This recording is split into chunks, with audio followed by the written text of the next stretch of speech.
Dr. Harman. Good morning. We left off yesterday.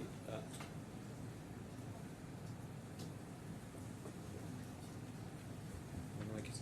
Sorry, I'm being asked whether my mic is on. It is on. Thank you. You're on the transcript. Thank you, Your Honour. We left yesterday shortly after we'd been looking at the chain analysis document, and we were discussing the size of the crypto economy, as it was called in the chain analysis document,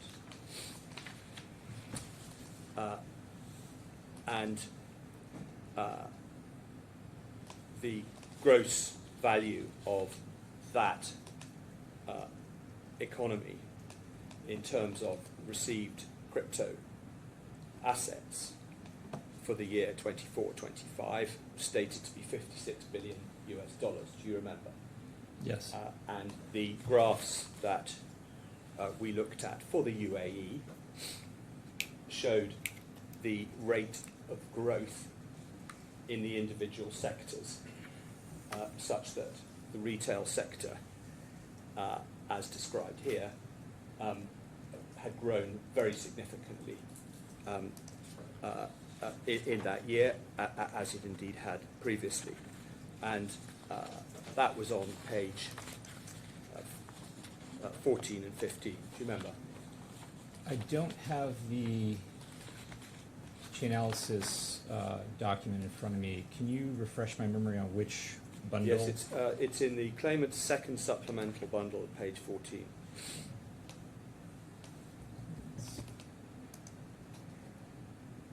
14.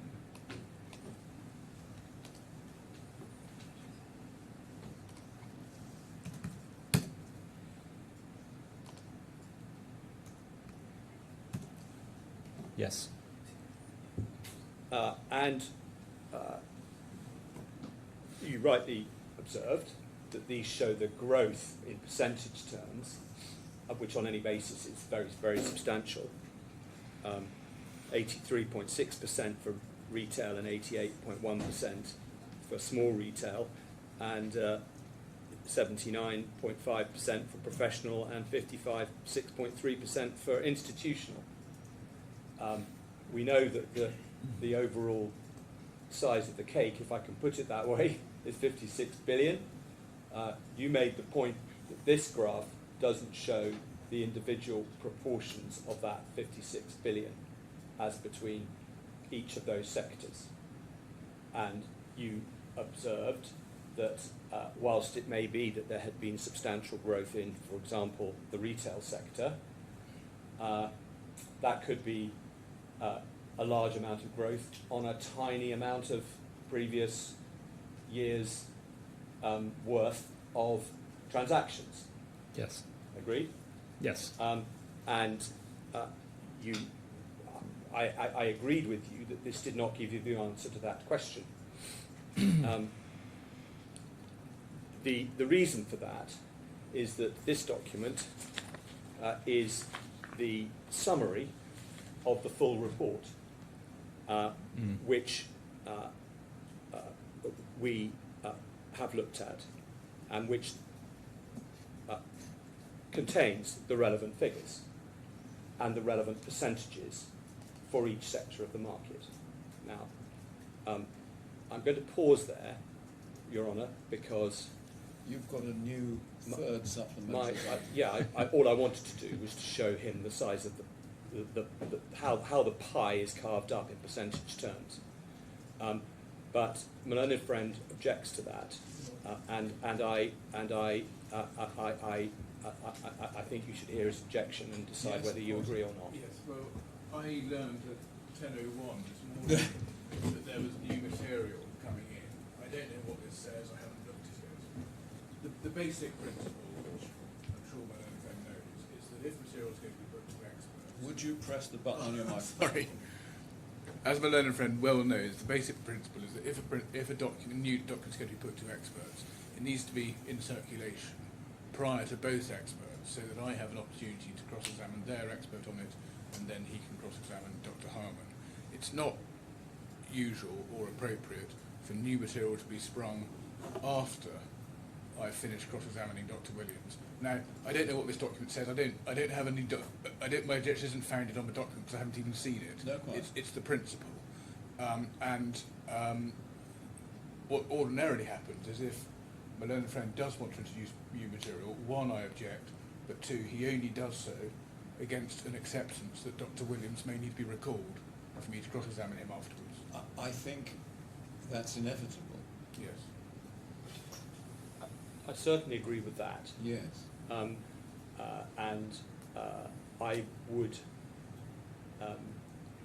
hope that that is not necessary, because the line of cross-examination that I would pursue. Well, that's Mr. Hill's decision. Yeah, of course it's Mr. Hill's decision, but I understand that. If that is the consequence, but It's one of my favourite quotes from Alan Bennett, the history boys, when the headmaster of the school says, "There is rarely a problem I find that can't be solved through timetable." yeah, Your Honour is. It's a very good quote in the context. Yes.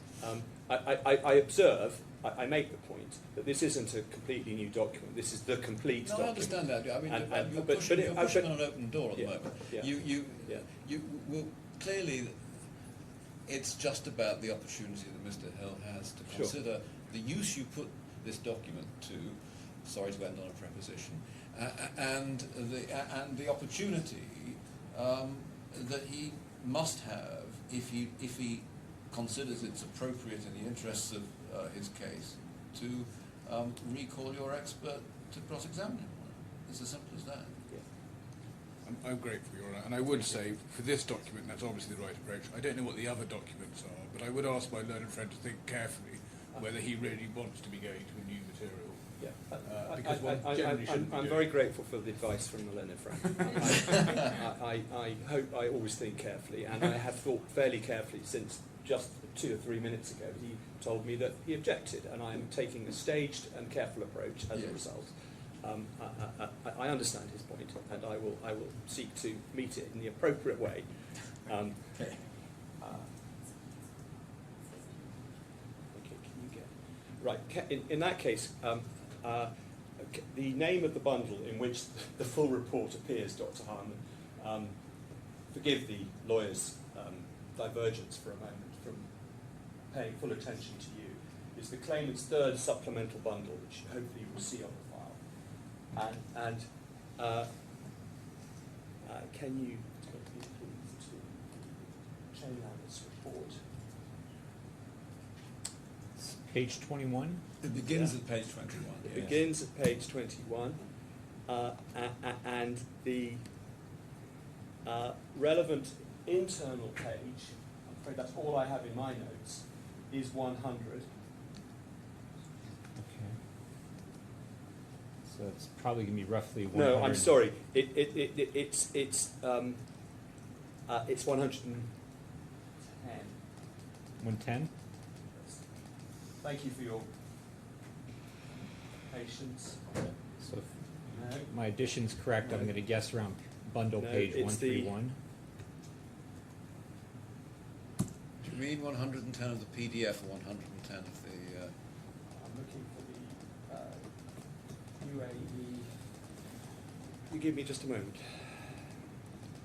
The bundle I've been working from has now got a different number, so I'm going to need to. It's always the problem with late documents. Yeah.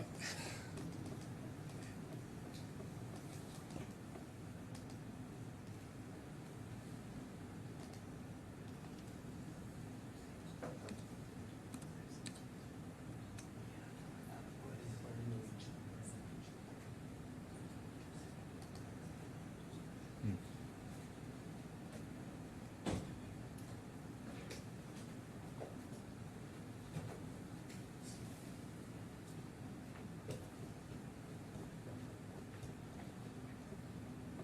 You're looking for the UAE section, is that right? That's page 100, yes. It is page internal. 100.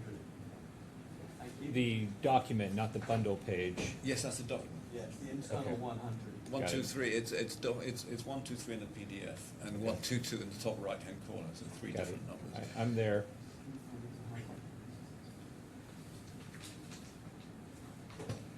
Thank you. You've got there.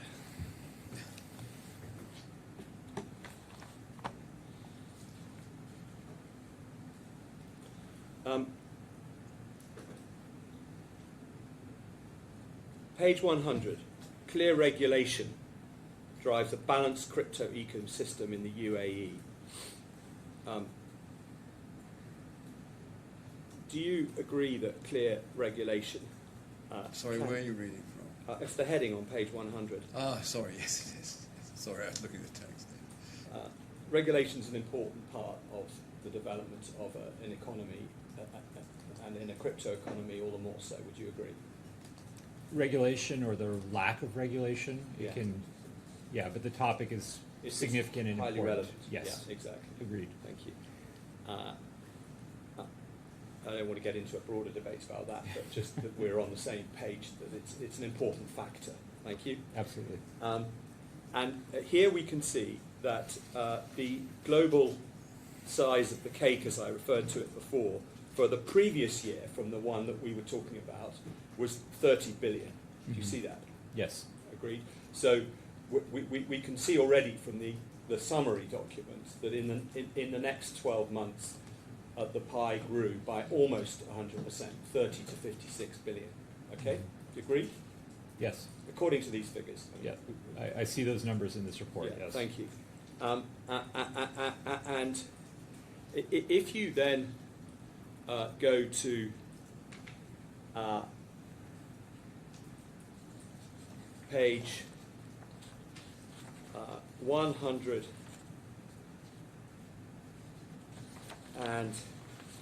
106, Yes. there's a table there showing the share of volume received in MENA by country and transfer size against global average. It's got all the countries, but there's a UAE line, one up from the bottom. And do you see on the horizontal axis at the bottom the different categories Yes. are listed? There are 2 institutional, 1 professional, and 2 retail. And you can see that if we add together the 2 retail, we get 6.1%. No, we get 7.1. we get Yes, that's we get 6.1%, and 6.1% of 30 billion is somewhere in the region of 1.75 billion. Mhm. We don't need to call about 1.5 or even 2 billion, but that's the order of magnitude. Mhm. And the professional share of that total, 35.2%, is around 9 billion.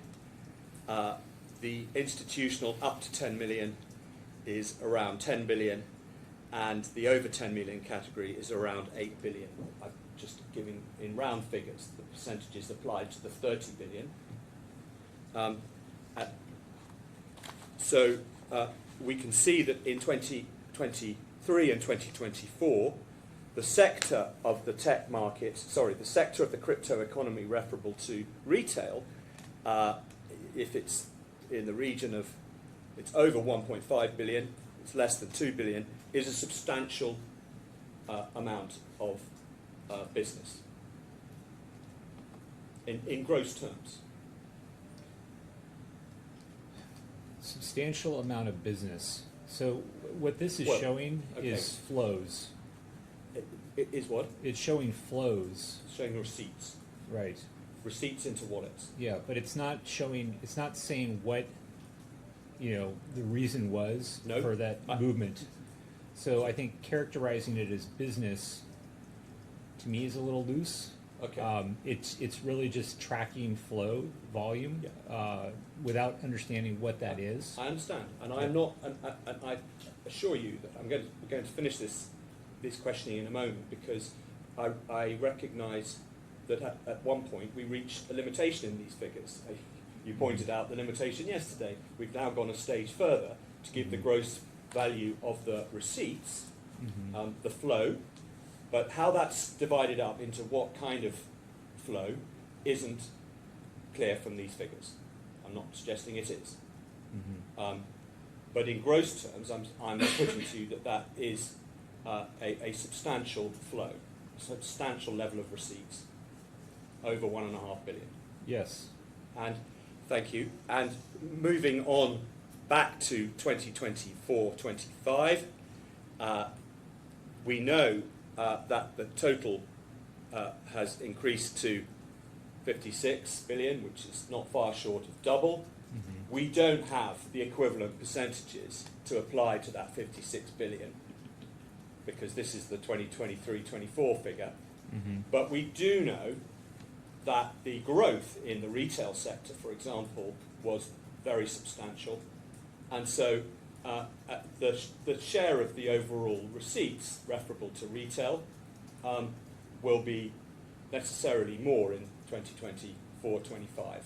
So again, not only a substantial increase, would you agree, but a substantial increase on a substantial underlying flow for that year. I mean, yeah, I'm not going to dispute that $1 billion is significant. I mean, obviously depends on what you compare it to. Yeah. I mean, there's certainly much larger numbers out there than $1 billion, Yeah. but it's not immaterial. I mean, yeah, it's not trivial. No. There are larger numbers out there than $1 billion. Apologies for interrupting. Could my learned friend just be clear to the witness? Your microphone if you're going to speak. Could my learned friend just be clear to the witness what he's saying retail means?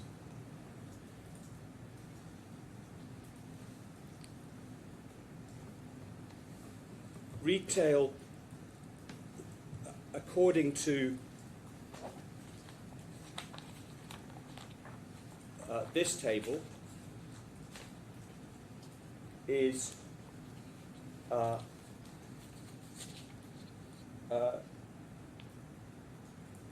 we've got transaction size noted.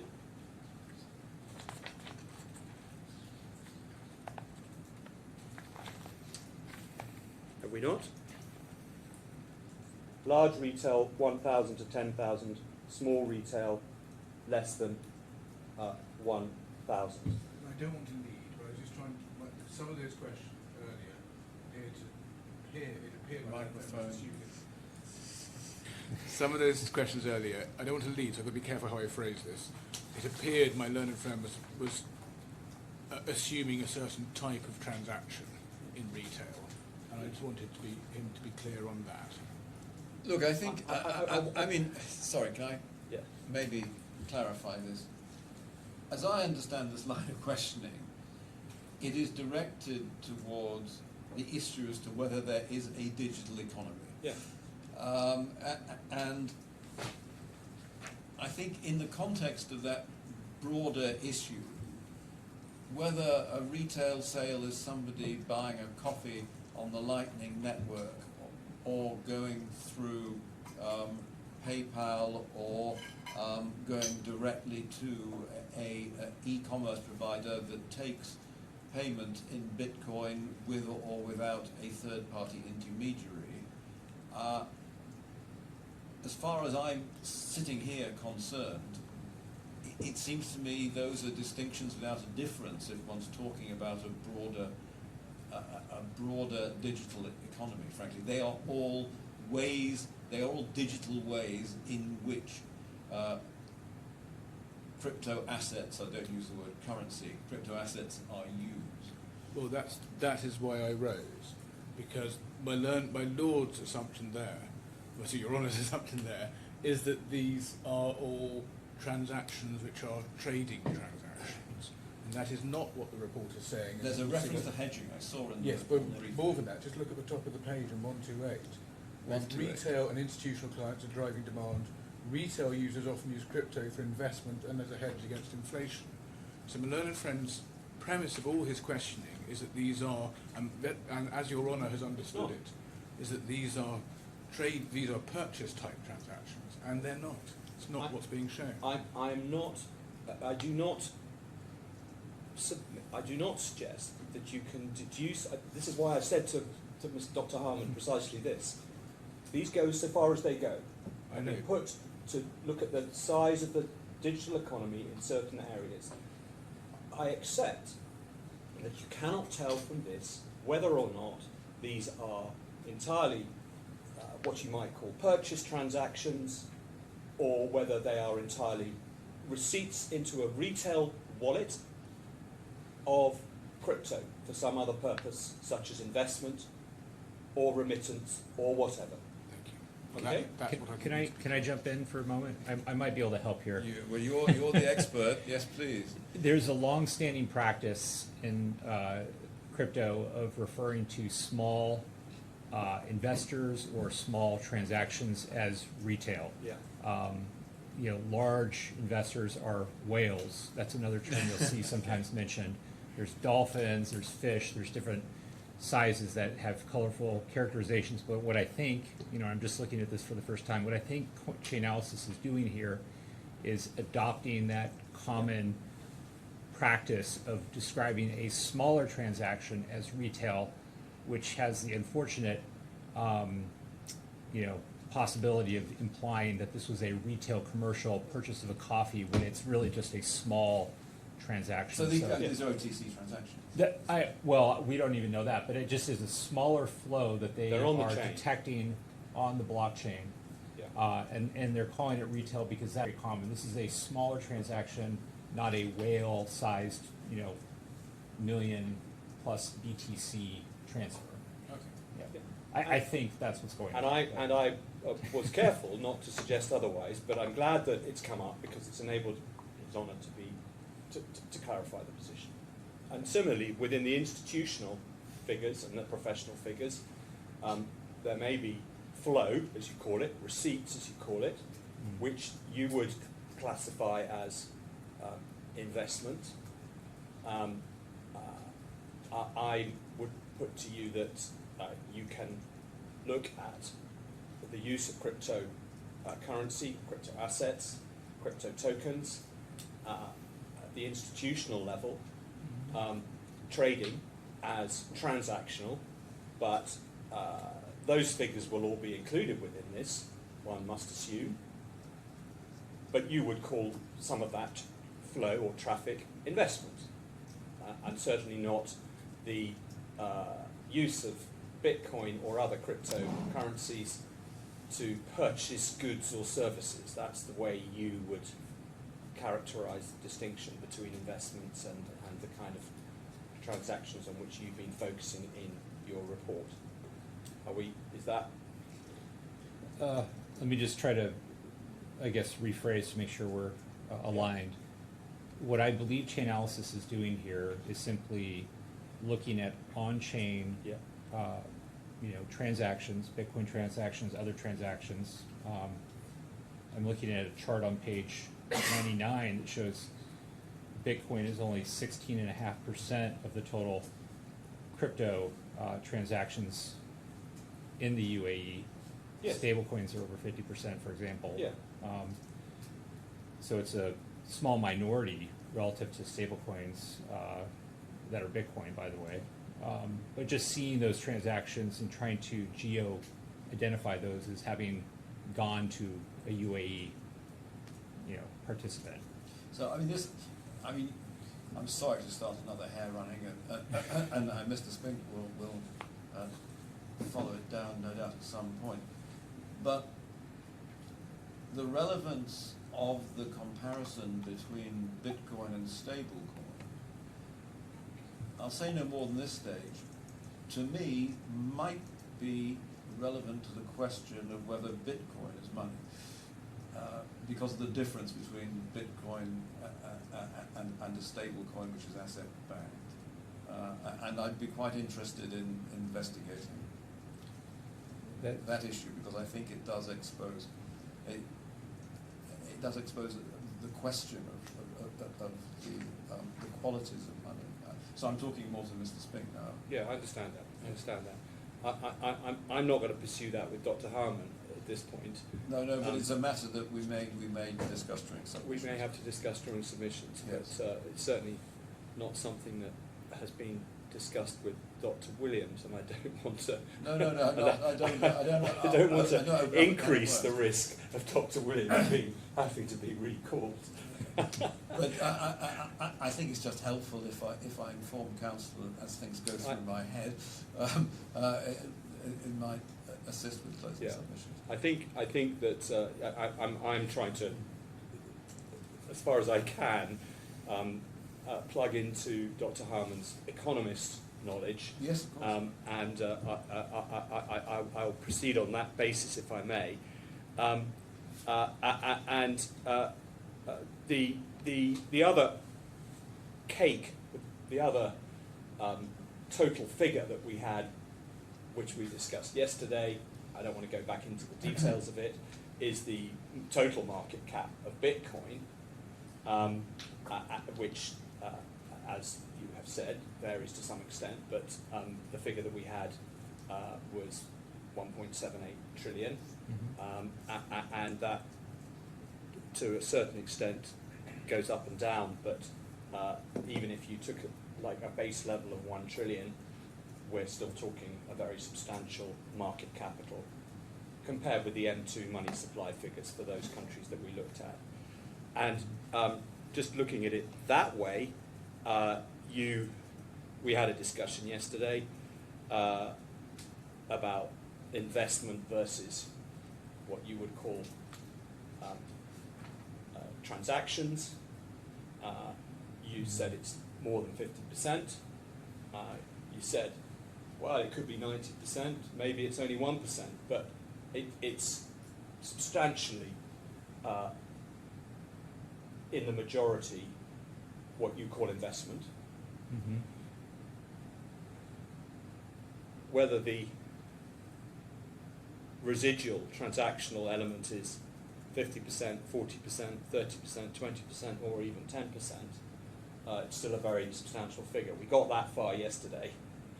And this is a UAE reflection of its part of that overall crypto total, isn't it? I mean, it's in this case, it's Bitcoin and other things. In the figure that we put to you yesterday, it's only Bitcoin. So what I'm putting to you is, would you, whatever that balance is, 50-50, 60-40, 90-10, investment versus transactional, broadly speaking, would you expect the same to be the case in the UAE figures? Is there any reason to consider it different? I'm not aware of any UAE level analysis of use of Bitcoin specifically at various points in time. There may have been surveys conducted by local crypto companies here, but I'm not familiar with those. Yeah, but I'm applying, whether it's Bitcoin or some other crypto token or crypto asset, the same general approach to the balance between investment and transactional would most likely be applicable, would it not? I think, again, I'm not aware of country by country comparative studies, so I'm kind of speculating here a little bit, but to me it would be, I guess, somewhat surprising if there was radical deviations across different countries in terms of the percentage of investment versus, say, buying a cup of coffee with Bitcoin. We can. I think there are differences. We can happily agree on that as a broad assessment. Yeah. Thank you. And one last point on this topic: would you accept that none of the transactions, I've used the word transactions, the flow here is... I think transactions is okay. I mean, that's an okay. Accepted term for a Bitcoin transfer. It's a transaction. Thank you.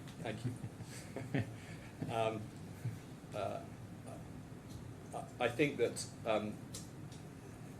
in the last conversation just now, we were distinguishing between investment and transactions, but of course, investments also involve transactions. Sure. So Yeah. we're using the word in two different ways there, which is why I went back to flow or receipts. But regardless of that terminology, none of this involves transactions undertaken on the dark market, does it?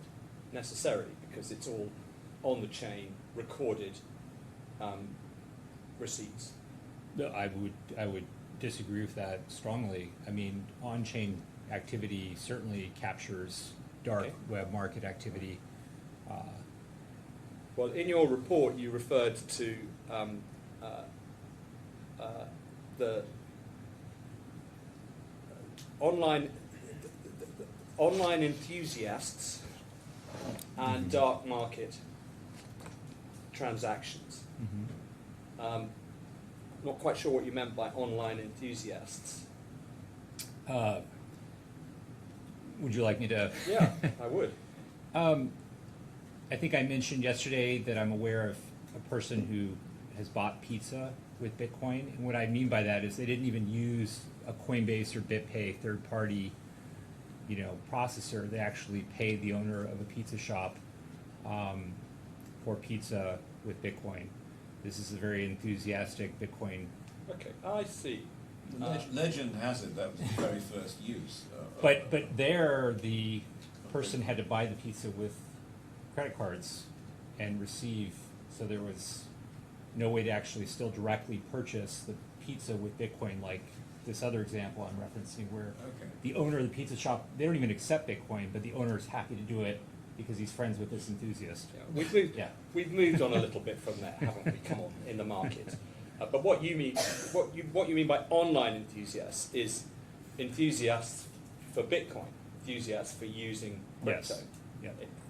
There are there may be other types of online enthusiasts. We're talking about people who want to use Bitcoin. Yeah. Like Dr. Williams, whom you heard his evidence, he clearly has a portfolio of Bitcoin which he uses both to buy coffees and to pay for his daughter's university tuition fees. He is clearly somebody who sees it as an important part of his portfolio of assets and his ability to pay with them. That's pretty obvious, isn't it? And there are clearly nowadays a very large number of individuals who would take that approach because they are enthusiasts for whatever reason. It may be just they like tech, but it could be because they think it's financially sound and sensible to have that as part of their method of doing business and paying for their living costs. You would accept that around the world that is a large community and growing. I think that there is a significant number of people, we talked about percentages of the global population, but that's still, by most estimates, hundreds of millions of people who own crypto today. The World Bank, I know, estimated a few hundred million. Yeah. But I think the crucial distinction here, which I'm just not sure we're aligned, is you seem to be suggesting that a very large share of those people are, like Dr. Williams, it sounds, actively paying for things with their crypto, and I just disagree with that. The evidence we have suggests the vast majority of those people are buying these for investment reasons. And we're going to have a discussion in a minute about how we categorize the use of crypto within the investment or trading context. That's different. But we don't have the figures to date in the UAE. We know that because we've seen it here for what the size of that particular flow is. We don't have that. And your evidence is that it's likely to be relatively low. I think that's the effect of it. Thank you. Right. Let's move on. And I want to talk now about medium of exchange. And let's just go to the joint expert memorandum, point 10, which you'll find on page 7103.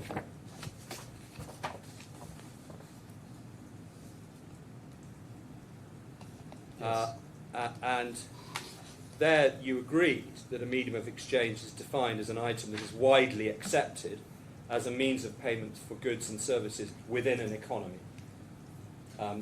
That's where the agreement stopped, because, as you said in your point 8,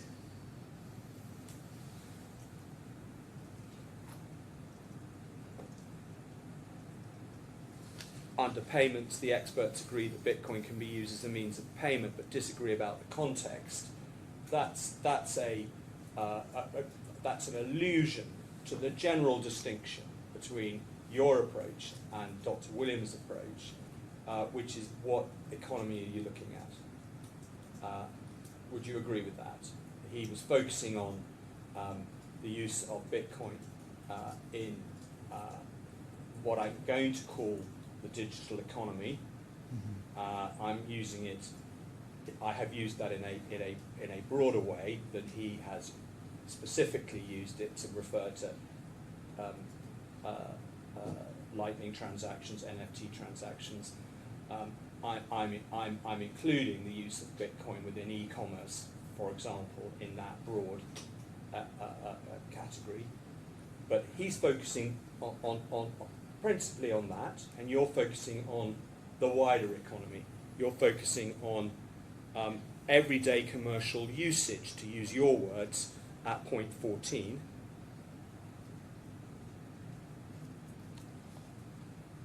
Which is everyday commercial usage around in a particular in an entire country, or perhaps even the globe, including the physical economy. That's a broadly accurate description of the difference between you. Would you agree?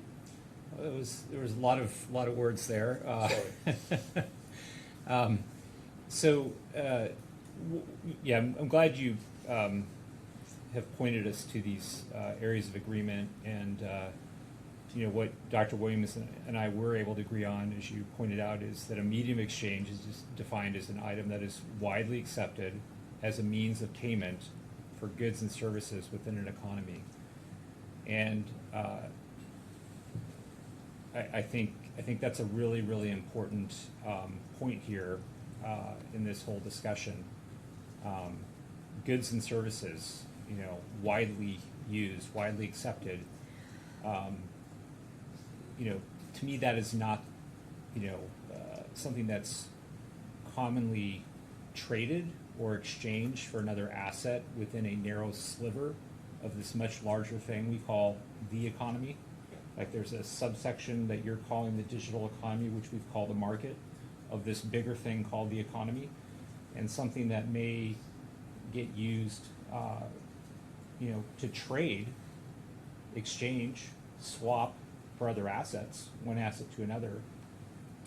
That's not a suitable test for whether it meets this definition as a widely used medium of exchange in this bigger economy for goods and services. It's just not the case with Bitcoin. It's not used broadly as a means of payment within the broader economy. Yeah. And you're looking at the entire economy, aren't you? All goods and services. Well, you could look at the UAE's economy. You could look at the global economy. That's often how statistics about economics or economies are gathered and measured. More commonly, we do look at sectors,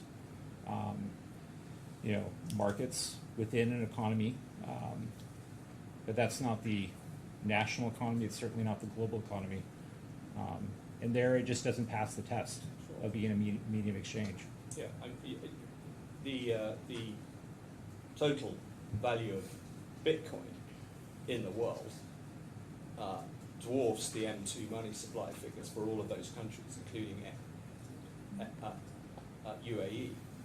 So within the world economy, it is a very significant factor. No one's disagreeing with the fact that Bitcoin is big compared to, as you point out, M2 money supplies for various countries. But that doesn't get to this question of whether it passes the test. It's a use test. How is it being used? And there it falls far short. Well, we'll come to that. But what you said is what I wanted from you. Thank you. It's significant in the context of the overall economy. But whether it passes the money test, I accept, is a use thing. Now, widely used within the economy. That's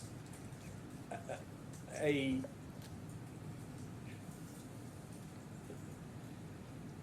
how do you make the judgment as to whether something is widely used or not? What's your criteria? When is it? At the moment, I think you would accept that there is a significant, i.e., more than minimal use of Bitcoin within the areas that were focused on by Dr. Williams. But what you're saying is that's a tiny percentage of the overall economy.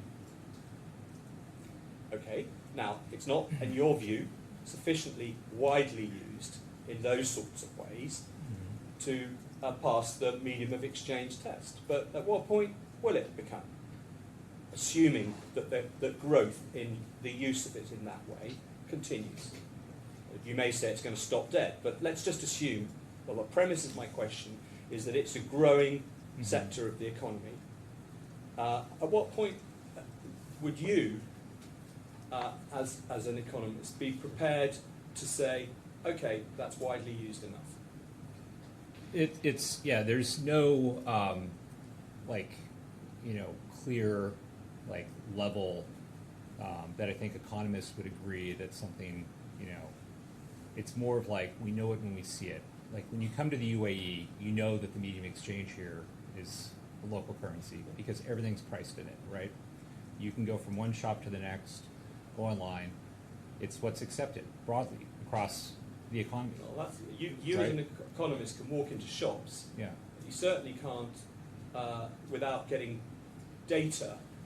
Or go online. Look. It's okay. Right. Okay. Walk into shops is metaphorical. You can look it up. Sure. And find It's the the coin of the realm, and Yeah. and so when you achieve that status as the coin of the realm I see. in a given economy, you are clearly into what we So call to the be a money medium of category. exchange- You're cutting me off. Carry on. So I'm just trying to explain. When you go to France, what do you need to buy French cheese? The euro, right? You don't need Bitcoin, right? When you come to the UAE, you need the dinar. When you go to the US, the US dollar, and so on and so forth.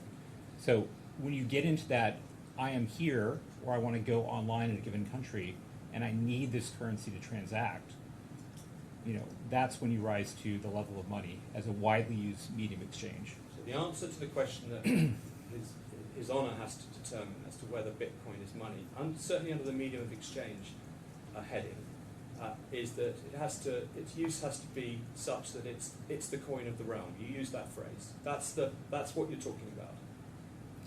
I think that is a kind of nice short way of expressing what I'm trying to get across. Well, you're not saying it has to be the state-backed coin of the realm in terms of it has to be. I mean, are you saying that it has to supplant dirhams in order to be an acceptable medium of to be sufficiently widely used in the UAE? What are you saying? I'm not providing a precise level or threshold that it would have to cross. I don't know that there's a really clear answer to that. All I can tell you is that it's clearly not essential to transact in this country. But could you answer the question that Mrs. Spink asked about being state-backed, please? Well, that's a legal question. Well, and is it? Because it's quite obvious that there are schools of economists who believe that money can only be issued by a state, and there are schools of economists who don't believe that. So I just wonder which one you belong to. Right. No, I think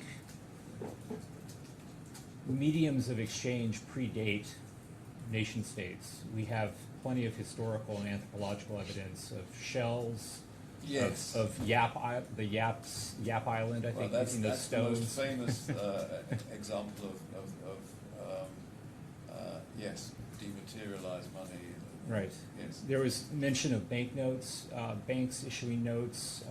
If you go back to Venice or, maybe Scottish banking, the free banking period in the U.S. in the 1800s, there's things that emerge throughout history that certainly are used as widely as medium of exchange within an economy.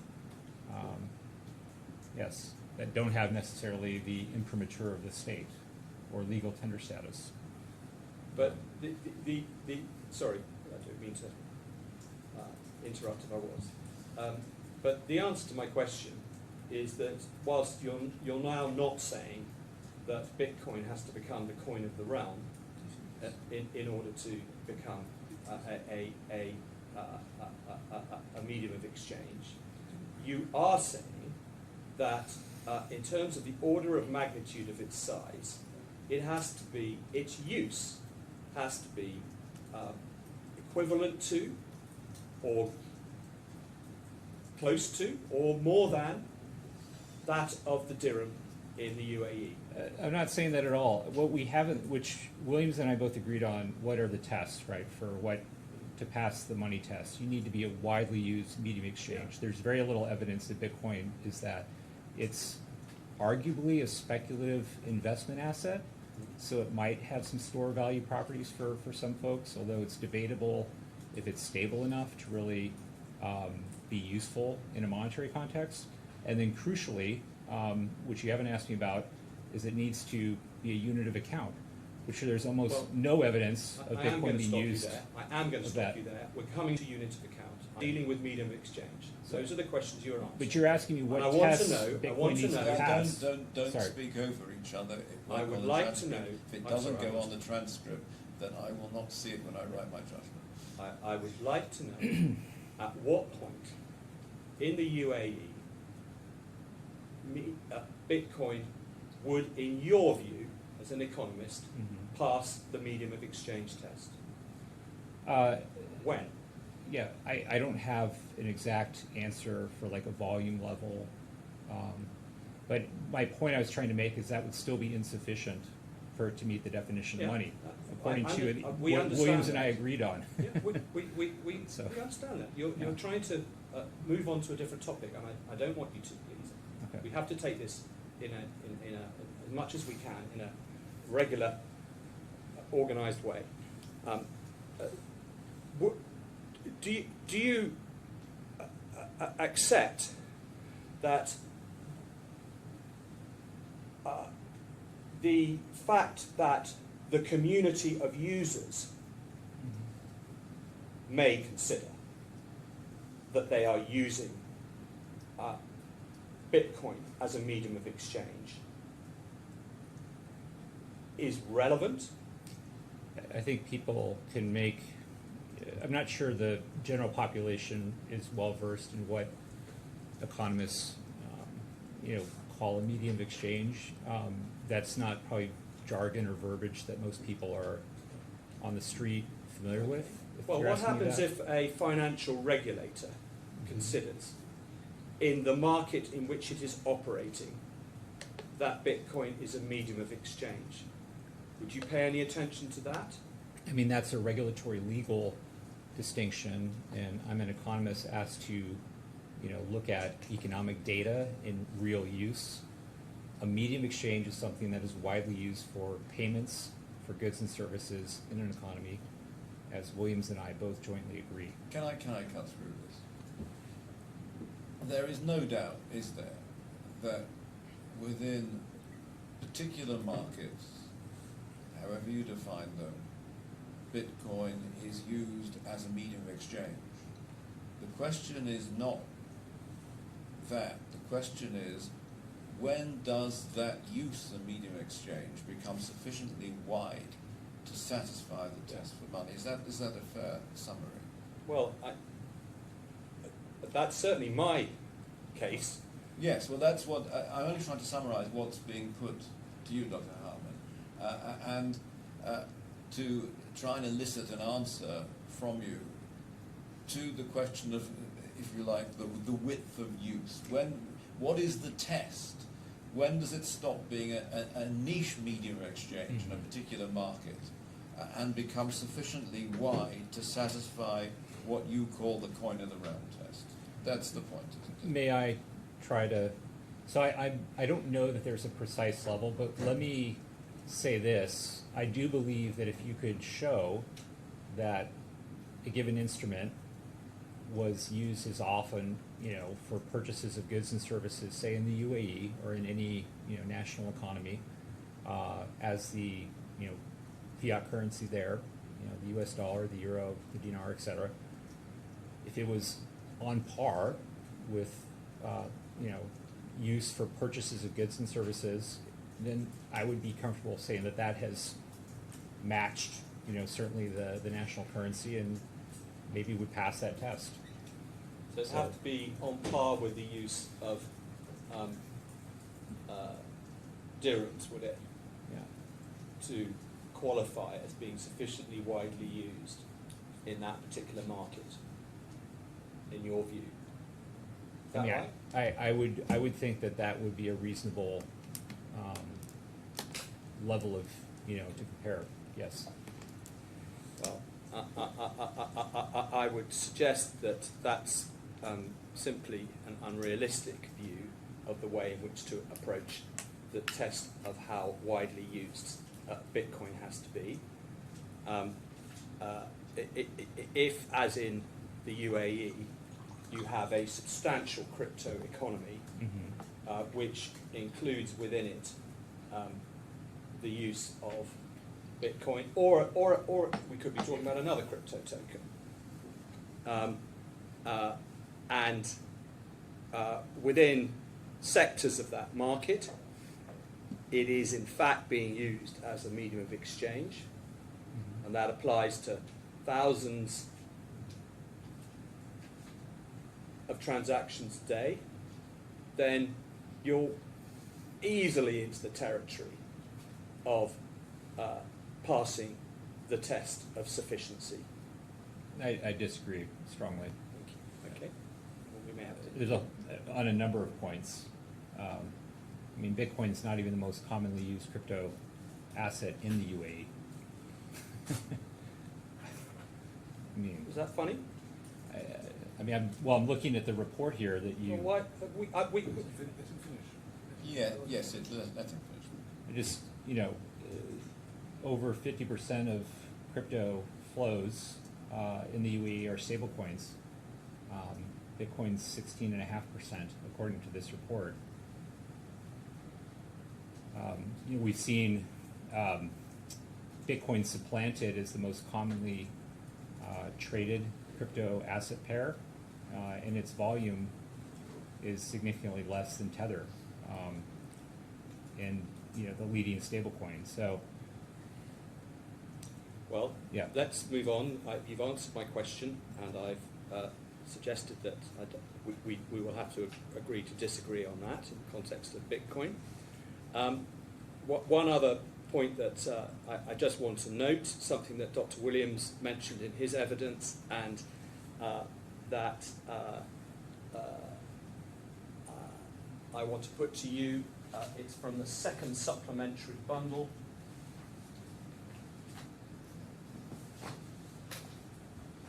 At page 42.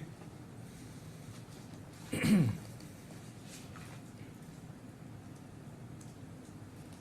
able to find that satisfactorily, Dr. Harman? Give me a moment. Is this the Alpha Tame Binance document? This is the Binance News article, yeah. Yes. It's just one page. Do you have that, Dr. Harman?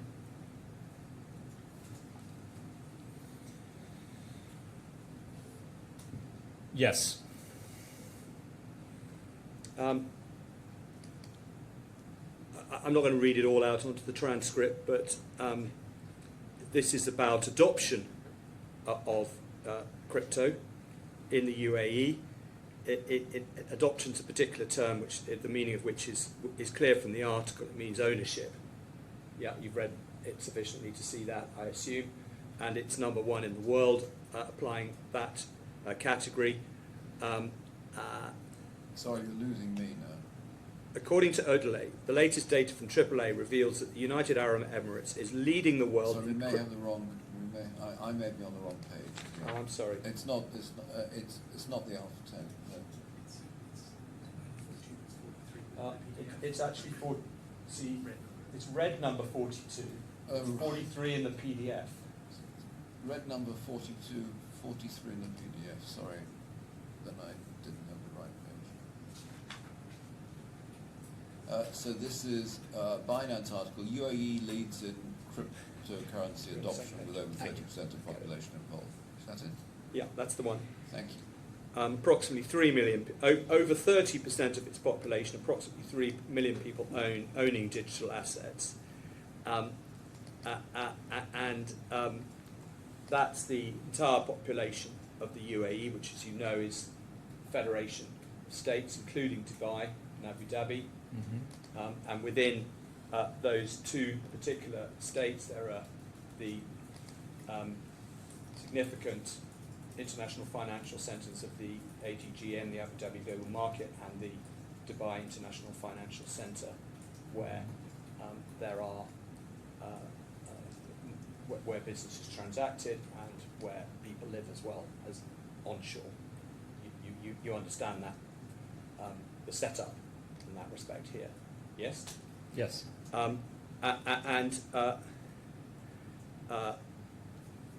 The article says this data reflects the high acceptance of cutting-edge financial technology in the UAE, as well as its aspiration to become a major fintech hub. The increasing adoption of cryptocurrencies in these countries indicates a shift towards digital assets and a growing acceptance of this form of currency.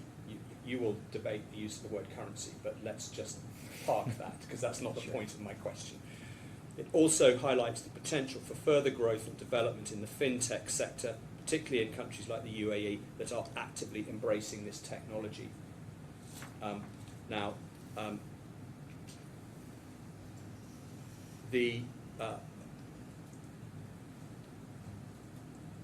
This is about ownership.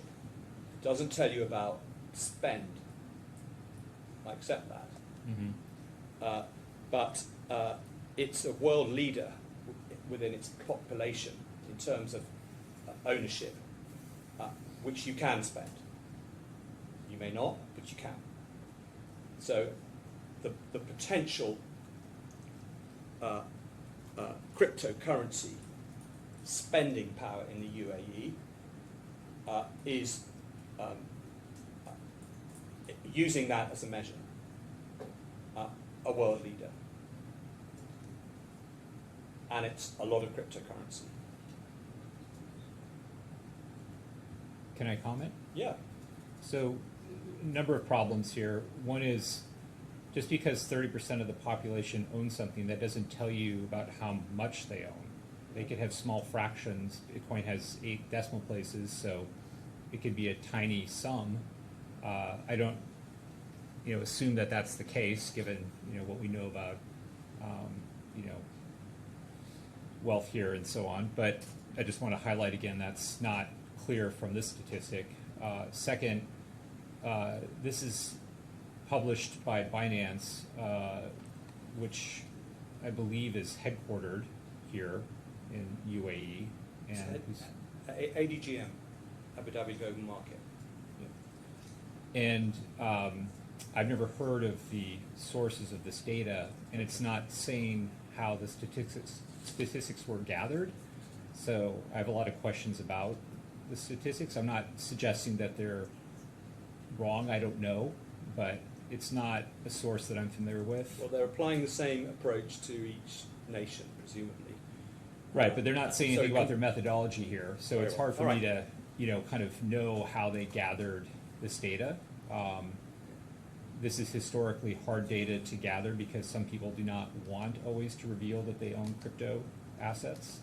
And so you always have to think about how are you conducting the survey, are you getting a statistically representative sample and so on, and I have no idea how they did this.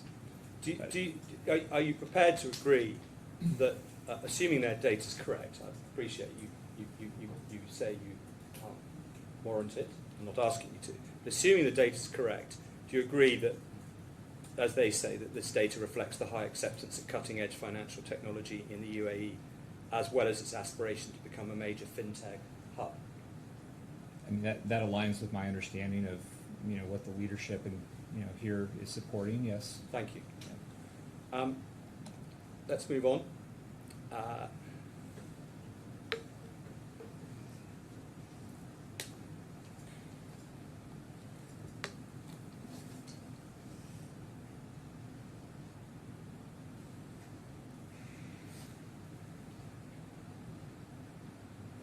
I want to turn in a little bit more detail to the position in the DIFC and the AGGM.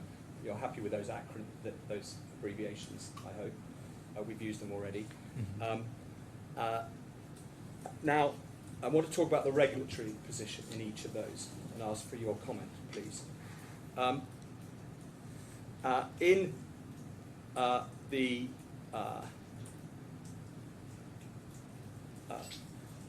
AGGM, something called crypto assets, as far as the regulatory regime is concerned, that's a term that they used, now called virtual assets.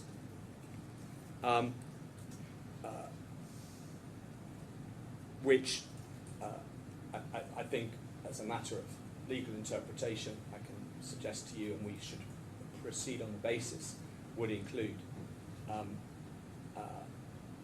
crypto assets, virtual assets, such as Bitcoin. I don't want to get into a legal debate about that with you, but just the premise of my questions is that we're in that territory. Sure. Crypto assets, now virtual assets, have been defined by reference to a form of the three-stage economic test: medium of exchange, unit of account, and store of value, since the 25th of June 2018.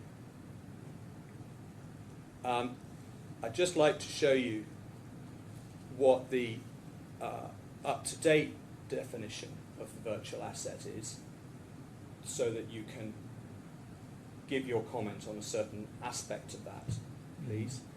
And we find that in our additional bundle, further documents. Sorry, third, second. No, we don't. We find further it. I'm documents. sorry, this one is in the full bundle. Beg your pardon. Trial bundle. Okay. Yeah, retrial bundle. And I'm taking you to a legal document. It's page 8922. And I'm not asking you to give a legal interpretation. I just want you to see what the regulatory position is. Can I 8922. I think I'm here, but my orientation, I need to rotate the image. Rotate counterclockwise. This one. Thank you. Great, thank you. Sure, I'm on that. This is an extract from the Financial Services and Markets Regulations 2015 in the AGGM, as amended, up to date, and if you go to 8973. Sorry, go to red 8973? Yeah, okay. red 8973. Okay. Now, this is outlining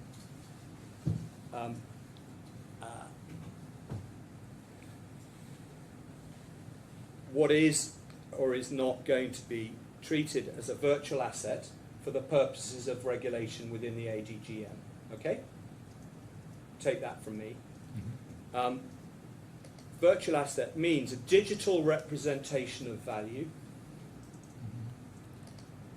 Would you agree that Bitcoin is a digital representation of value? I don't want a legal debate, but if I just take those words out on their ordinary meaning to you as an economist, would you accept that? I have a problem with that statement, and I'll try to succinctly explain why. For over the first year of Bitcoin's existence, it had no value. It was effectively worthless. It didn't have. Yeah, we're in 2026 right now. But I'm saying at that point in time, I could still call it maybe a virtual asset, but it's valueless.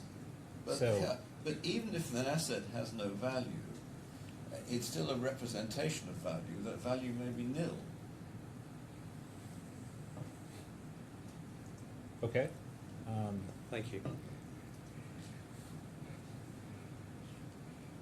Thank you, Your Honour. In any event, moving on, if it can be digitally traded, so we're talking about trade here, which could be crypto to crypto, crypto to fiat.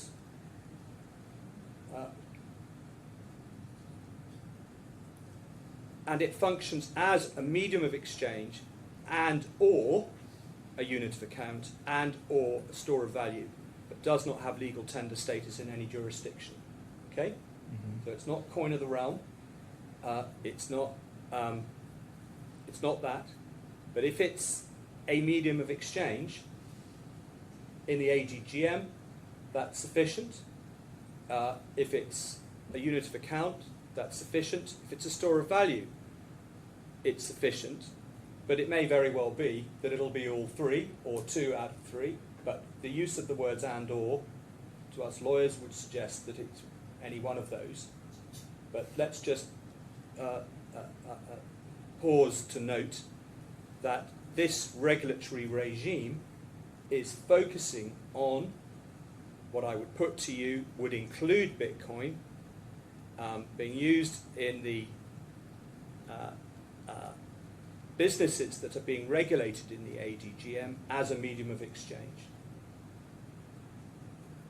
And that has been something that has been regulated on that basis since 2018. Now,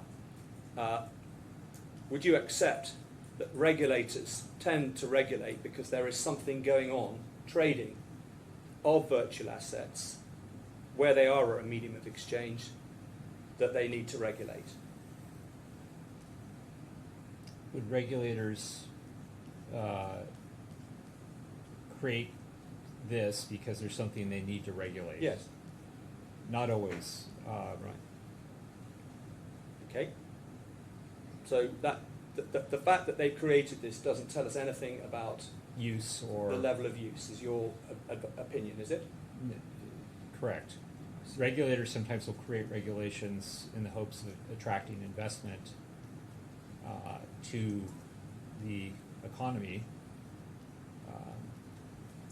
That's another reason sometimes regulations are crafted. And as we well know from the figures that we looked at earlier this morning, there is a substantial level of crypto flow within the UAE, which would include the kind of trading that we're talking about. You've already accepted that. Yes. Thank you. So, at least now, these regulations are regulating something that is happening on a substantial level. No, he didn't accept that. I'm putting a point to it. I think what you're, so are you, let me just try to clarify. Are you saying that there is a significant quantity of crypto assets held here by UAE individuals and institutions? No, I'm talking about the bar chart that we saw, the first thing we looked at this morning. Okay. All right? Institutional share of the pie. Yep. any crypto trading that's going on in the in the AGGM would be included within those figures. And that there is a substantial amount of crypto flow, to use your word, transactions, to use another word of yours, in the UAE. So, it may be that none of it's in the AGGM. We don't know. But realistically, this is now applying to a substantial amount of crypto virtual asset trading business. It must be. Sorry, there's something ringing. Sorry. Sorry. Can you one That's more usually time? council's nightmare, Dr. Harmon. I think I turned mine That's off. always the wrong number. The as days well. of council being threatened with being sent to the cells for their phone going off and Now, long gone, unfortunately. I thought only I heard that because it comes through my hearing aids, but obviously everybody else did too, so I apologise. Sorry, I lost my concentration. I do Forgive apologise. me. You're not a Frank Zappa. I just want to know whether, broadly, you must accept, given the amount of general institutional crypto transactions that is demonstrated from the 56 billion figure, that assuming even a small proportion of that is AGGM trading related, Yeah. then this is regulating a substantial amount of trading. I think there's an important point that needs to be made here, and which is transactions on a blockchain are not automatically identifiable or assignable to a particular geographic location. So if we go back to the chain analysis methodology, which it's been a while since I've looked at how they've put together these kinds of reports, there are reasons to be skeptical of how they assign flows to a particular region. There are methods to do this. I'm not disputing that this is impossible or something, but Can I just ask, are you there trying to go back on an acceptance that those figures show we can take those. at least in broad brush, Yeah, the level of transactions in the UAE? yeah. And on that basis, I put the question to you again. Realistically, these regulations have got to be applying to a substantial, actual level of trading in virtual assets as recognised by this. I think there's some evidence supporting that view, yes. But I just want to be cautious about how much we rely on and accept these numbers as the gospel, because they are not as easy to verify as I think it sounds like you believe they are. Thank you. Well, that's sufficient for my comparison purposes. Can you just read on, please? After the part I read, it then tells you what the regulatory authority thinks and is saying is laying down a virtual asset is. It's neither issued nor guaranteed by a government or central bank of any jurisdiction. Right? And it fulfills the above functions only by agreement within the community of users of the virtual asset. I think, sorry, given this is a legal document, it's not fair from a learned friend to say the regulatory authority is laying down what a virtual asset is. It needs to be clear to the witness what the purpose of this is, which is for the purposes of these regulations. Yes, the purpose of these regulations and how the regulatory authority will apply them to the trade, they are saying, they are defining a virtual asset, and whether it is to be said to fulfill, for example, the function of medium of exchange by reference to the agreement within the community of users of the virtual asset. In other words, the test is one of what the community of users can be said to agree. All right? Not what an expert economist in a witness box in this trial thinks, But as far as they're concerned, that's how they want to regulate virtual assets. That's the touchstone for them. You go to the community of users to look for agreement, and no doubt there could be arguments in court about whether there is or there isn't, but that's, I'm just identifying the test. Yeah, or identifying their test. Yes, I'm identifying their test. You don't agree that the same test applies to the position in this case if you're being asked to identify what is money, do you? Dr. Williams and I both have an agreed definition of money, which aligns with economic textbooks, which does not align with this definition, if that's what you're asking me to clarify. Sure. You may say that, but His Honour is going to have to decide as a matter of law what money is, and the boundaries of what he has to take into account are not to be determined exclusively by the experts. Thank you. In any event, do you suggest, do you say that what the community of users is by necessary agreement, because they're engaged in trade, agreeing is the function of that trade?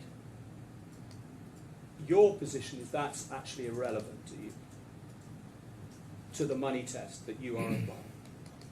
The problem I have with that is there's no discussion of wide use. There's no size component to, as I'm reading this, no size dimension. A community of users could be 2 people. It could be 2 NFT holders.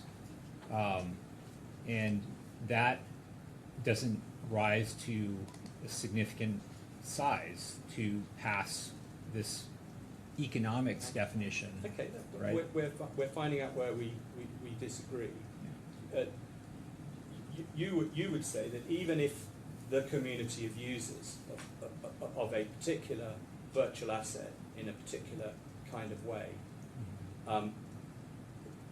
agree and use it as a medium of exchange, doesn't help with the money test unless that community of users reaches a certain size. I think that's what you're saying. Back What- and widely used. Yeah. Sorry, What- Back what- and widely used. Yeah. widely used. I mean, again, yeah, Again, widely accepted was the language that Dr. Williams and I agreed. Sure. 2 people is just not widely accepted, right? Sure, but what is? Well, we are back, I think, to where we were before, where we talked about where I would be comfortable saying something past the medium of exchange test and the money test, and I gave the hypothetical of something rising to equal use in a national economy like the UAE. Yeah, that's going to be more than 2 people or 10 people or But even. that will be a sort of a fortiori test. I mean, there can be no question there. The question is what that doesn't actually help us define where the parameters. Could there be a lower threshold, Your Honor, is what you're asking? Yes. It's a good question. I think That's it's why I I think asked. it's a debatable. Yeah. I was giving It a safe answer. It wasn't a to the good question when I put it in a different way, but now it's been phrased that way by Your Honour. It is a good question. Thank you. It's often the Hey. way. But would you like to answer it? I don't. You can't answer it. Well, I don't think it's a hard quantifiable number that economists. It's certainly not something Dr. Williams and I discussed or tried to tackle, and I'm not aware of anything in the economics literature that speaks to that, where something would be not at the level of the local. Well, when we're looking at whether the use of Bitcoin for trades in the ADGM or indeed in the DIFC can be classified as the use of money, we are in territory that is territory that His Honour has to deal with, where the economists, apart from talking in conceptual and theoretical terms, I don't mean that disparagingly, but they don't have the data. This is a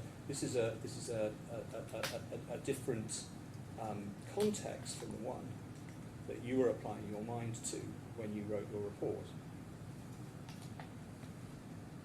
Sorry, was there a Was question? it? Well, that was I'm not sure I all right. gathered the question there.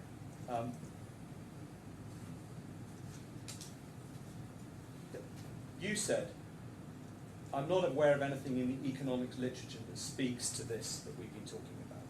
So this is not, this market that we're talking about is not discussed in the economic literature in the context of whether or not trading in crypto can be viewed as trading in something that might be money. It's just outside. It's too new. There isn't any economic literature. That's what you just said.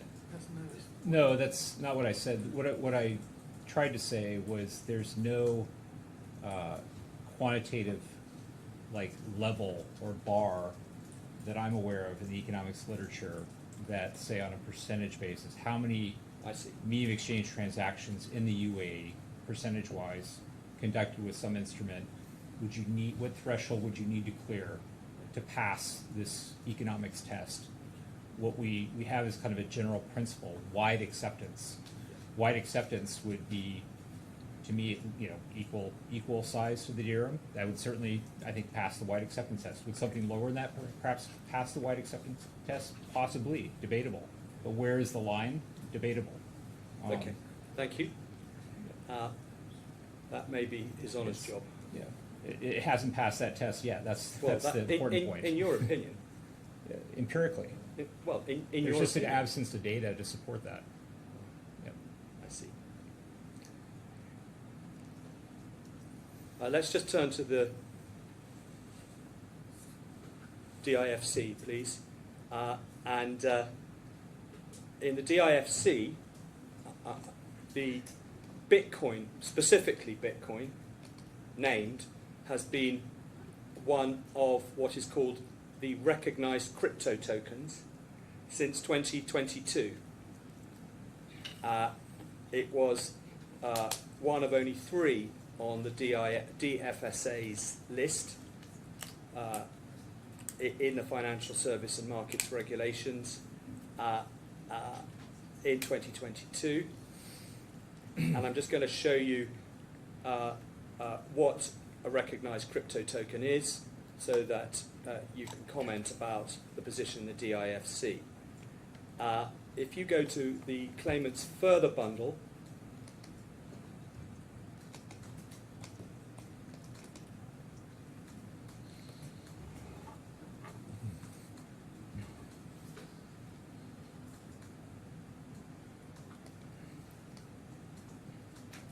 at page 89.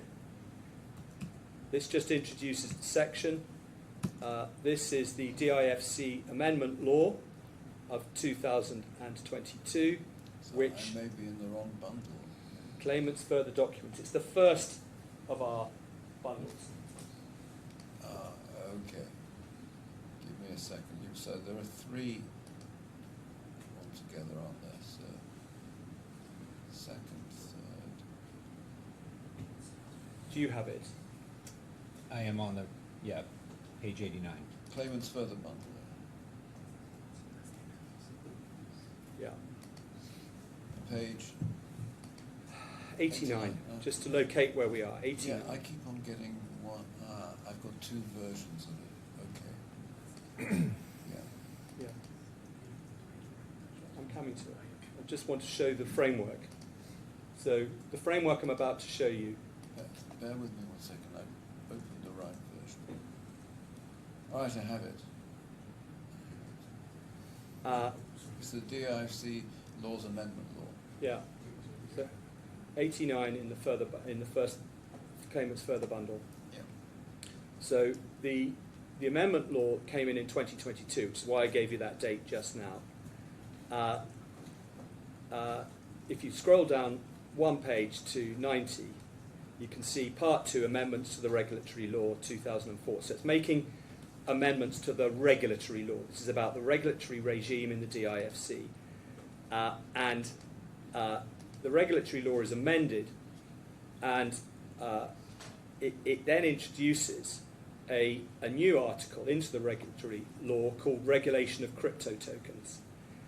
And it says that the DFSA, which is the Dubai Financial Services Authority, may make rules for the purposes of regulating tokens, including, without limitation, prescribing when a token is a crypto token. Okay, so that's the framework that we're in. And then, what's a token? A token, if you go to page 91, sorry, yes, a token, there's a table. Token at the bottom entry in the table is a cryptographically secured digital representation of value, rights or obligations, which may be issued, transferred and stored electronically using distributed ledger technology or some other technology. From your perspective, would you agree that it seems as though Bitcoin would fall within that category?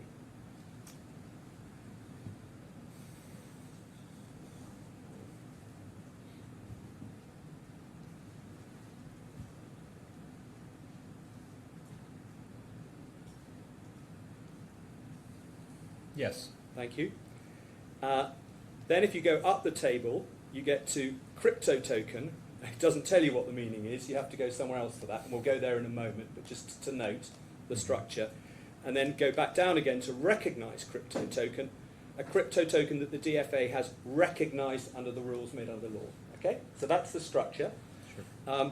And then if you go to page 127,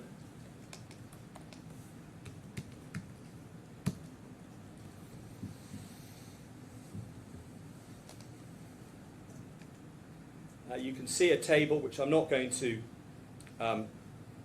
trouble you with in any detail, but it sets out different types of tokens. Investment tokens, crypto tokens, and excluded tokens. And it tells you in that table what, whether any financial services involving each of those can be undertaken in the DIFC, and if so, whether it's compliant or has to be compliant with the DFSA regulatory regime. So you can see under crypto tokens, recognized tokens, financial services can be carried on in the DIFC subject to compliance with whatever the regulatory requirements are. And if you're an unrecognized token, you cannot carry on financial services in the DIFC. All right, and then just below we have the definition of crypto token. A token is a crypto token if it is used or is intended to be used as a medium of exchange or for payment of investment purposes. So in these regulations, they are focusing on medium of exchange explicitly. There's no reference to store of value or unit of account. And on whether it's used or is intended to be used as a medium of exchange. And it has to be used or intended to be used as a medium of exchange if it's to be a crypto token, okay? According to the DFSA. That's the structure here. And if you go to 131,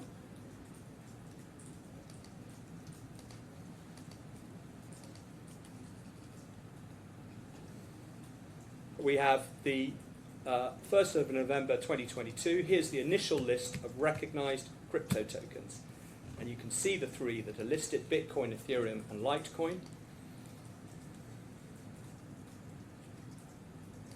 So, according to the DIFC regulatory authority, Bitcoin was a representation of value, a digital representation of value, because that's what a token is, being used or intended to be used as a medium of exchange. All right? So, again, in the DIFC, this doesn't tell you what level of business is being regulated. But in the DIFC, if Bitcoin is being used for financial services, under this definition, it is a medium of exchange or intended to be used as a medium of exchange. And the regulatory authority is treating Bitcoin as a medium of exchange. And you see that. You asking me a question now? Yeah, do you understand now in the DIFC what the regulatory position with regards to Bitcoin was regarded to be in 2022 and still is today? This hasn't changed. So, I mean, if I go back to page 171. 121, I think you probably mean. Yeah, the 127 in the bundle page 127. That A is not stopping at medium of exchange. There's more to it. Is used or is intended to be used as a medium of exchange or for payment of investment purposes. Sure. Now, I have to say that I'm not totally clear on what payment for investment purposes means exactly. That's not language that I'm familiar with or have seen before, but I do see the word investment in that definition, not just medium of exchange. And so I think it's reasonable to, again, looking at this, But I'm sorry, again, I think we can cut through all of this. Thank you. There is no issue, is there, in any way that Bitcoin can be used as a medium of exchange? it has been, yes. Yes, I mean, Yeah. that's self-evidently true. Yes. People have bought pizzas with it, as you Yes. said. So, Fine. Thank you. Bitcoin can be used as a medium of exchange. For the purpose of these regulations, it therefore is a crypto token. If it's a crypto token which is recognized, then the DFSA permits its use within the space that the DFSA regulates. But, thank you. Thank you. We have it. You need to turn your microphone on first. To pick up your honour's point, it goes further because of the intention to be used. It's then covered in the guidance paragraph on page 1, internal 172, page 128. I really can't hear you even. I'm sorry, just if you go to the next page, page 128, the bundle, Yes. the guidance paragraph defines intention. So that's the other qualifying factor for medium of exchange. So where am I looking? Paragraph 1 of the guidance. The definition of crypto token refers not only to how a token is used, but also to how it's intended to be used. So and then it explains about intention. You get to refer to the white paper or other concept papers. Yes. So that's for the purpose. But that, but frankly, that's irrelevant with Bitcoin because we know Bitcoin is a medium of exchange. Well, you can see that. Thank you. Okay. Is that a convenient moment? It is a convenient moment, obviously. Okay. Let's take our morning break. Let's come back at 11:55. All rise.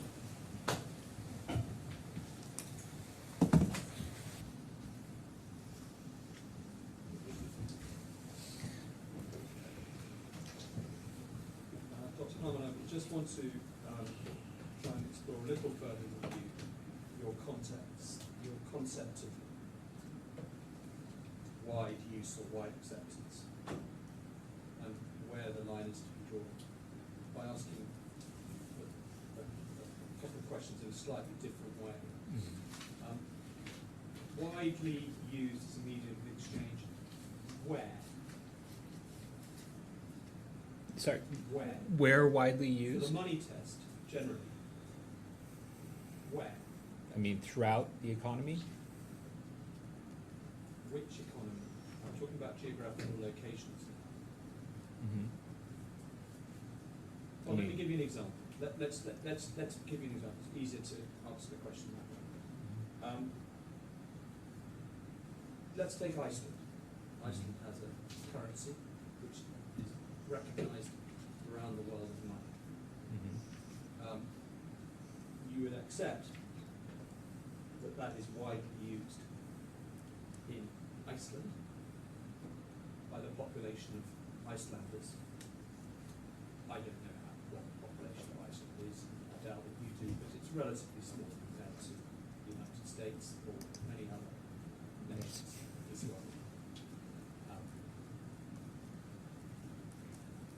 It's not widely used anywhere else than Iceland, is it? Not to my knowledge, No, thank you. But it's money because it passes all three tests, yes. because it's widely used in On all, Iceland. on all three dimensions, yes. So we can agree that widely used means widely used in the community of users, which are Icelanders. It's not widely used within any broader community. Mhm. We agree on that. Yes. Okay. Population of Iceland is 393,000. Thank you. May I say that that sort of thing will only happen in this court. You know? I don't get an active service from the judges at the commercial court in London in quite the same way.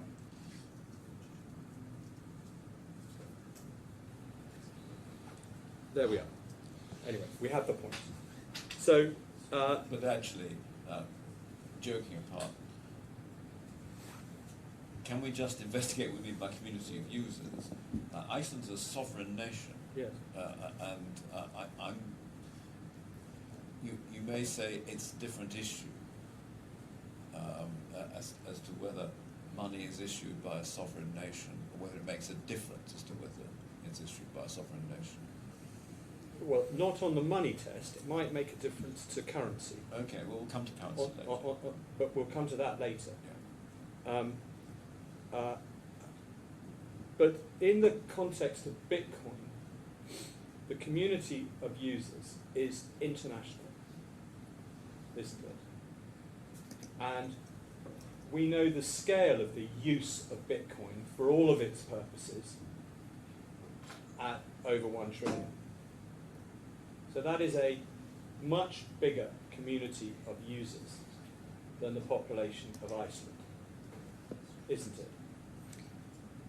The number of owners of Bitcoin, I do believe, is greater than the population of Iceland.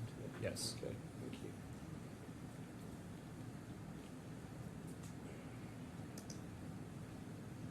And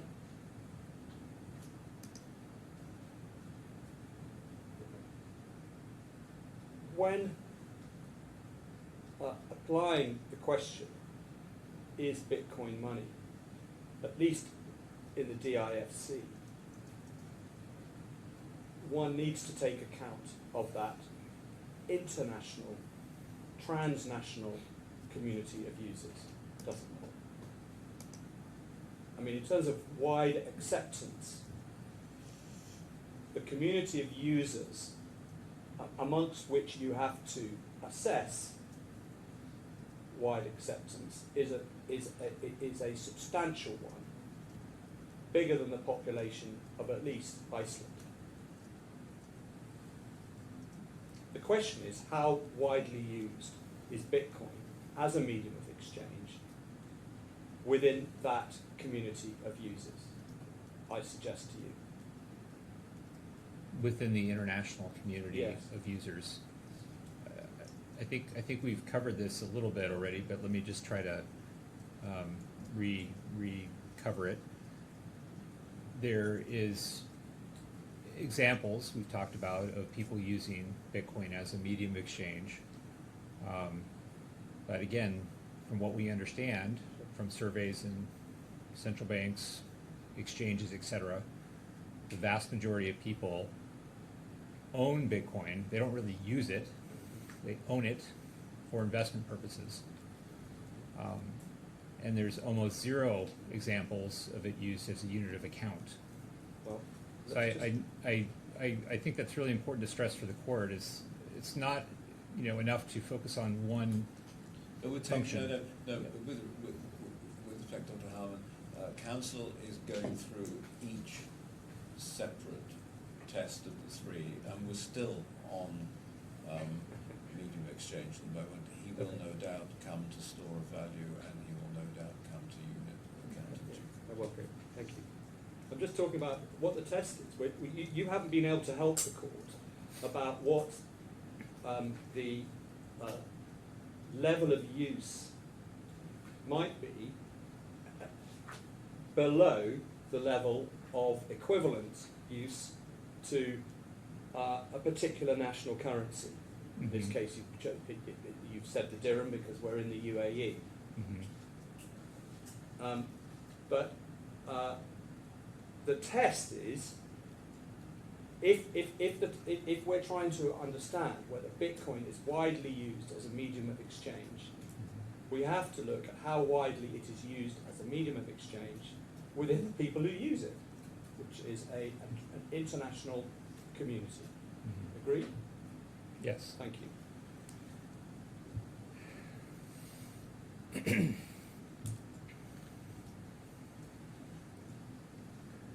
Now,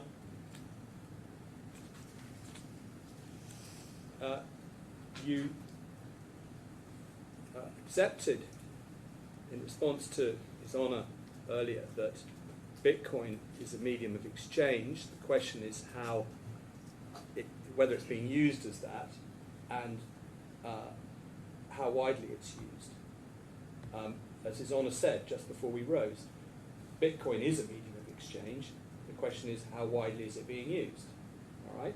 Now, I want to suggest to you that in the trading situations that we've been talking about, crypto to crypto, or crypto to fiat, it's being used as a medium of exchange because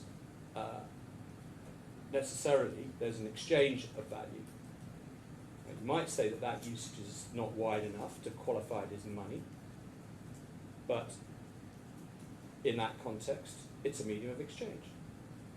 And I disagree. I see. When you swap a financial asset for another financial asset, that doesn't automatically make it pass the money test No. of wide use as a medium I'm not of saying exchange. the money test, I'm saying whether it's a medium of exchange. And it's not. A swap or conversion is not a payment for a good and service. And this is, again, not just my definition. This is Dr. Williams' agreed definition. You're talking about a financial trade. That's not the same thing as a payment for a good and service in an economy, as Dr. Williams and I agreed in our report. But if I buy a mutual fund with dollars, am I not using the dollars as a medium of exchange? The dollar is a widely used medium of exchange. Let me be clear. No, but And you are leaving aside, purchasing. sorry, let me finish. Okay.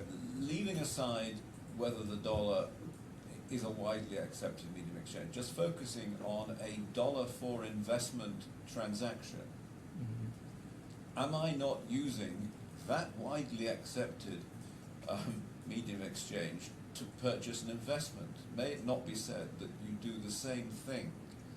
Rather than swapping an investment for investment, you are purchasing an investment if, for example, you are buying Ether with Bitcoin. Is that what you were getting at? Yes. Thank you.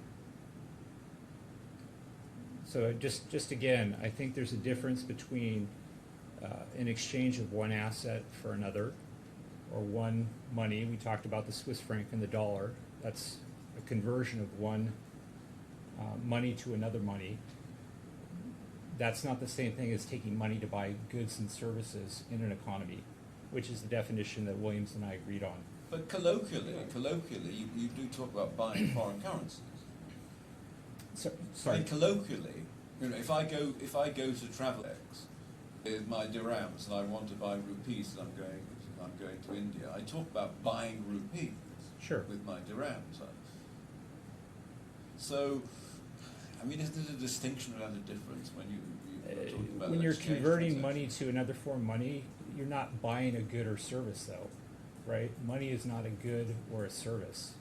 It's an instrument that meets the definition that Williams and I agreed on in our report. Okay, but if I'm So buying a mutual fund, what about that? you're trading, you know, on a financial market, basically. You're not out in the economy buying a good or service. What if right? I buy gold? You're trading money for a commodity And if I buy a piece of bullion?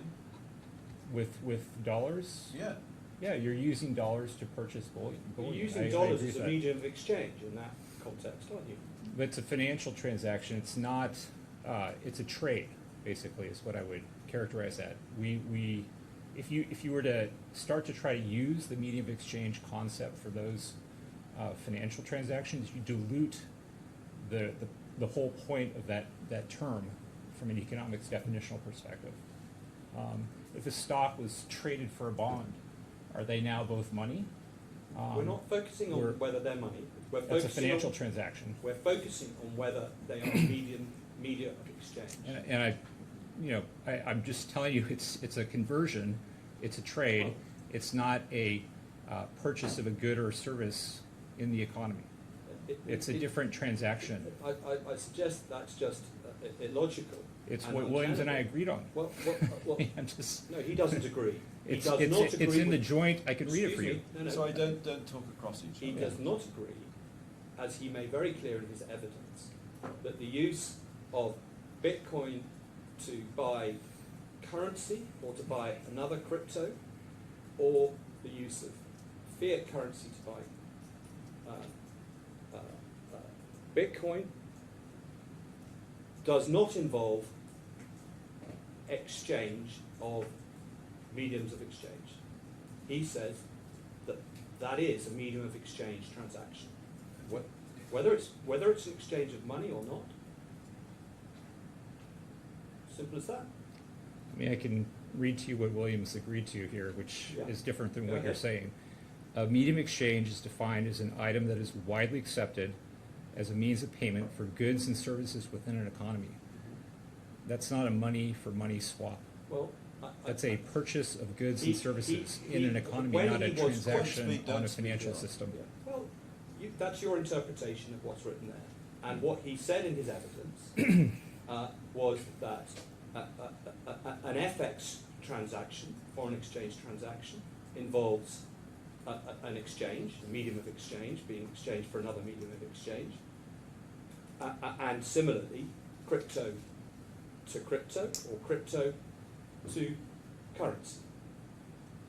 Now, it's not for you to argue whether that evidence is consistent with what he said in the joint expert memorandum. I'm asking your opinion on the particular, and His Honour was asking your opinion.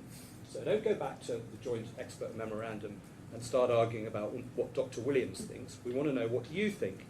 And I'm going to address this by suggesting to you that what you have said in your report is of some assistance to this issue. You go to 5.2.11 in your report, which is at 4011 in the bundle.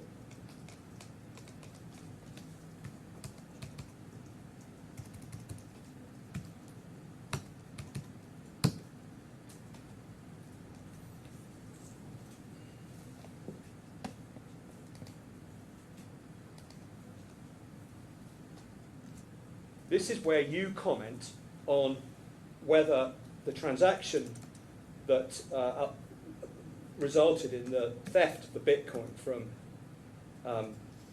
the claimants involved Bitcoin functioning as a medium of exchange in the transaction. All right? You remember this paragraph in your report. And you say, halfway down, in essence, the transaction was a crypto for fiat exchange, where fiat was the value conduit. So that's the US dollars, was the value conduit. Okay? Bitcoin was not facilitating the purchase of some unrelated good or service. It was the subject of the trade. This is analogous to a sale of commodity like the gold sale of a commodity. So a purchase of gold. One would not say gold was the medium of exchange if someone sold gold for US dollars. But you would say that the US dollars were being used as a medium of exchange within that transaction. It's a similar concept to being the value conduit, to use your words above. In that transaction, US dollars are a medium of exchange, aren't they? Whether they're money or not isn't the point. They're a medium of exchange. The US dollar is a medium of exchange, yes. No, but in this Widely transaction, it is a medium of exchange. It's a widely used medium of exchange, Yeah. yes. Thank you. So in this transaction, US dollars is being used as a medium of exchange. And you say the same in relation to the Bitcoin sale as to the gold sale.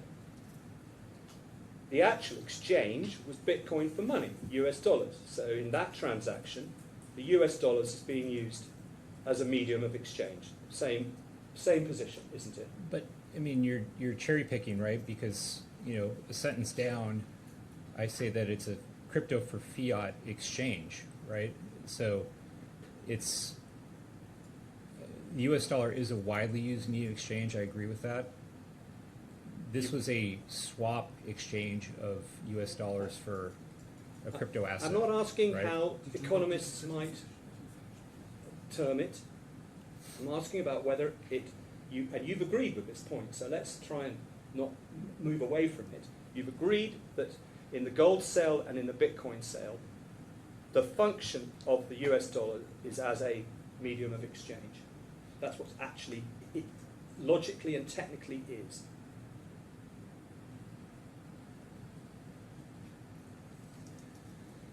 Okay. If you turn it round and you use Bitcoin to purchase a fixed quantity of US dollars, Bitcoin is the medium of exchange for the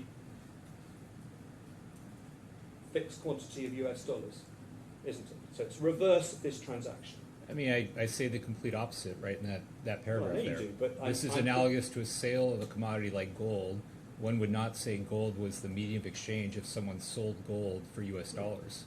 So I'm talking about a Bitcoin transaction, all right? Not gold. Sure, Okay. the same And applies with Bitcoin though. Okay. If you sold Bitcoin for dollars, you would not say that Bitcoin was the medium of exchange Well, for that transaction. if the US dollars is a medium of exchange for the purchase of the Bitcoin, why is the Bitcoin not a medium of exchange if the transaction is slightly different and you're buying dollars rather than the dollars buying Bitcoin? What's the difference in whether or not something is a medium of exchange? I think Your Honor already, I think, spoke to this. If I could just bring his words back to this. No one disagrees that Bitcoin can be used as a medium of exchange. I've acknowledged that. There's evidence of that. Sure. It all comes down to the wideness of the use. No. And In this That- transaction, please. that's where the disagreement is, Yeah. I think. No, but I'm understanding you now to say that in the transaction I'm putting to you, just within that transaction, Mhm. Bitcoin isn't being used as a medium of exchange. And I'm asking you to explain why, if the dollars is a medium of exchange, the other way around, which you've accepted. Why? What's the difference? So again, I think you're swapping one money for an asset or commodity. That's an exchange or a swap. It's fine, I guess, use the word purchase. I mean, I think there's a variety of ways we can characterize this. I agree that US dollars are a medium of exchange. You could even, I guess, start to say it was a medium by which this transaction occurred. I think I used those exact words here. But it's, I think, important to distinguish that from what I think this money test is that Williams and I, agreed on, which is that it needs to be a widely used medium of exchange across an economy. And that's where the disagreement is. You're moving into about different Bitcoin. territory. We're analysing what is a medium of exchange within a particular transaction. Bitcoin can be used as a medium of Yeah, exchange. I agree with that. I'm suggesting that it's used as a medium of exchange here. I disagree. And also, if it was buying, crypto was buying USDT or some other form of crypto, it's being used as a medium of exchange. The Disagree. US dollar is a medium of exchange. It was used to purchase the Bitcoin. No, sorry, again, let's make this simple. We accept that Bitcoin can be used as a medium of exchange. What you don't seem to be accepting is that it is used as a medium of exchange in a transaction for the purchase of a commodity or an investment. That's what you're saying. Sort of. I think economists, and what Williams and I agreed to, was that generally speaking, economists, when they use the concept of a medium exchange, are talking about the purchase of goods and services in an economy, not a financial trade. Okay, per se. so what you're saying is your expert opinion is that if a medium of exchange which would be a medium of exchange in other circumstances is used to purchase, for example, another medium of exchange or an investment, in those circumstances the first medium of exchange is no longer a medium of exchange. I mean, that's the logical outcome of what you just said. No, I would reserve the use of the term medium of exchange to goods and services throughout an economy. I would characterize a trade of, say, a stock for a bond, or that's an exchange or a conversion or a swap. No, you don't have to say trade a stock for a bond. Trade a stock for US dollar. Right. We're talking about something which is already a medium of exchange. So US dollar and Bitcoin are already mediums of exchange. They may be, the question of wide acceptance is another issue. But we've accepted as a base premise that BTC is a medium of exchange. What you're not accepting is that if you use BTC to buy an investment, in whatever form, it's not being used as a medium. It loses its quality of being a medium of exchange. And I want to understand why that is so. I don't agree with that. I don't think it ceases to. What I'm saying is it's not being used as a medium of exchange as Williams and I defined it in our report. It's being traded or converted or transferred or swapped in a discrete financial market. So that would apply to US dollars as well.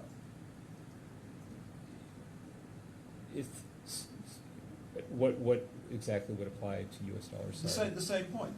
So what you're saying is that something which is a medium of exchange is only a medium of exchange for the purposes of purchasing goods and services. If the medium of exchange is used to purchase investments or another currency, it no longer is functioning as a medium of exchange. It is a swap of one asset for another. That's the logic as I understand of your evidence. So I think money is not a good or a service. The definition that Williams and I and economists agree on is that money converted to other money does not constitute a purchase of a good or service. It's a conversion or trade on a financial exchange of some kind. Okay, well, and if it's the purchase of an investment? That would be another investment or trade. It's not a good or service, right, that you're You're So- trading one financial instrument for another financial instrument. So the financial instrument is US dollars. Correct. Which happens to be and so, money. And so US dollars are not functioning then as money in the purchase of an investment. It's functioning as a swap between one investment and another. Right. Is that what you're saying? Yes. Okay. All right. Then I understand. Thank you. I understand the logic of what you're saying. I'm sorry to cut across your cross-examination. Not at all, Your Honour, thank you. You've asked some of the questions that I was going to ask, and we've heard the witness's answer, and I'm going to move on. My case is clear, and I put it, and we've got the answers to the position from Dr. Harman. I'm now going to move on, please, to volatility. To the extent it's relevant to medium of exchange, these questions are under that heading, but it's more of a segue into store of value, which is coming next. So we just deal with volatility as a topic. You've said in your report, paragraph 4.14, Bitcoin's volatility is a critical factor when assessing its suitability as money. And do you say that Bitcoin is too volatile to act as a medium of exchange, or is the volatility a store of value issue? Or is it relevant under both? Bitcoin, as we've discussed, has been used as a medium of exchange. Yeah. So there are some who, accept that volatility and are comfortable with it. But logically, there's huge problems with, something operating as a medium of exchange that can lose 50% of its value in a single day, which Bitcoin has on a number of occasions. 90% of its value in a year, which it's done on a number of occasions. 40% of its value in the last 4 months, which it's done recently, right? You're very keen to get that in. You've done it twice now, but can you just answer the question? It undermines its use as a short to medium term store of value for monetary purposes, yes. Thank you. It's a store of value. It's not relevant consideration in relation to medium of exchange. Well, its stability as a store of value is relevant to its use as a medium of exchange. So, for example, imagine you were paid your salary in Bitcoin. It lost 50% of its value on a single day like it did in March 2020, and you had to pay your rent at the end of the month, and you don't have reserves. You live paycheck to paycheck. You can't pay your rent, right? That's what I'm talking about in terms of the problems that volatility introduces to buy goods and services in an economy. Just on wages, can I just diverge into that for a moment, because you've raised it. Mm-hmm. You heard the evidence of Dr. Harman that in Dubai the courts have ruled that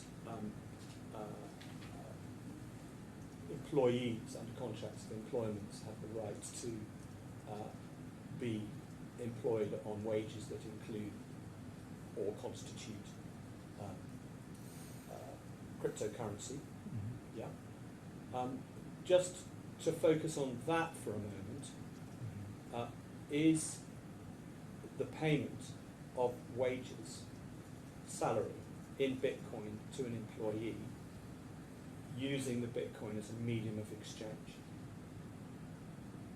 I would think that could be an example of that, yes. Thank you. Because you're purchasing a service, labor. Thank you. Yeah. Thank you. And you're transferring a store of value?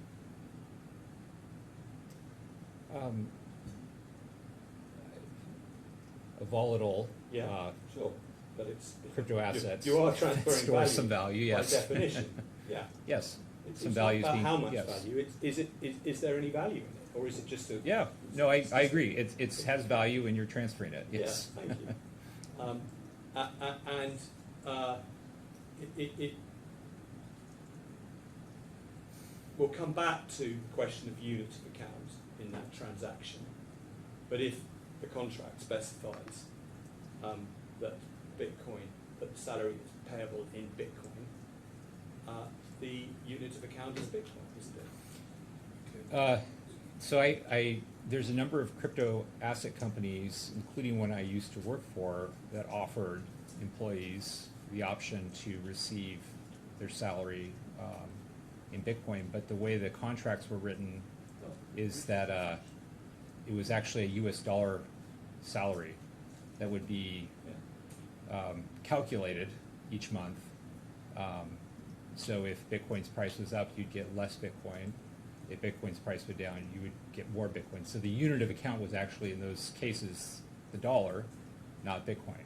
Well, It's similar to the merchant example we spent a lot of time on, where it seemingly seems that merchants are accepting Bitcoin, but they're actually not, right? we could debate that example. That wasn't the question I put to you. I said if the contract specifies payment in Bitcoin, the unit of account is Bitcoin. That's not I think, clear enough explanation to answer the question, because again, if it's, as I described, a US dollar quantity that's then exchanged. No. If the contract provides for your salary will be 2,000 Bitcoin per annum. So if the nominal number of Bitcoin you're saying, that I would agree with, yes. If the contract is nominal, stating a nominal quantity of Bitcoin, yes. I think that becomes the unit of account for that transaction. And if the contract specified 50% nominal US dollars and 50% Bitcoin in relation to the Bitcoin element, again, that's the unit of account. No, that's Excuse me. You're putting inconsistent propositions.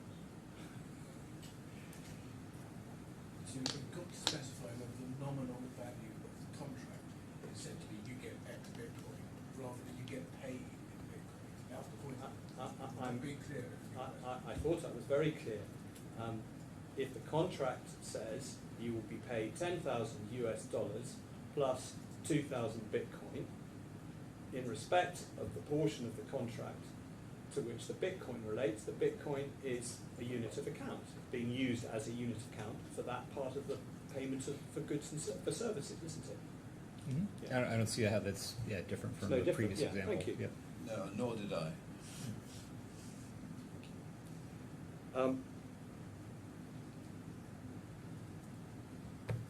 Volatility, you mentioned this in the context of wages, but more generally,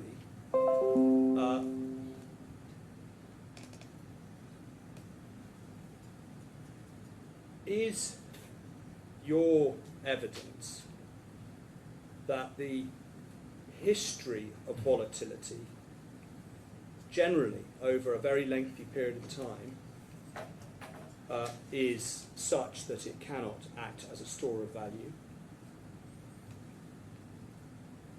Or is it the volatility potentially on a day-to-day basis, week-to-week basis, or is it somewhere in between?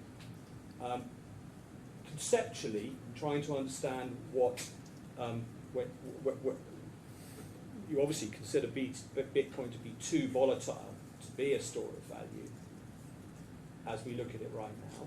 But what is that based on the long-term history, or is that based on what's happening today? How do we apply the volatility test? Right. How does honor apply it here and now to Bitcoin being used as a medium of exchange in the sorts of transactions we've been talking about,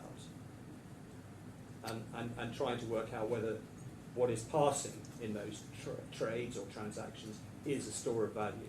Yep.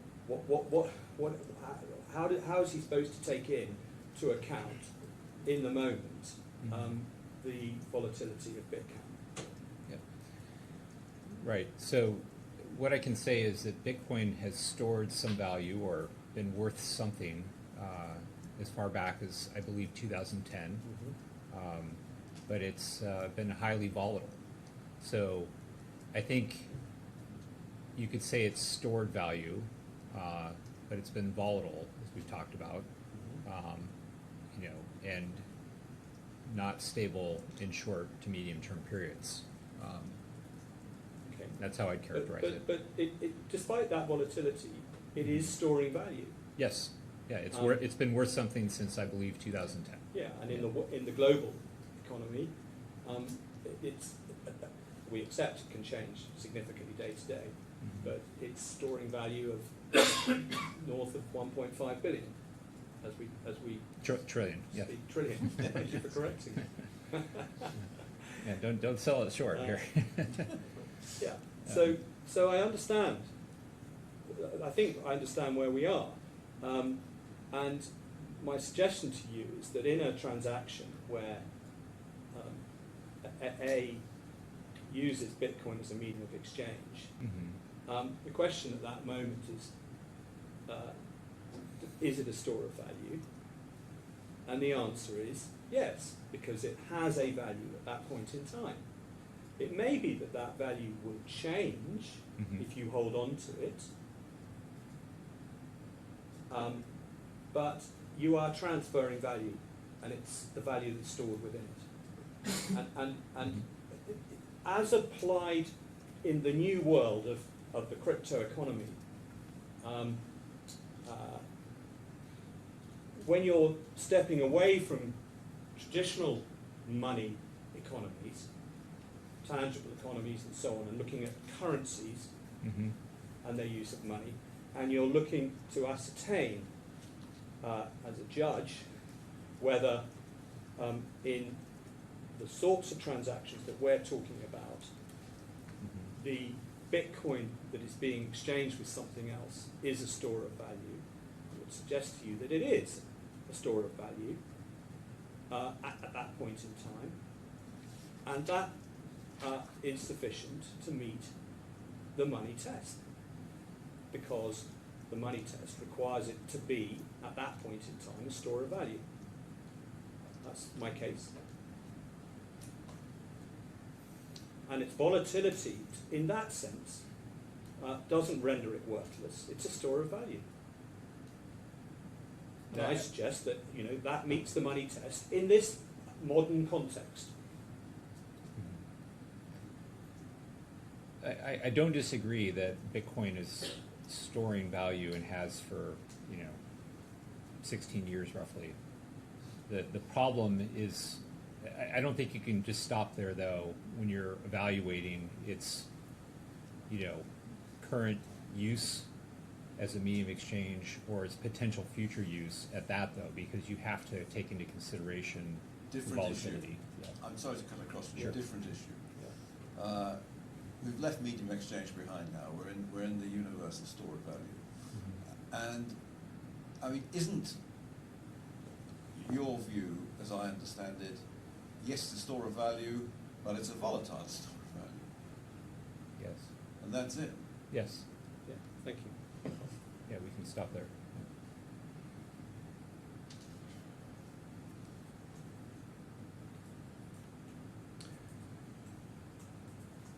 Let's move on to unit of account, please. Just like to start with unit of account by looking at your own paper, which was put to Dr. Williams yesterday, which is in the bundle at page 7236.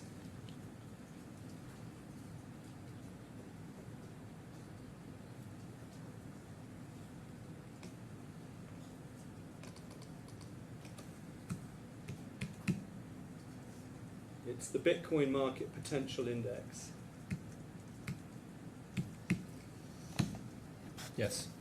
And as was made clear, I think, in a passage to which Dr. Williams was taken on the next page,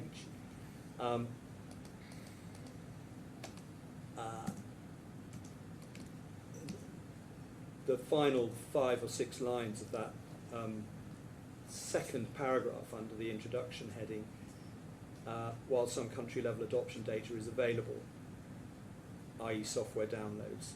Most of the publicly available user and transactional data is only available at a global level.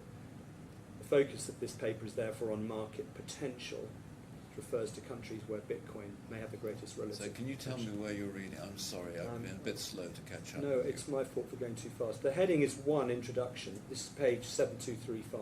7235. Yeah, Okay. sorry, I asked Yes, everybody I to have scroll that. down a page. I should have been clearer. And then the third paragraph, I got that wrong. I said second. This is, In this paper, the term adoption. yes, and Okay. the last 2 sentences is what I was reading. Okay, sorry, I Yeah. got the reference to 7236. Yeah, I won't read it again.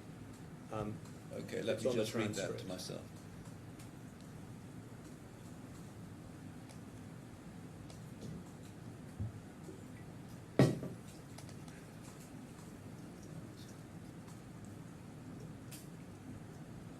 And then if you go to 7236,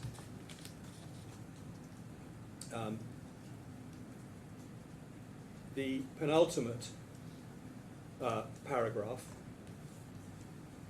final sentence, however, because at present Bitcoin is primarily utilized as an alternative means to transfer and store value, the index favors variables that focus on Bitcoin's monetary functionality.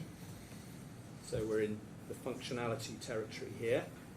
And you've said that at present, and just to be clear, this was, I think, a 2015 paper?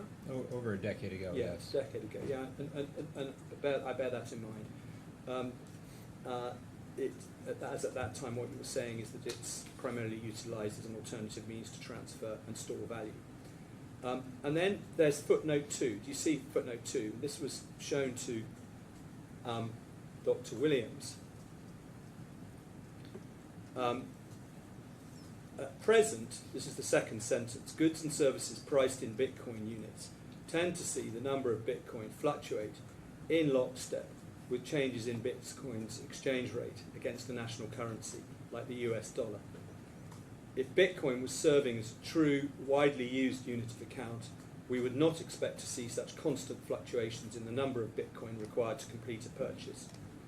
Further, Bitcoin is unlikely to become a widely used unit of account until either its relative volatility decreases and or it becomes more widely used as a medium of exchange.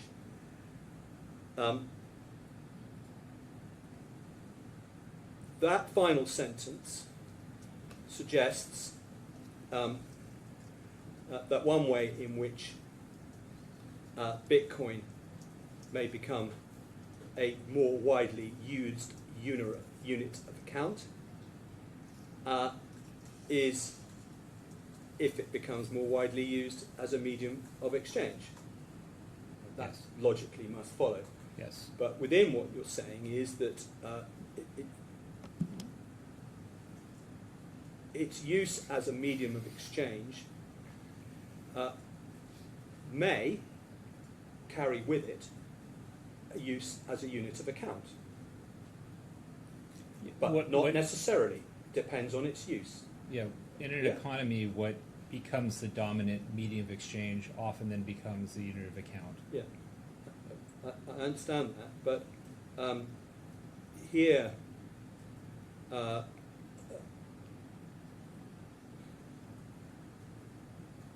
it's inherent in what you say here that whether or not it's the dominant in an overall economy unit of account, there will be individual transactions where Bitcoin is a medium of exchange and also a unit of account. Must be right, mustn't it? Now, yeah? I mean, typically no. It just, I'm not aware of examples where people say, oh, that looks like it's worth 0.0001 Bitcoin to me. They'll say it's worth X number of US dollars and then convert to the quantity of Bitcoin based on the current exchange rate to determine the nominal number of Bitcoin to send. Yeah. That's not really an answer to my question.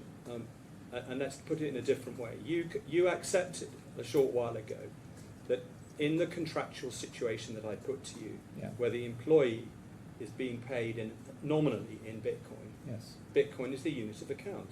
The hypothetical So in, contractual situation Yeah. you put to me, yes. Yeah, sure. Yeah. We don't know the level to which that happens. Yeah. But I'm just trying to get, this is a conceptual discussion, all right? Similarly, on Lightning, if you buy goods and services that are priced in Bitcoin, and Bitcoin is transferred to the vendor, the unit of account is Bitcoin. No, that's just not how it works. I think we've covered this, but again, there are, I don't know of examples where a fixed nominal quantity of a good is priced in a fixed nominal quantity of Bitcoin. The nominal quantity of Bitcoin often fluctuates, as is stated here, in lockstep with the exchange rate. I'm not asking you about that situation. Let me take it. Let's just say we go back to the original pizza guy who takes the Bitcoin in exchange for the pizza. Mm-hmm. The unit of account is the Bitcoin. It's the only thing that's transferred in terms of value, isn't it? On that side of the transaction. So the way Laszlo purchased the 2 pizzas from Papa John's is he posted a forum note saying, I'll give 10,000 Bitcoin if someone will send 2 pizzas to my house.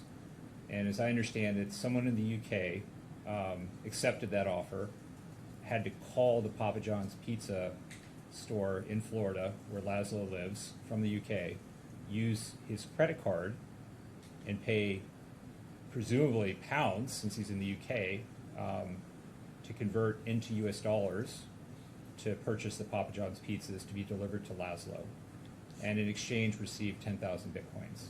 All right. Well, you're So not going it's a convoluted transaction, Well- and Well, saying what's the unit of account in that setup is, I think, something I would need to think a little more deeply. all right. You no doubt would refuse to enter into this transaction, but let's. I just wish assume- I would have. No, the We all one do. the one I'm about to put to you, but let's just hypothetically, if I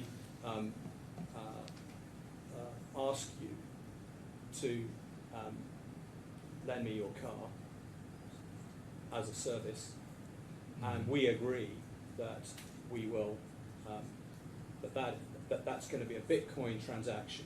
I'm going to pay you Bitcoin. Mhm. It's a fixed price in Bitcoin. That's the nominal value of the service that you're providing to me. You may very well be thinking about how you might be able to exchange that Bitcoin for something else once you've received it. But in the confines of that transaction, the unit of account is Bitcoin, isn't it? It's the same as the wages that are being paid to the employee. I think, the way most commerce with Bitcoin, when it is conducted, You're talking about 2 different things. Yeah. Just So the answer to my question. no, but what Mr. Spink is talking about is, can you construct a transaction where Bitcoin is the unit of account? And the answer to that is self-evidently yes. yes. Of course you can, and you accepted that when he gave you the hypothetical about the wages, Yeah. and he's going to give you another hypothetical about the use of the car. But it doesn't matter; you've already accepted. Yeah. Hypothetically, Sure. one can create a transaction where Bitcoin is the unit of account. But the real issue for me, in terms of the satisfaction of this element of the money test, I won't put it as a conclusion, but rather as a question.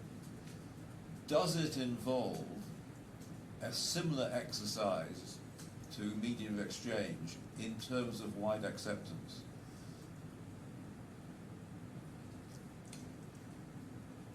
Thank you. Perhaps I can address that. Yes. Because my point is that that I was going to make was trying to make on the footnote is the one that you've now accepted, that you can have, in an individual transaction, you can have Bitcoin being used as a unit of account. All right? Now, I'm putting to you that in that transaction, Bitcoin is money because it's a medium of exchange, it's a store of value, and as you have accepted, it is the unit of account for that transaction. And my proposition is that in the modern world of applying the money test to these sorts of transactions, that meets the money test. All three elements are met. For a discrete transaction, I think that's fine. It's just not true across an economy or at a scale, economic scale that's meaningful. I mean, everything would become money that's ever been transacted in such a way, and you dilute the whole concept of money to make it meaningless from an economic definitional perspective. There would be no line between anything that's ever been, denominated and transferred in exchange between that and a widely used, regularly used throughout an economy instrument. So your evidence would be that in that context, that particular kind of transaction, it's money-like, but for unit of account, there's also a widely used requirement. It's just not generally accepted, right? So that's the problem with then saying this is money. In a discrete two-party transaction, it may tick all three boxes, but you can't go next door or the next town over, right? Like you can with what we understand money to be in an economy and reliably exchange it, purchase goods and services, right? It's special circumstance transaction, that ticks a few boxes that doesn't generally apply across the economy.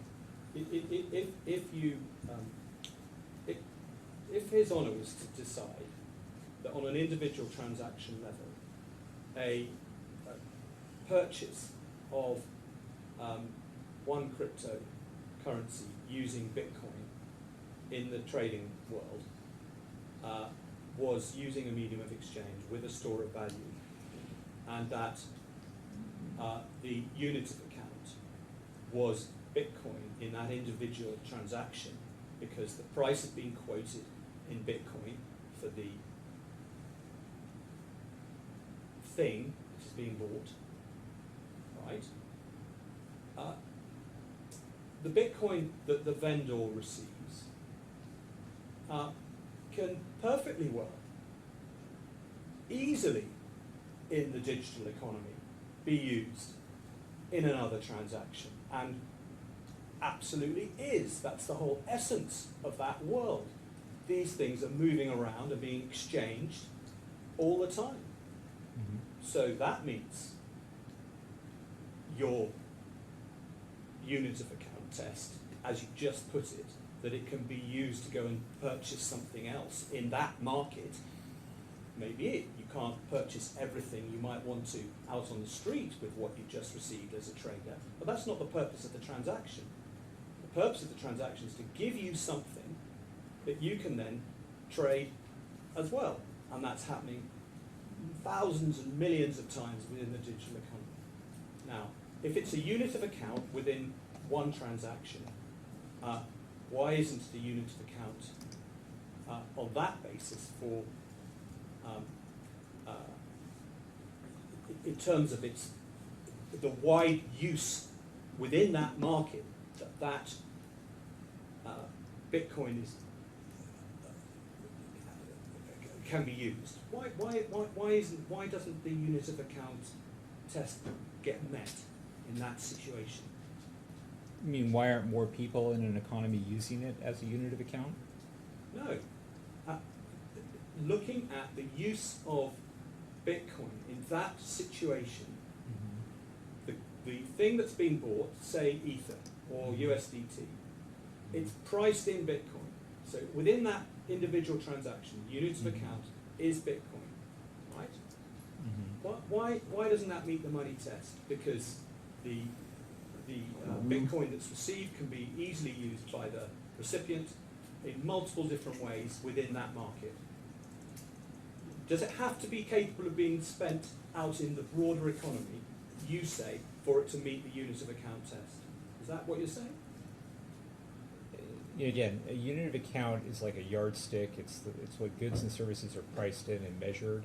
You're talking about trading financial assets, exchanging them, swapping them. That's a kind of like corner of the economy, the financial markets. It's not the Well, broader economy. That's what we're focusing on at the moment. Within that economy, why isn't that a unit of account? So, trading one asset for another, I think we're back where we were earlier, is swap and exchange. Well, It's not the purchase of a good or a service in the broader economy, right? Yeah. So you're now retreating, if I may say so, into a point that we've already discussed. yeah. Can you give a satisfactory answer to the call? Perfectly fair, so you're referring to the competition of the Can you answer my question directly? If it's a unit of account in the trading world that we are discussing, if in that transaction Bitcoin is a unit of account and can be used as a unit of account by the recipient for the next Bitcoin trade, why doesn't that meet the money test? Okay, so you're talking about trading crypto tokens for another crypto token. Well, that's an Exchange example it. that I'm giving you, yes. Yeah. I think it gets back to where we were, where that's not the use of money to purchase a good or service.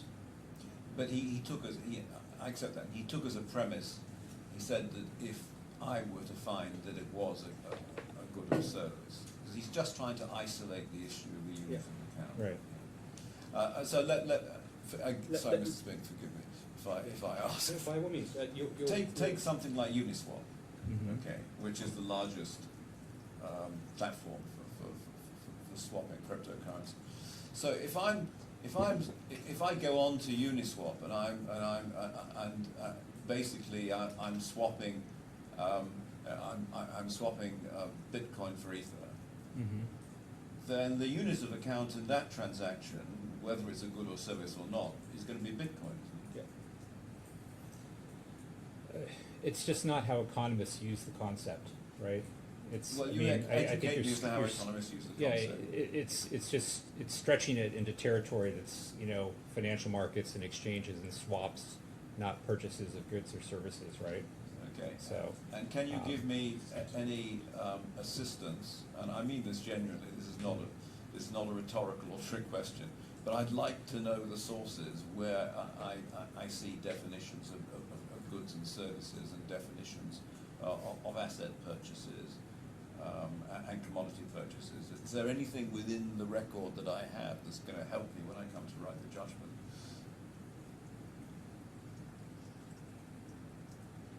From an expert point of view, have you referred to anything in your expert's report? I don't think we have correct me if I'm wrong, a kind of taxonomy of what is a commodity, what is a good, what is a service, I think we've talked about what is money. I've made the point here today that most people don't think of money as a good or a service. It's used to purchase goods and services. And I've made the further point that, a trade of one financial asset for another is not something that economists typically consider as a purchase of a good or a service. It's an exchange, a swap on a financial market. Sure. Yeah. No, I understand. I understand that's your evidence, and of course I respect your expertise. You are here as an expert, and in this judicial world, the expert is here to assist the court, and the assistance that I was just asking for, whether there was any material before me which underlies, the opinion, or is it just something that, if you like, is general are you saying is general academic economists' opinion, and that's it, doesn't have to be written down anyway? Sorry, I'm not sure. Well, it's a critical issue. But when one's looking at the use of Bitcoin and the volume of Bitcoin, and council's investigating with you, whether the use of Bitcoin, for example, to purchase other crypto assets, whether they are themselves cryptocurrencies, so-called, or some other form of token, some sort of NFT, or some other form of investment. What I think is going to be Mr. Spink's case is you include that use in the use of Bitcoin to show that it is widely accepted as a medium of exchange. That's as I understand his case. I may be wrong, and he'll correct me if I'm wrong. And so I really do need to understand whether somebody going onto Uniswap and swapping BTC for ETH is categorized as the use of a medium exchange. You say not. You say it's a substitution of one asset for another, essentially. All I'm trying to ask is whether there's any learning anywhere that I can read which will educate me as to whether or not the purchase of assets or the swaps of assets fall within an economist's definition of the purchase or acquisition of goods and services. Yeah, and to the best of my knowledge, economists do not generally speak to exchange and swap of financial assets.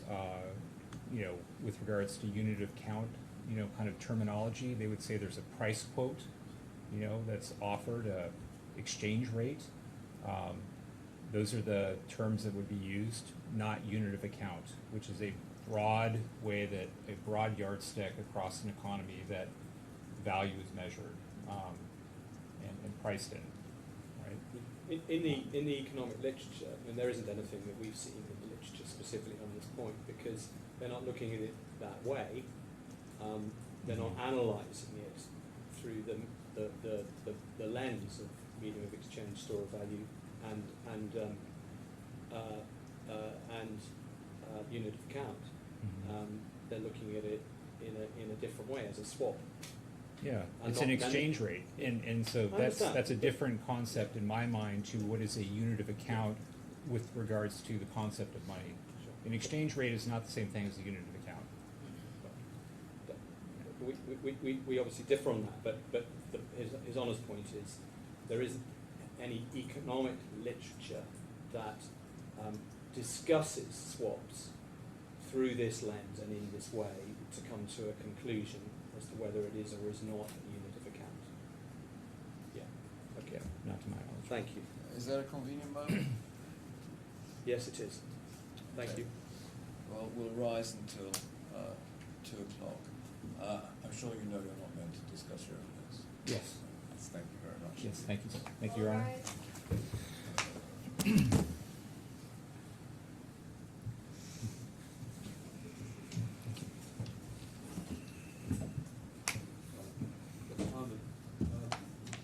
Just one more matter on unit of account I want to explore with you, in terms of how we analyse it,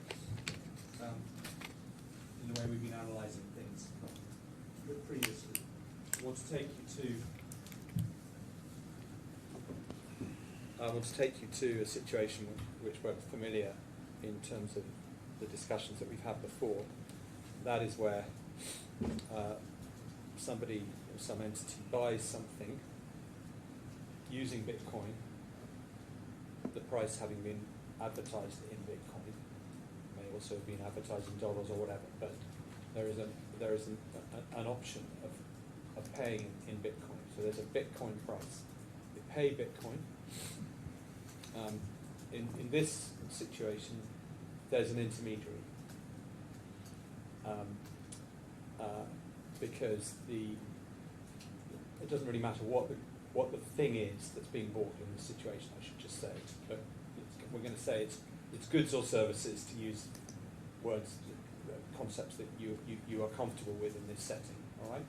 So the vendor is selling something to me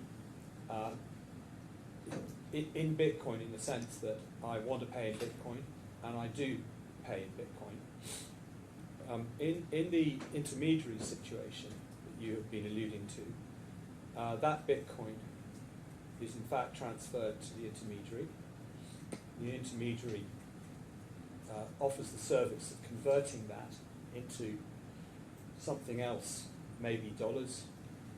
It could even be another cryptocurrency if the vendor is an enthusiast. But that's the nature of the transaction, and whatever it is, if it's dollars, it goes to the vendor. That's the structure of in very broad terms, of that kind of purchase. Would you agree that is big? And I'll remind you why I'm asking you about this, because on a number of occasions where I've talked about paying in Bitcoin, you said, well, that's not really what's happening. There's an intermediary there who is offering a service to the purchaser and the vendor to exchange the Bitcoin for whatever it is that the vendor wants. So you would accept, I think, that is a kind of transaction that happens. How widespread it is, let's not get into that. But that's a payment mechanism that exists. Where people take Bitcoin and an intermediary receives it and converts it into something else for the seller of the item. Yeah. Yes, We've discussed that. Yeah. And just to be clear, that's different from me going somewhere else myself and changing my Bitcoin for dollars and then handing it over to the vendor. We're not talking about that situation. What I do is hand over Bitcoin, and I'm buying something in Bitcoin from my perspective.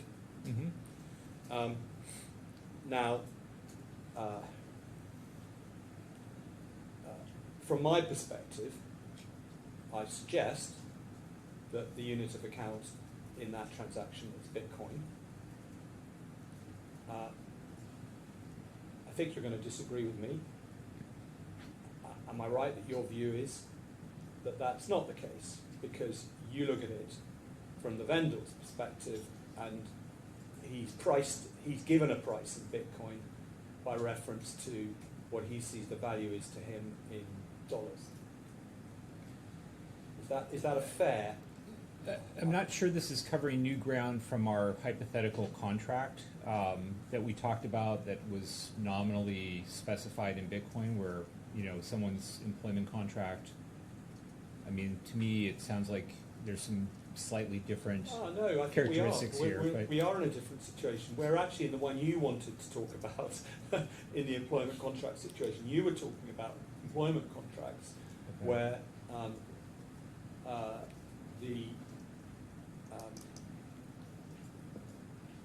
well, let's not get drawn into that. It is different. It is different. I mean, what Council's asking is essentially this: if from the buyer's perspective, all the buyer sees is that a seller is willing to accept Bitcoin, he pays, or she, or it, if it's an entity, pays Bitcoin and receives what is purchased. Now, it may be behind that facade of Bitcoin there is an intermediary, but what he's putting to you is the buyer's perception that the buyer is making a purchase in Bitcoin, and in those circumstances, is it not then that Bitcoin is the unit of account? That's exactly what I'm putting. Okay. Yeah. I think the key to answering that question accurately is to see what's happening with the nominal amount of Bitcoin over some reasonable period of time. At any point in time, obviously a price will be quoted in Bitcoin in this example. But my question would be, well, what about an hour later, or the next day, you know, or even 10 minutes? If there's been any movement in the exchange rate of Bitcoin against the dirham or the dollar or whatever the conversion instrument is that the third party's assisting with, then it's not really relevant what the buyer's perspective is. What matters is what, you know, is the real true underlying unit of account of that transaction. And if the Bitcoin exchange rate is fluctuating, that the buyer would pay the nominal number of Bitcoin, then Bitcoin is not the unit of account in the transaction. Okay, You well, know. I see your analysis, but I continue to suggest that at the moment when the price is in Bitcoin is quoted and it's paid, from the buyer's perspective, the unit of account is Bitcoin. As a piece of analysis, you don't agree with that, as you just made clear, because you're looking at a concept of what is the real unit of account of the underlying transaction. Is that a fair summary of what you said? Yes. Yeah, thank you. Just let's look at it from another perspective. I don't want to drag this out on each component. But as between the purchaser and the intermediary is providing service to the purchaser and is receiving Bitcoin. The unit of account as between the buyer and the intermediary is Bitcoin. That's what the underlying transaction as between them is what to do with this amount of Bitcoin. You're giving a fixed amount of Bitcoin to the intermediary, and they're going to do whatever they need to do with it to change it into something else. As between them, the unit of account must be dollars. It's irrelevant in that relationship. It's Bitcoin, isn't it? Look, I appreciate the point you're making, and I think I understand it. I just worry that it risks kind of, you know, really undermining kind of the whole point of what the term unit of account means. And it has breadth and width and wideness embedded in the concept. It's not meant to really apply to discrete partial buyer perception transactions, right? It's about accounting records across an economy, prices, wages, and so on and so forth. It's implies. You just answered my first example, my first suggestion to you by trying to analyse what the underlying unit of account of the transaction as between the buyer and the vendor is. I'm just asking you to do the same on a separate transaction, which is the passing of Bitcoin to the intermediary. Yeah. The unit of account there must be, of that transaction, must be Bitcoin. Can't be anything else, can it? It's just not how the term is used and what it's meant to convey. Yeah, sure. And in the literature, the term is never used in this context because, as we know, it's not discussed in the literature because we're in a new world. I'm asking you to bring your economist's mind to this piece of analysis and to tell me why, from an economist's point of view, in the transaction between the buyer and the intermediary, which is a separate transaction, that is not the unit of account.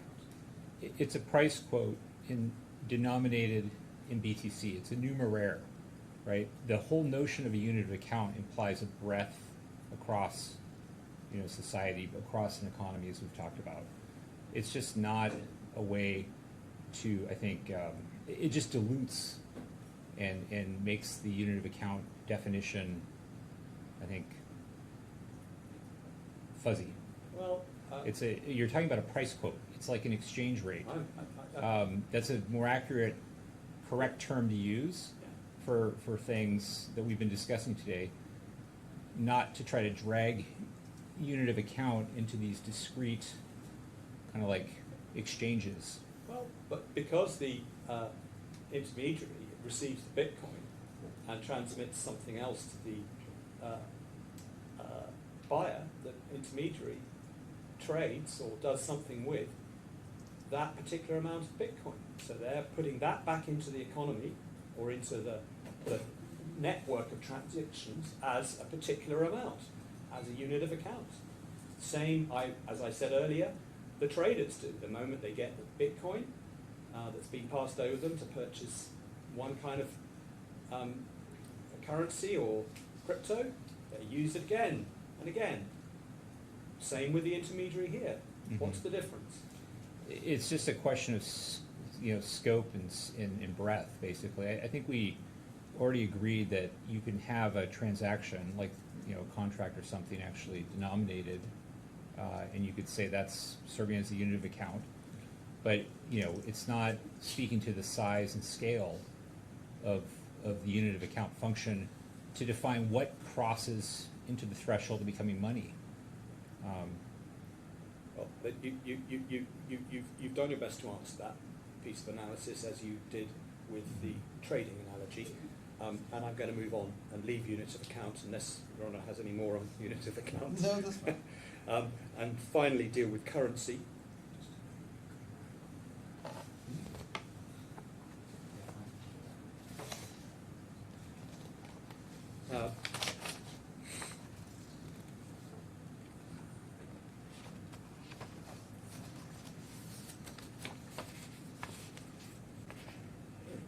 As far as currency is concerned,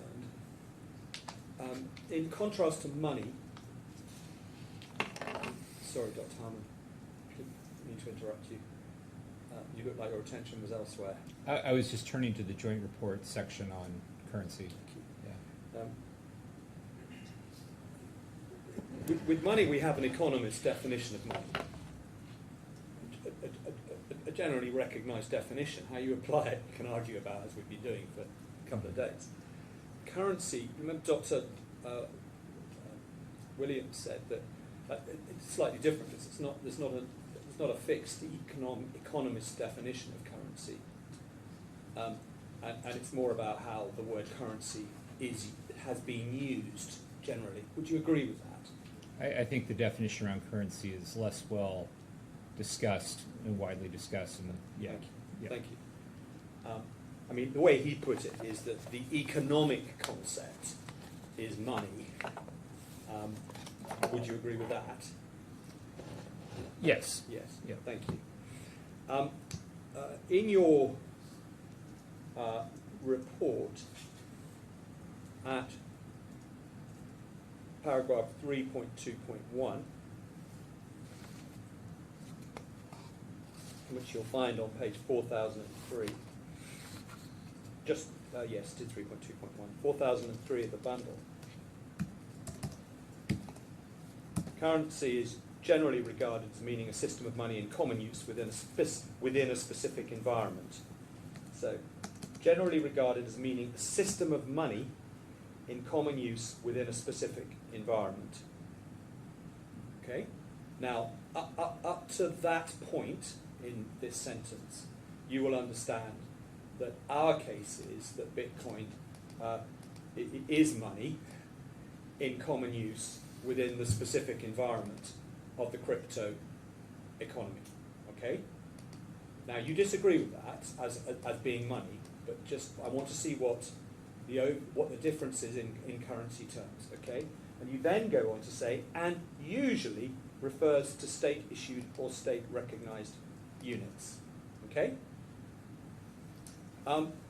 What I want to know is whether you say that it is essential to money being currency that it is state-issued or state-recognized in that sense, or whether, as the wording here suggests, that is what most currencies in the past have been, because they are fiat currencies and they are historically, generally, state-issued or state-recognized. So are you saying state issue or recognition is an essential requirement, or it's just something that has been a property of currencies historically? Which of those two is it? It's not an essential. Yeah, we've talked both about money, and we can. I think the same is true of currency, where people could use that term to describe something that's not state issued. Yes. Certainly cryptocurrency, people use that term. It was Yeah. even used by some regulators, state officials, right, even. So, Sorry, I'm going to, forgive me for interrupting. You're not suggesting, again, this probably helps Mr. Spink more than you in a sense. My present thinking is that the word currency is a legal word and a matter for legal definition. You're talking about colloquial usage. Correct. yes. So I think it's important that we bear that in mind. And I'm not going very much further because between us we've got to where I wanted to get to. Yes. One is, from his point of view as an economist, it's not essential for it to be state issued or state recognised. And the other, if I may say so, is Your Honour's acceptance.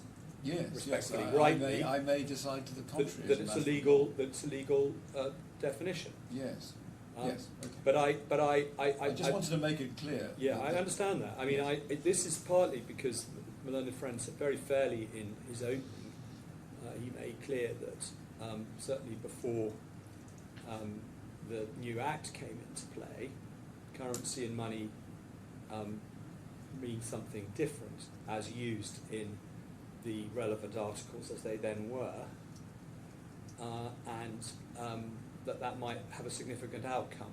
Yes, And I'm seeking to explore if there's any economic background Sure. for that submission.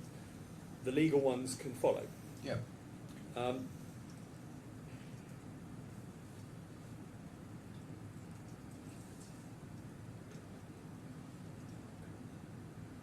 No, that deals with currency. Thank you. And that's the end of my cross-examination. I understand from my learned friend a few minutes ahead of my revised deadline as set by the length of time he took. So we are close to parity. Well done. Thank you. I'm grateful. Okay. Thank Okay, you. there's a re-examination. Sorry, Oh. yes, I'm going to ask just Sure. a couple of areas just to ask you about. You gave an earlier answer that you talked about having a community of, this is on the question of medium of exchange, that you could have a community of two users who use an asset for an exchange, and your evidence was that that wouldn't be wise use because it would just be, it wouldn't be a medium of exchange, you've just got two users who agree that there's an asset can be transferred as between them. And then you were asked about the test for a medium of exchange. What is the test? And the question was asked whether the medium of exchange, whether the test would be that the medium of exchange was widely used within the community of users who used it. And I'm asking you, do you think the test is whether the medium of exchange is widely used within the community of users who use it, or widely used within the economy, or something else? And could you explain your full evidence? Right. Well, the joint report, specifies, widely used within an economy, and, I think there's a breadth and, general nature across, market participants and actors and so on that is implied with that. So, I think you wouldn't call something a medium of exchange. Oh, it's passed this test if there's two users who are transacting with something, full stop. It has to be significantly larger than that. And more general in terms of what it can do. Maybe Yes. separately, about moving on to store of value, where it was left with you and the judge, and my own friend Mr. Spink, because it was all dealt with quite shortly, and your evidence was, where it seemed to end up, that Bitcoin was a volatile store of value. Could you just say your point about volatility? What is the relevance of volatility or reliability or stability to whether it meets the store, whether an asset meets the store of value function for an economist? Yes. I mean, money is something that's used every day by participants in an economy, and if the price or exchange rate of that instrument were to fluctuate significantly, daily, weekly, monthly, it can wreak havoc on the ability of that instrument to be used for transactions. I gave the example of But that's medium of exchange, not store of value. No, I gave the example of paying your rent at the end of the month, and if the thing you receive can drop 50% in value in a single day, and has wild market swings on a regular basis like Bitcoin does, it really undermines the ability of that instrument to be used as money. It's true that money, other monies can experience a currency shock and But have. it's still a store of value, isn't it? Yes. It's just that because of the volatility, on your hypothesis, it makes it an unreliable medium of exchange because the price varies so much. So you don't know Correct. if you're holding, whatever number of satoshis or whatever, depending Yes. on how high your rent is. You may have rent of $100,000 a month, but whatever increment of a Bitcoin you're holding and you use it to pay your rent, it may not be enough because of the volatility. But that's a problem with using it as a medium of exchange. It still has a value. Yes. The value may go up or down, but it's still a store of value. Agreed, yes. I understood the question to be related to the monetary use, not whether it could have value. Yeah, I think Yes. the question related to store of value. Well, it did, but I think there still may be a difference between, possibly a difference between all three of us. And let me have another go, and I'll try not to leave, but I think it's important to get to the bottom of what your opinion is on the point. Is the question of reliability or stability, is that built in to the consideration of the store of value criterion? So that when, as an economist, you're deciding whether something is money, when looking at the store of value criterion, is reliability or stability part of that discussion, part of that consideration, or does it only go to something else like medium of account? No, I think it is a part of the discussion and analysis, particularly around suitability of something to serve as money. If it's too volatile, it's unsuitable to be a medium exchange and a unit of account. It's problematic and unlikely to become money or reliably serve as such. But it can store value. I mean, I don't think there's any argument there. Great. Thank you, Dr. Thank you. Thank you very much, Dr. Howland. I thank both you and indeed Dr. Williams for Yes. fascinating evidence. Thank you. Very, very helpful, both of you. I'm very grateful for your contributions. Thank you so much. Thank you, Your Honor. Dr. Williams had to catch a flight home at lunchtime. He allowed me to finish off the cross-examination of his opposite number without being present. Oh, well, will you pass on my So thanks then? I was about to say we will pass on your comments. Thank you. Thank you for making them on his behalf in his absence. Okay. Thanks.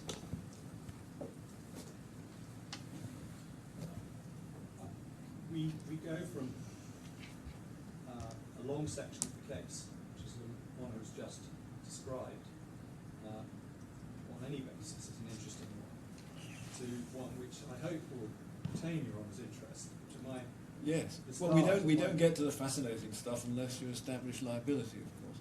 We don't, and more importantly, we don't even get there if Learned Friend's preliminary point is a good one. Yes. And what I'm going to do in my closing submissions is see how far I get in what remains of today, but I'm going to deal with the pleading point first because I want to get that one out of the way. I'm a Learned Friend. Certainly doesn't thank me for calling it a pleading point, but I know what you mean. you know what I mean, and I recognise that it goes.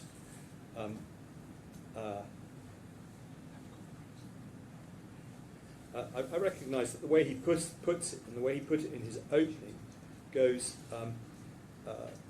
further than a mere pleading point. In particular, his submission that the way in which we have proceeded, and the court is being invited to proceed, will put us in a better position than we would have been entitled to have been in at the first trial, and that in effect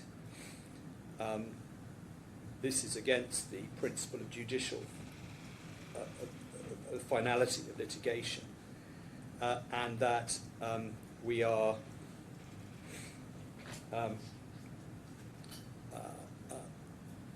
we're effectively seeking to have a second bite of the cherry when we're not entitled to do so. I'm going to do, as I say, with this point first. It doesn't appear first in my skeleton argument, and I would ask Your Honour to have available to dip into my skeleton argument at all times in my closing submissions, because I'm going to try and root all of my submissions in the skeleton, because in places much of what I need to say in my submissions is there. And on the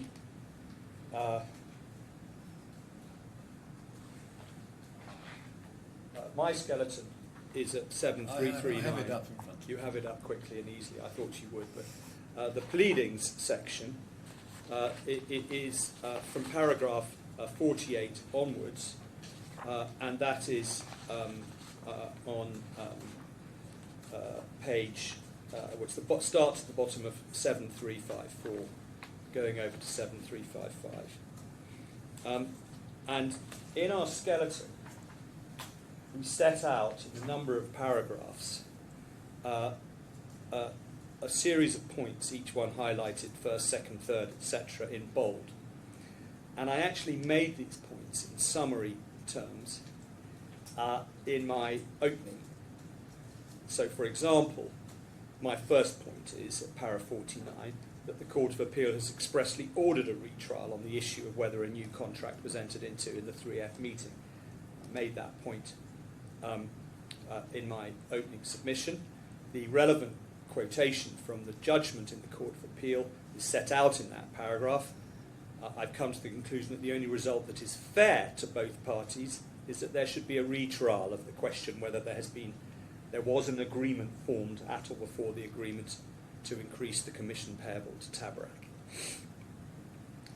And clearly, within that, what, Your Honour, is the question of, if there was an agreement formed, what the terms were.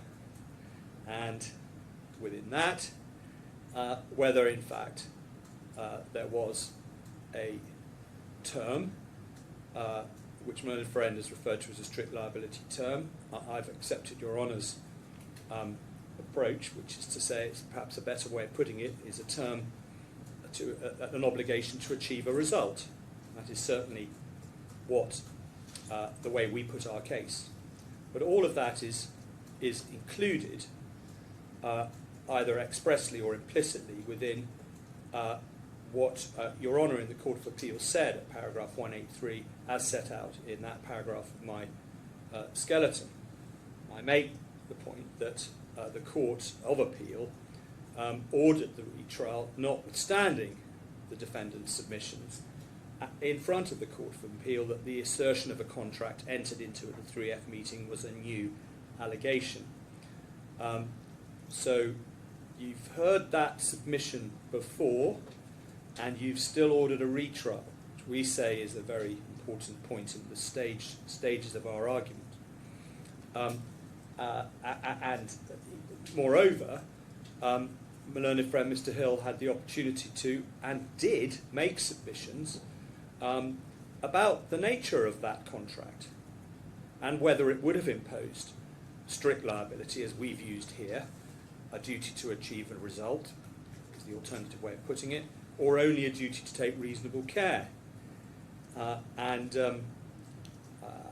As I will allude to when we come to the section of my submissions that deals with whether or not the obligation was to achieve a result, or only a duty to take reasonable care, or something less than that.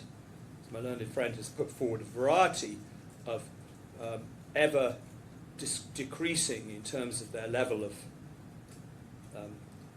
obligation on TABARAK, a series of decreasing possibilities, some of which would have imposed an obligation even less than a duty to take reasonable care. And despite that, despite being able to make those submissions, despite the court observing that in light of those submissions, there needed to be further investigation at a retrial, as opposed to undertaking the course that I recall I invited the Court of Appeal to take, which was to determine the issue there and then.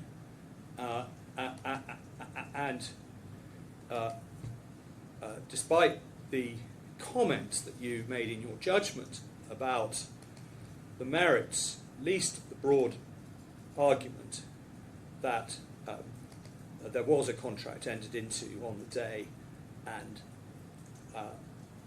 there was an obligation to return the 300 Bitcoin if the price was not received, which I accept doesn't say all that it needs to say about that obligation, despite your observations on the merits of at that broad level. Your Honour ordered a retrial. And we made no complaints about that, because the learned friend has an opportunity at this retrial to make the much more detailed submissions that he has already alluded to in his opening and will no doubt make tomorrow about that. But in this context, i.e. whether we should be allowed to run this argument that you ordered we should be able to run at all, the approach that the Court of Appeal took is important. And you can see why you considered that the judge had not, for whatever reason, dealt with the argument that you were there considering from the passages in your judgment set out in the skeleton from 177 to 180. The judge did not consider and made no findings on whether there was a new or varied contract that arose in the circumstances described at paragraphs 161 to 167, and that's the section of the judgment which we rely on as a summary of the key facts gleaned from the judgment of that first instance. That's where those facts are set out in the Court of Appeal judgment.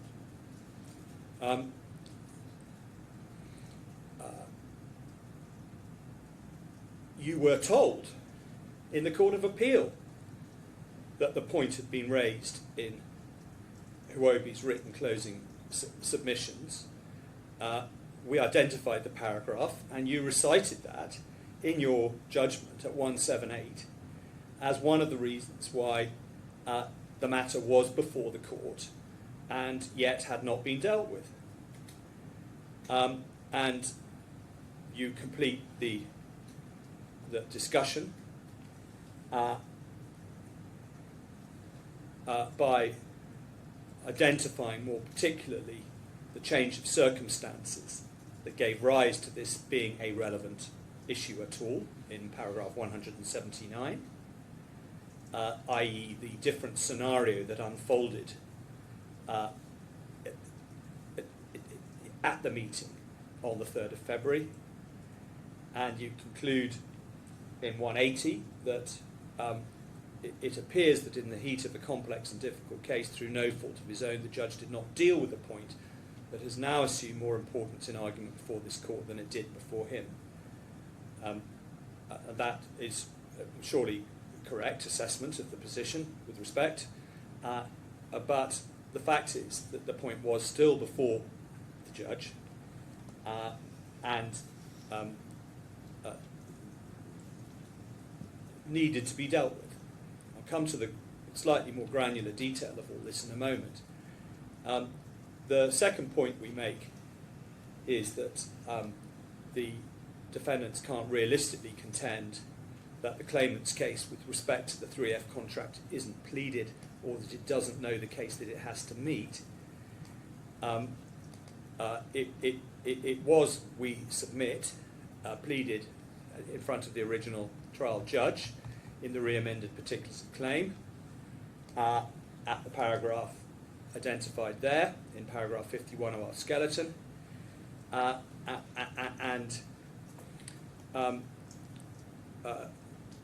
Although this is a separate point, it is now pleaded in fuller detail in the statement of case stroke memorial for the retrial, although that point is irrelevant if my learned friend's submissions are good. We raise a point about the matter being raised at the CMC. My learned friend, in opening, that's our third point at 52.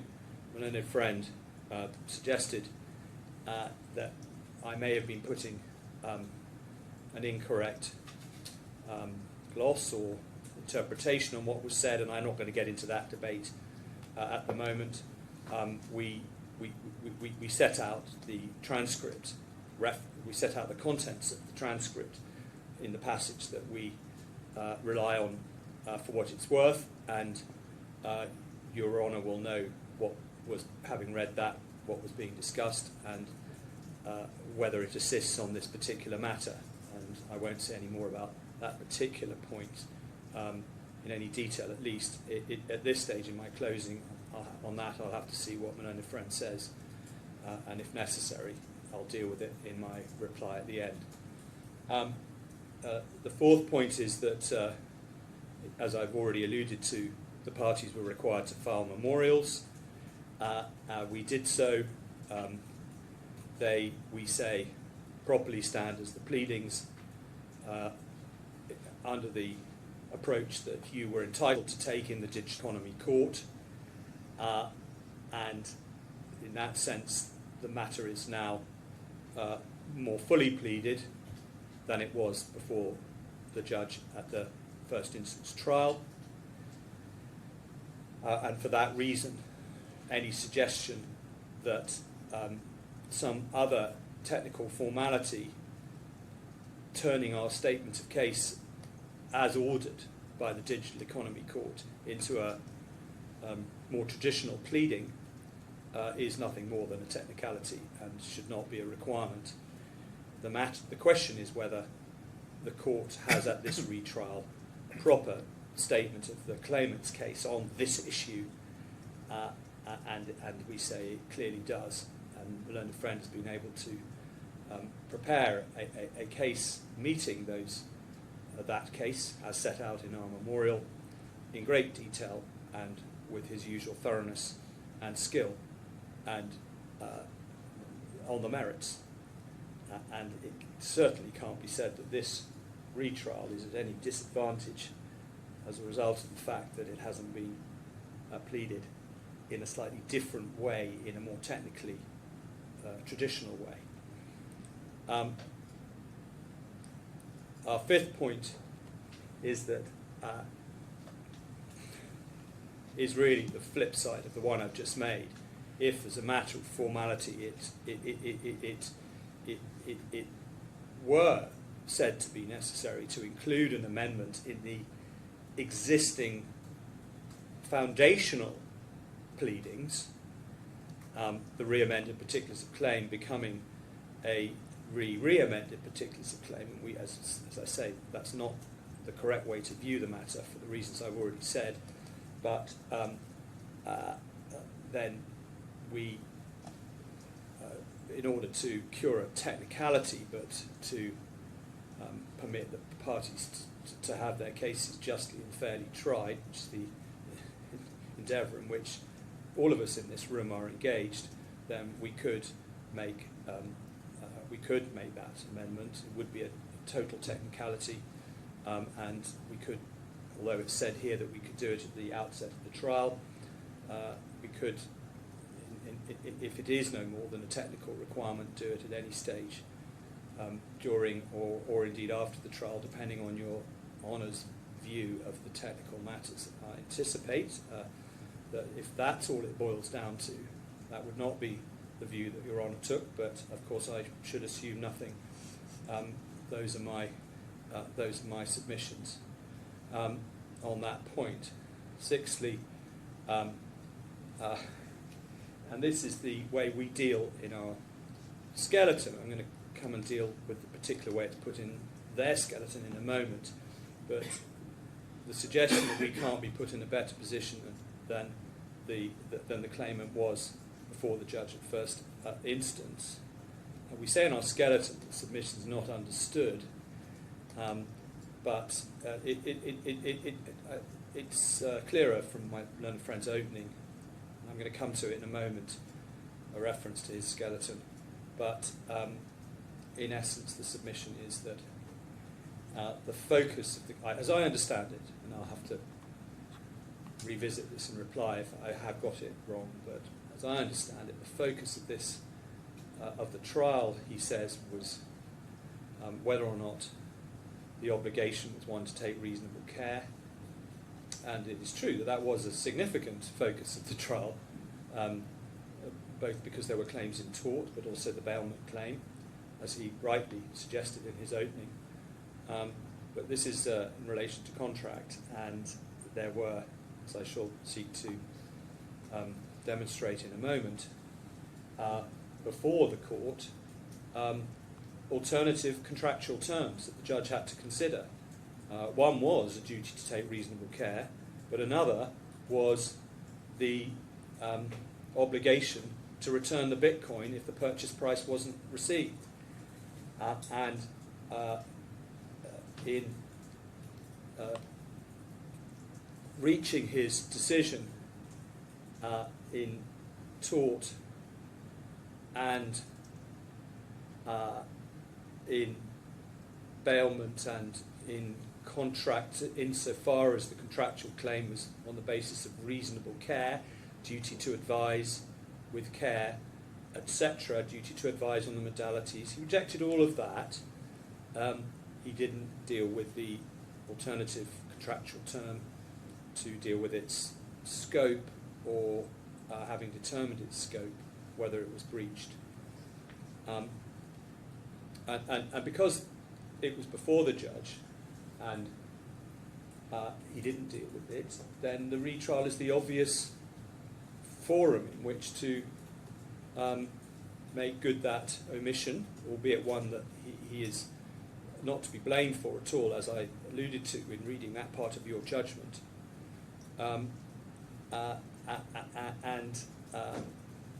We develop that submission a little further in the rest of paragraph 55 and 56 of our skeleton. And our seventh and last point, as we put it in our skeleton, anticipating their case, is to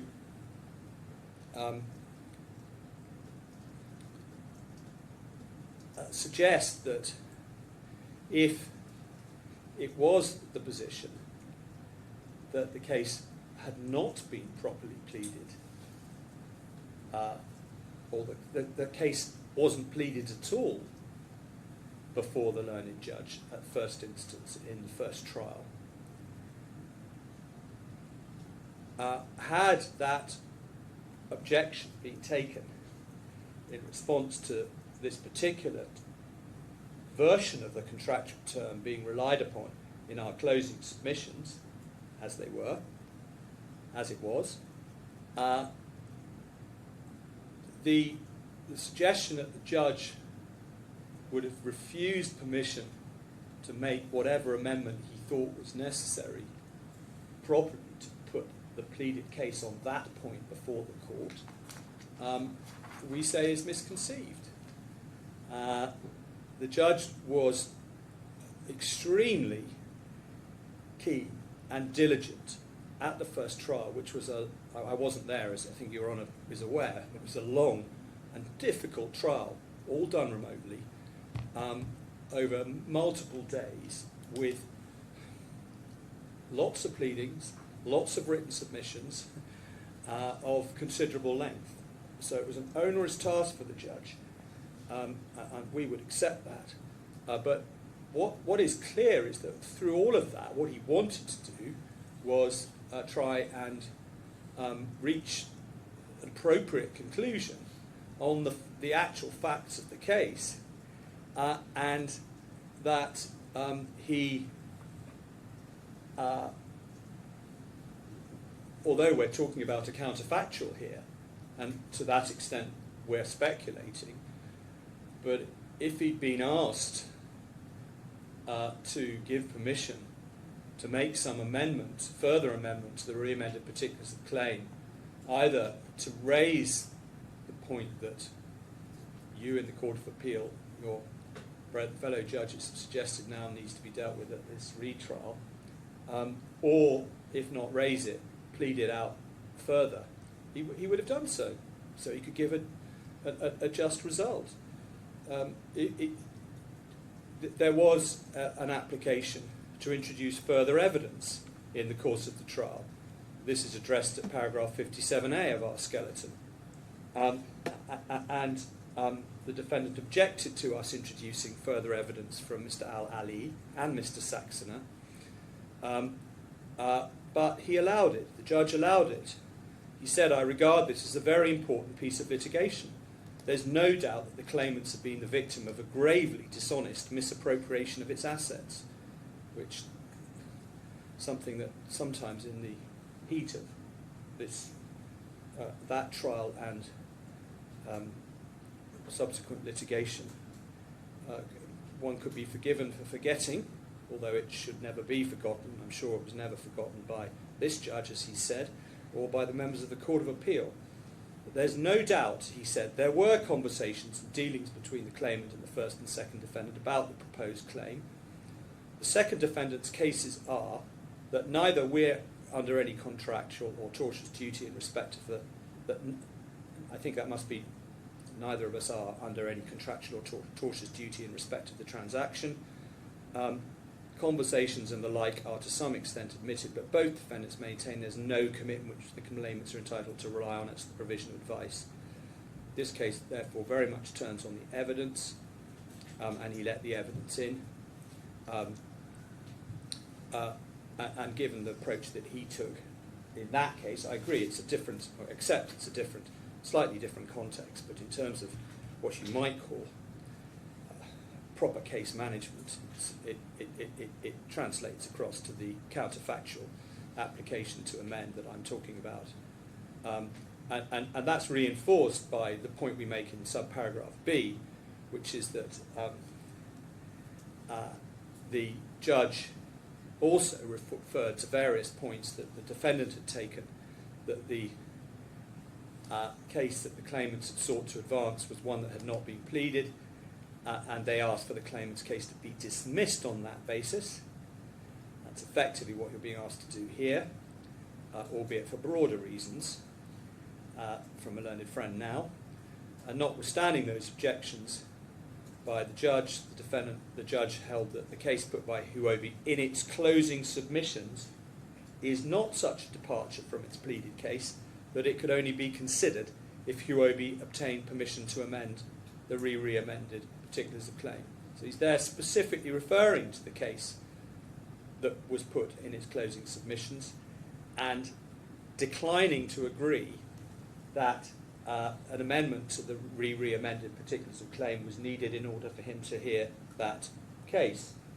I accept that he wasn't making those comments in the specific context of a suggestion that he shouldn't consider or deal with the alternative option of a contractual term that put an obligation on TABARAK to return the Bitcoin.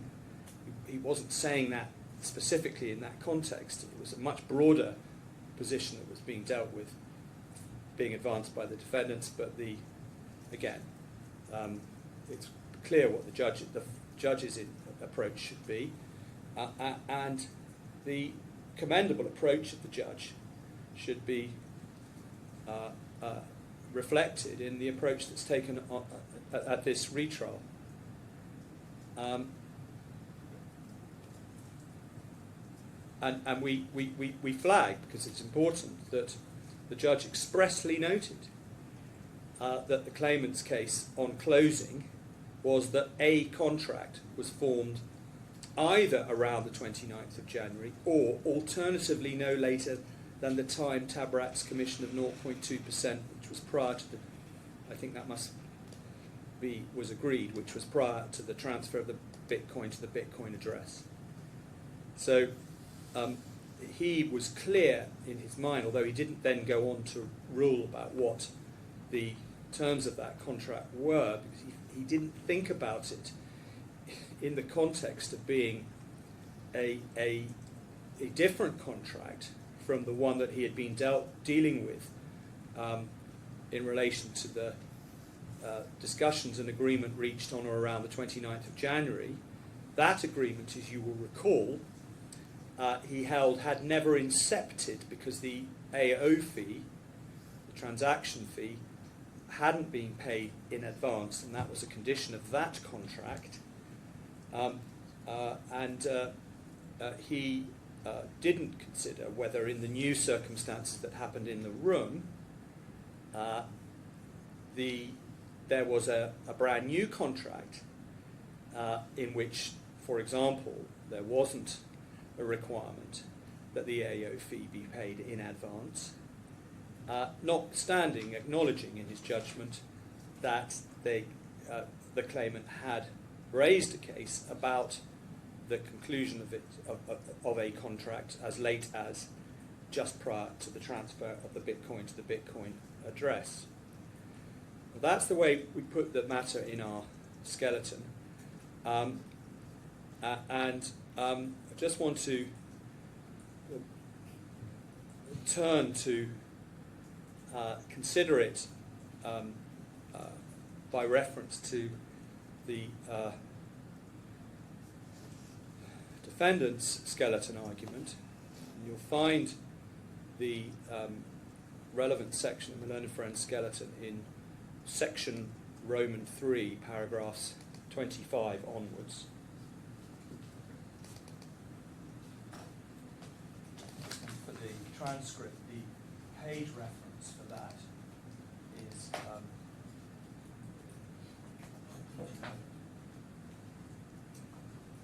don't have it on my copy.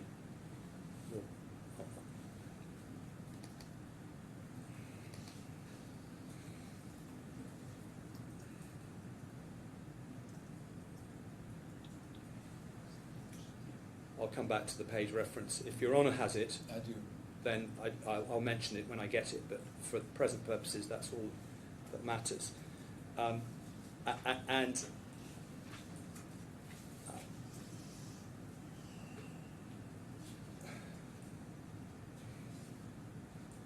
It's suggested that we haven't pleaded that a contract was concluded on the 3rd of February.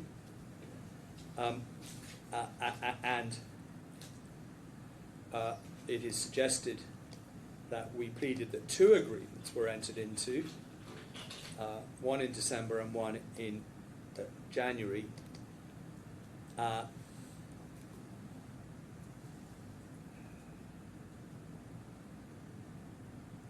And, thank you, it's 9095 is the page reference in the bundle.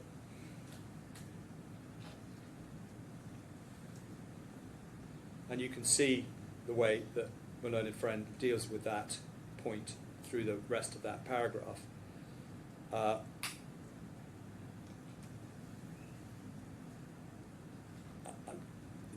We don't accept that the matter wasn't raised in the pleadings, and we, as I've already said, if it wasn't the judge recognised in the passage of the judgment that I've just referred to, that the case before him was that an agreement was concluded on the 29th of January or up to the moment that the Bitcoin was passed to the address.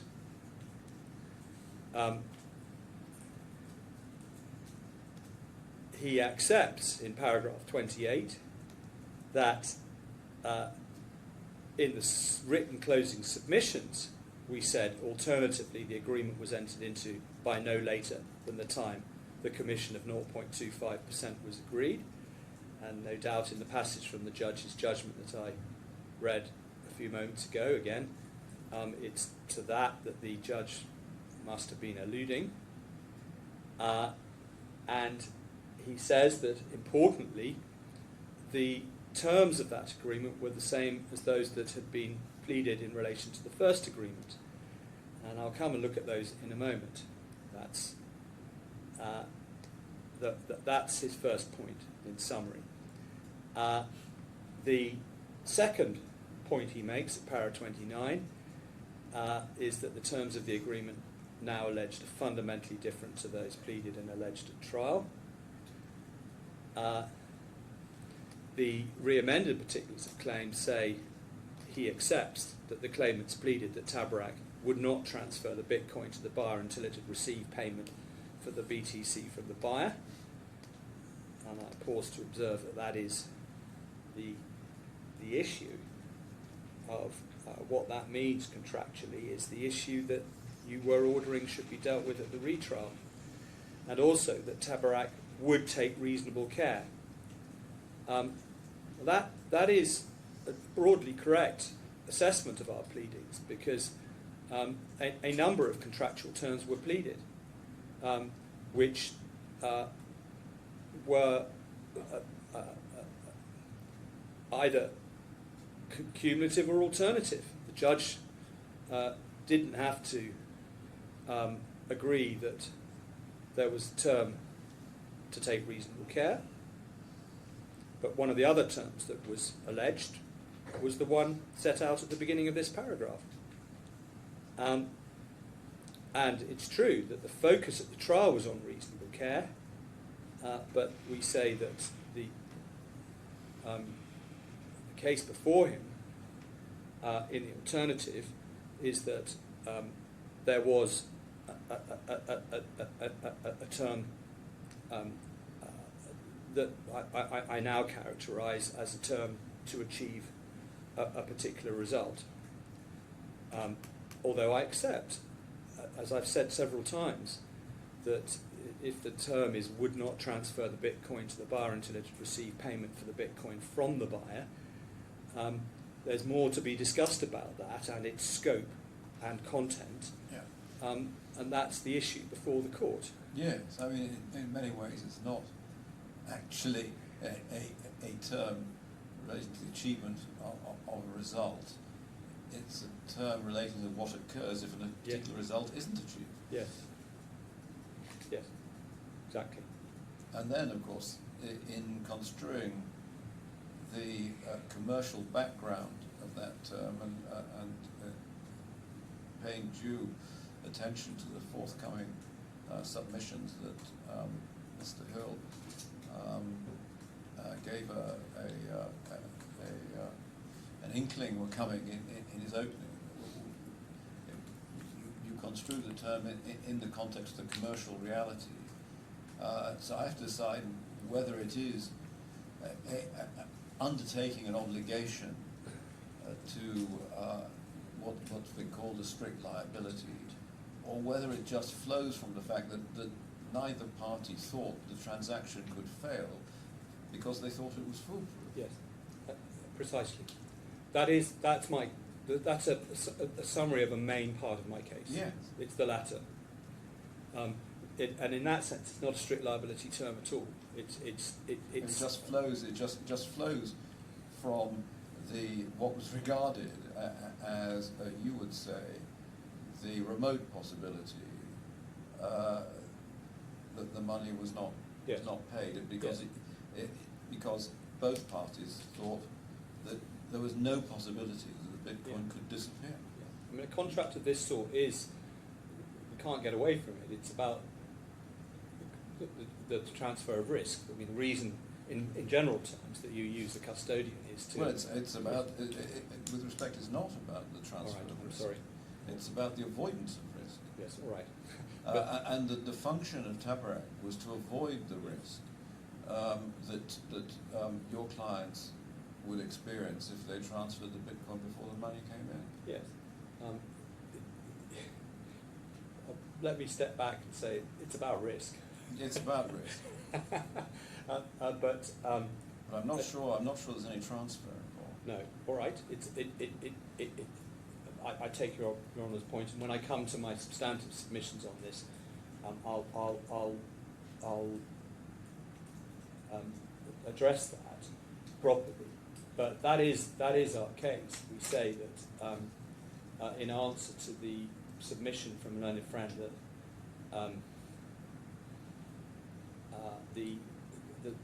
the obligation on which we rely is commercially unreal,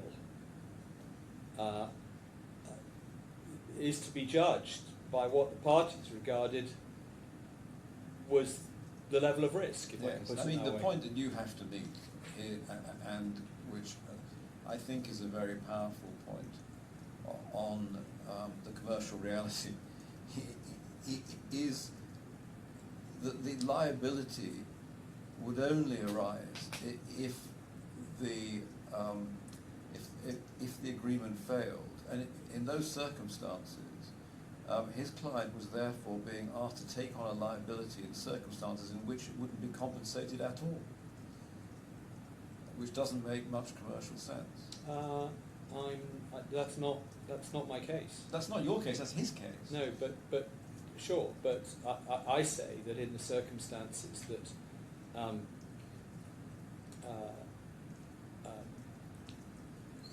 in the circumstance of the sale not going through and the Bitcoin having to be returned, Yes.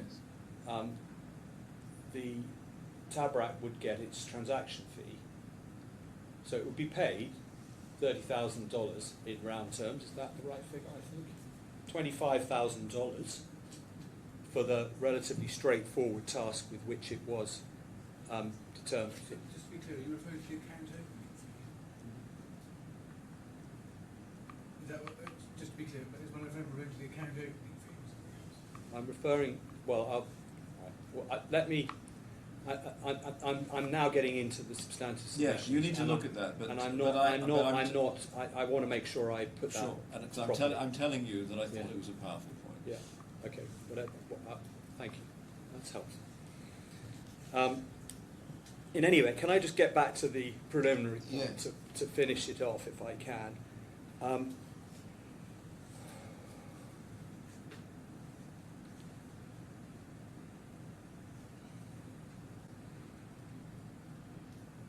Sorry, I've taken you out of your Yeah, I'm show. just, no, don't apologise, it's understandable. And indeed, if I may say so, it's helpful. I'm getting a preview Yeah. of the things that I need to both think about and deal with tomorrow. But it is, to The be second- further helpful, it's tied in with our discussion about risk, that Mr. Hill's point and what we were talking about, whether there's transfer of risk, whether there is a risk about the event, what parties regarded as the likely outcome, they all come together in terms of the commercial reality of what was being assumed and wasn't being Yeah, assumed. I understand that. Yes, thank you.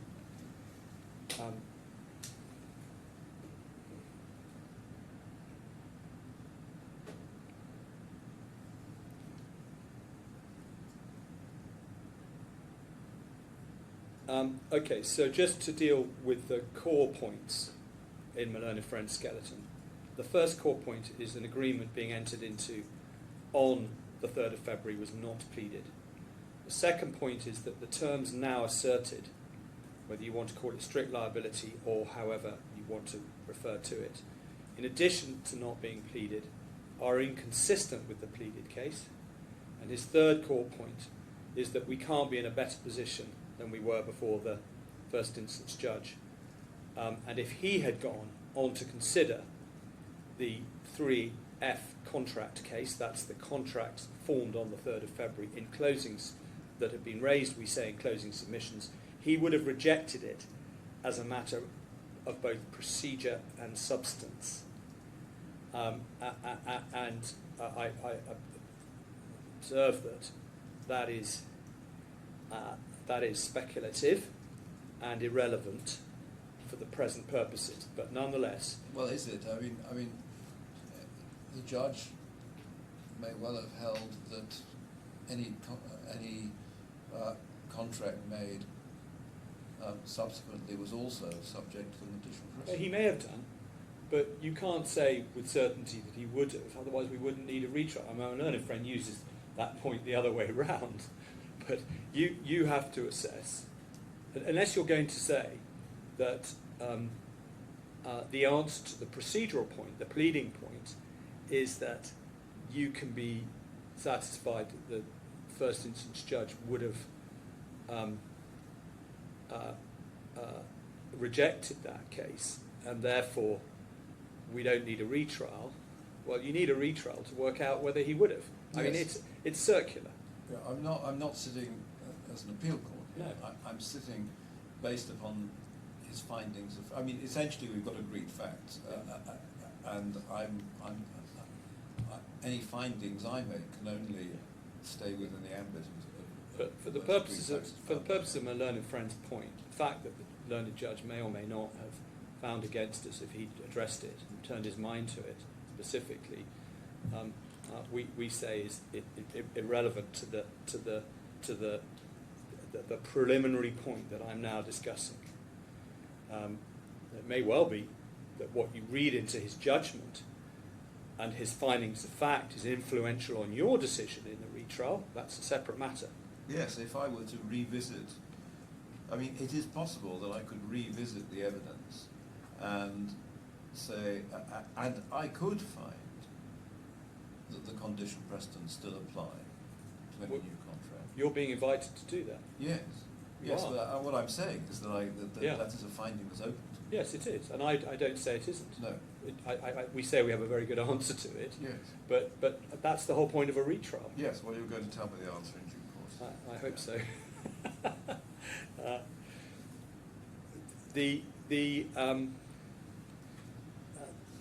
I'm not going to take you to and ask you to go to the pleadings in every case here, but I just want to summarise for you, and where I can do it easily by reading it out, I will, certainly with the first one. The point on pleading is as follows.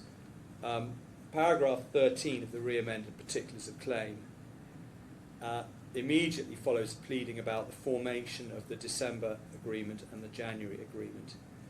And it states as follows, paragraph 13, on the 3rd of February 2020, the first claimant and the first defendant agreed that the first defendant's commission for facilitating the transaction would be 0.25% of the said price. I mean, you can give me a documentary reference. I'll give you a documentary reference for that. Absolutely. We then go to the re-amended reply to the re-amended defence, which further asserted an agreement being reached on the 3rd of February, and the reference for this is page 197 of the authorities of the appeal bundle. And the pleading is that, one, during a telephone call on or about 28th or 29th of January, between Mr. Al-Ali, and the second defendant, that's Mr. Turner, and as subsequently confirmed during a meeting at the first defendant's offices on the 3rd of February, attended by Mr. Al-Ali and Mr. Saxoner, the parties agreed that the first defendant would be paid the account opening fee together with a commission out of the proceeds of sale of the Bitcoin. It's accordingly denied that the first claimant failed in breach of contract to pay the account opening fee. So that is a renewed suggestion that on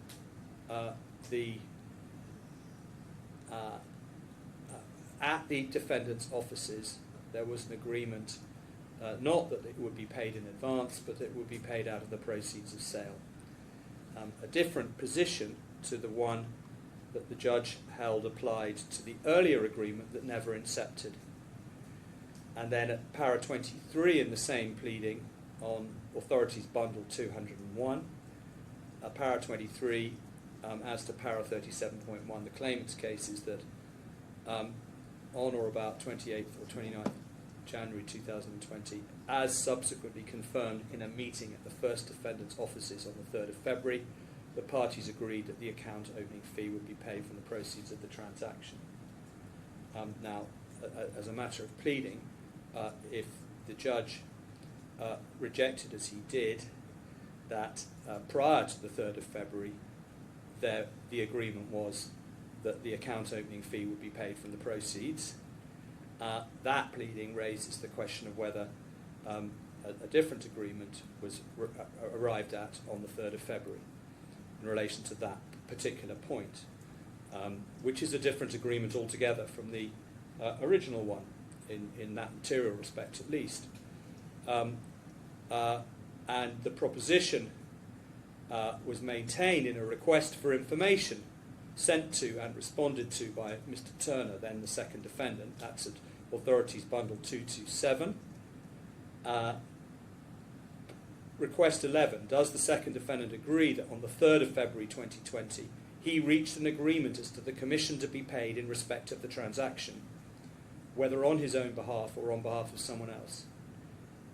His case was, in response, was the second defendant denies that he was a party to any agreement on the 3rd of February 2020 in respect of the transaction. And the second request was about the party on behalf of whom he reached any such agreement. Was it the first defendant himself or some other party? And he said, just see my response above, so nothing further than that. So there's a real issue about whether any agreement at all was reached with Mr. Turner on the 3rd of February, and that's at the heart of the case right now. This is all in the pleadings. Lastly, he's actually asked as to the amount of the commission agreed. Does the second defendant agree that the commission agreed was 0.25% of the price for the Bitcoin? That being, Your Honour, the figure that the documents suggest was agreed on the 3rd of February and not before. And his answer was to say he doesn't have any access to any documents to confirm or deny whether that was the agreed level of commission. So not very elucidating. Furthermore, in the list of issues for trial, which was agreed, the position seems to have been asserted that the commission for the agreement was later agreed, suggesting that the contract, in relation to the commission at least, was concluded at the 3F meeting. That's Authorities Bundle 300. Appeal bundle. Appeal Bundle. Thank you, Your Honour. In the list of issues at issue 7, it stated the parties are also in dispute as to whether HUOBI entered into any contract with TABARAK. 1. HUOBI's position is that A, the parties entered into an agreement in late January 2020 by which TABARAK would advise HUOBI on a structure for the transaction which would be secure, would assist in implementing the transaction and would be paid a commission, later agreed to be 0.25% of the purchase price. Alternatively, and then there's an irrelevant point I think about advice and assistance. In the skeleton for trial, the claimants alleged that the contract was entered into and was binding by the time Bitcoin were transferred to the wallet. That was based on the conduct and statements of the parties up to and including the 3rd of February 2020. That's Appeal Bundle, page 29. And it's paragraph 25 of the skeleton. And in the skeleton, there is reference to the parties' interactions in relation to the contract, extending to email correspondence, and secondly, WhatsApp messages, including those relating to test transactions carried out in January 2020, and WhatsApp messages on the 3rd of February. And as we know, there is a WhatsApp message on the 3rd of February that deals with the agreement as to the level of fee. There was also, we say, a pleading as to an express contract arising from the circumstances with an alternative argument of implied retainer. I say pleaded, I meant submitted. It was argued as an express contract arising from the circumstances with an alternative argument of implied retainer, which was in paragraph 26 of our skeleton, Appeal Bundle 30,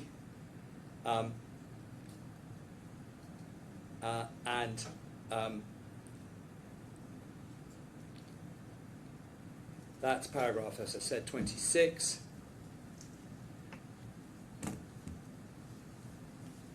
I'm not sure that that particular paragraph takes it very much further, but it does refers,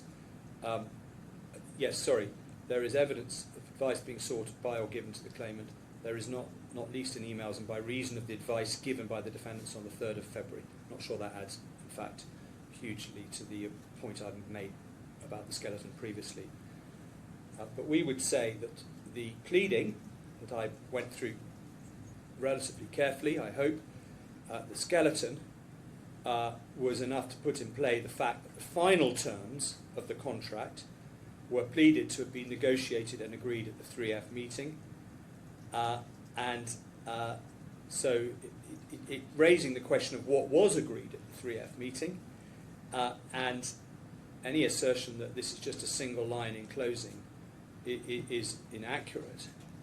But as I said, it was plainly dealt with in the closing at bundle 8847 to 8849, paragraphs 184 to 192, which set out two important points other than the reference to Talim.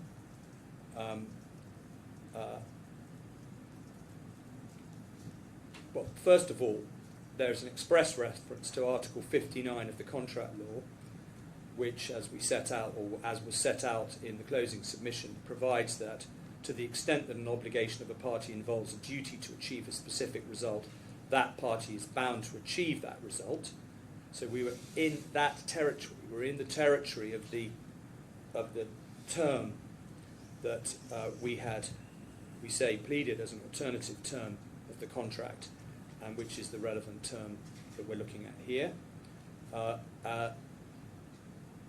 And in our closing submissions, we say in 190 that pursuant to the agreement, the first defendant and the first claimant agreed that the first defendant would receive out of the proceeds of the transaction the fiat fee of the flat fee of 26,250 and the commission of an additional 0.25%, being 7248.43. So two components: the flat fee and then the commission, depending on as a percentage, 0.25% of the purchase price in US dollars, which of course would be determined on the day as being the amount needed to be paid at that moment in time for a fixed unit of 300 Bitcoin. And there's then the next term that's alleged is that D1 would propose a mechanism for the transaction which would prevent the buyer from being able to retrieve the Bitcoin from the Bitcoin address. that's That ship sailed. sorry, that ship sailed. Then C, not transfer the Bitcoin to the buyer until the first defendant received payment for the Bitcoin. We say that ship hasn't sailed, and that's the whole point of the retrial. Not permit the buyer to access or retrieve the Bitcoin until after the first defendant had received payment. And then E, take reasonable care to ensure that the Bitcoin were not transferred to the buyer. These are clearly capable of being alternative terms. They are not all going to be the terms of the same contract, obviously. F, take reasonable care to ensure the buyer was not able to access the Bitcoin before the defendant received payment from the buyer.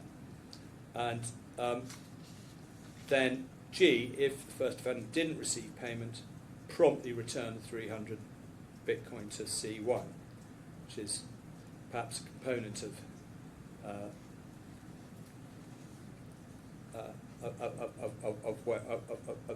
the obligation that we say is before this court.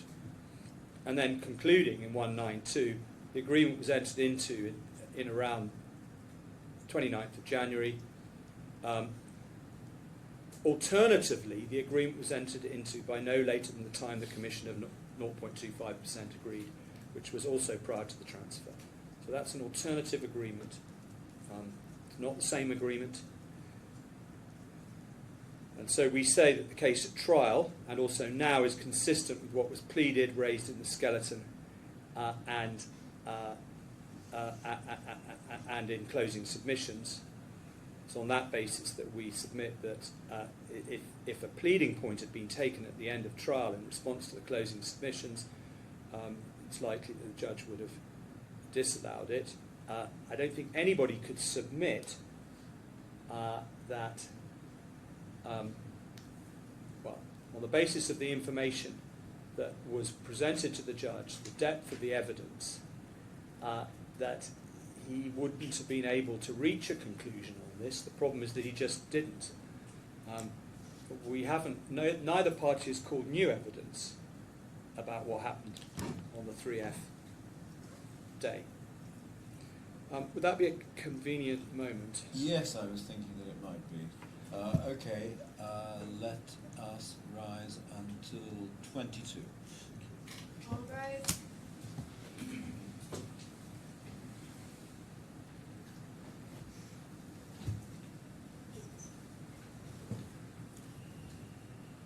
So, Your Honour, just continuing with my submissions that the matter was pleaded, dealt with in skeleton and in closing.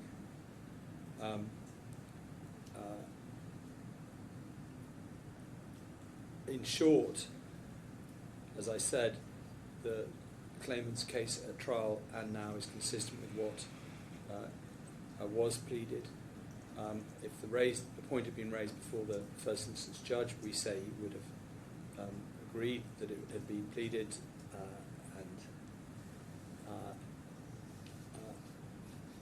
our second response to the first core point made by my learned friend is that the pleading point that is effectively being taken, that element of it, of his case, he sought to rely on, in effect, on the appeal. My learned friend submitted before the Court of Appeal that the assertion of a contract entered into at the meeting was a new allegation. That's recorded in the judgment at para 174. And as I've already said, in dealing with how we dealt with this in our skeleton, in any event, the learned friend specifically made submissions with respect to the nature of any such contract and whether it would have imposed strict liability or only a duty to take reasonable care. His submission was that the judge didn't consider that question because the judge, felt it was unnecessary to do so. And then that's where, in your judgment, paragraphs 177 to 180, you which I already referred to earlier in my submission on this point, effectively considered and rejected that pleading point that is now taken, because notwithstanding the submission that had been made by my learned friend, the Court of Appeal did not reject ground 3, as it was, of our appeal, which is the only ground on which we were successful on the appeal, and didn't reject it on the basis that it advanced an unpleaded allegation. The conclusion on that very point is that, set out in the passage I read earlier, but from your Honour's judgment, I've come to the conclusion that the only result that is fair to both parties is that there should be a retrial of the question, whether there was an agreement formed at or before the agreement to increase the commission payable to TABARAK, which I would add to, in other words, at any time up to the, because that's the basis upon which the case was advanced, any time up to the Bitcoin being actually transferred. My third point in response to the first core point made by my learned friend is the one I've already made on the basis of our skeleton, which is that if it wasn't pleaded, the judge would certainly have permitted it. It would have at that stage been an issue of form, not of substance, and from which no material prejudice would have arisen at that point, and the same goes for today. In particular, a learned friend accepted in submissions before the Court of Appeal that it would have been open to the judge to consider matters arising from the 3F contract. He accepted in the new world, following the game changer, it was the function of TABARAK to stop the buyers from getting their hands on the Bitcoin until they paid for them, and that TABARAK was being paid appropriately for the service. That's how he described TABARAK's function in the changed circumstances. I appreciate that that's not a concession, that there was an agreement or a strict liability imposed as a matter of contract. He's not conceding that, but he is describing the function of TABARAK to stop the buyers getting their hands on the Bitcoin until they paid for them, and that TABARAK was being paid appropriately for that service. That's recorded in the judgment in the Court of Appeal at para 175.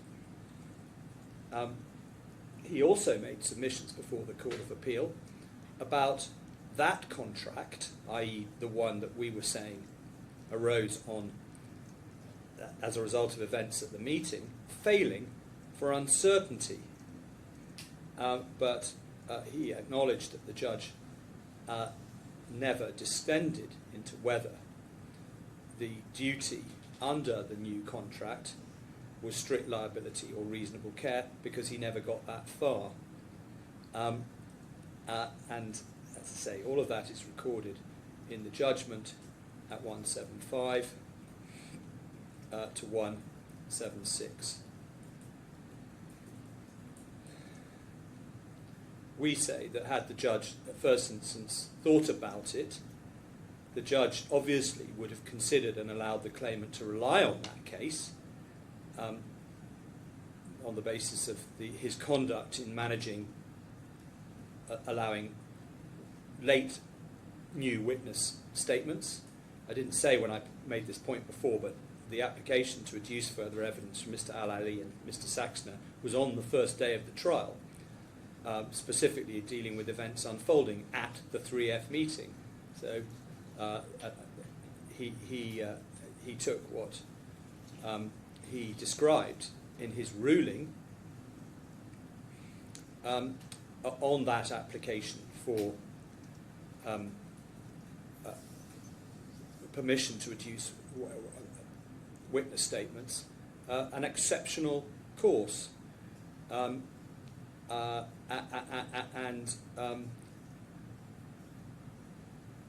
it's within that ruling that he used the words, "it's an important piece of litigation," etc., which I've already referred to. My fourth point is that even if it wasn't pleaded before Mr. Justice Field, it is now. The court needs to look at the position which is now presented as a matter of procedure and not artificially place itself into the position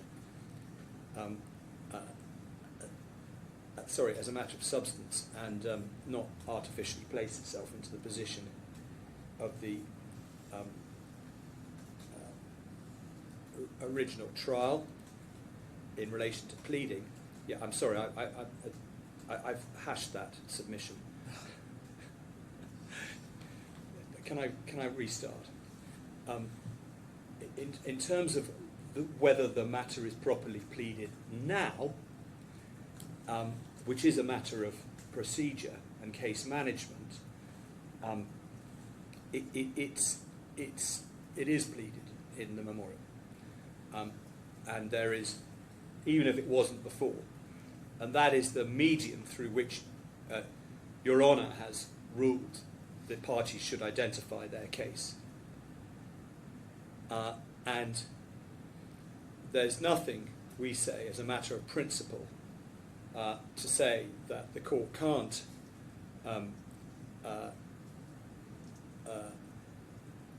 deal with a matter on a retrial on the basis of whatever form of pleadings it decides is the most convenient for that retrial.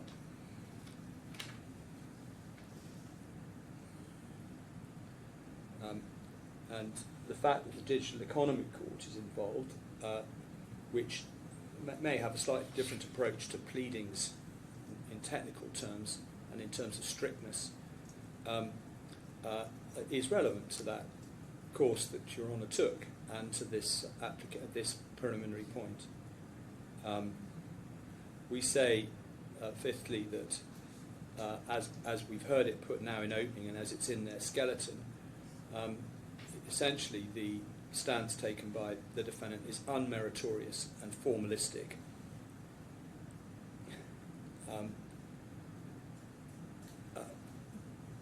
As far as the pleading point being taken on appeal, I've already dealt with that.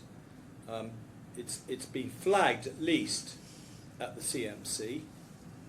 I'm not suggesting you made a final ruling on it at the CMC, but we do say that the effect of your observations at the CMC was that the purpose of the memorial was, in effect, to set out the parties' respective positions on the creation of a new contract at the 3F meeting, and that it seemed a little formalistic to require formal amendments to the pleadings.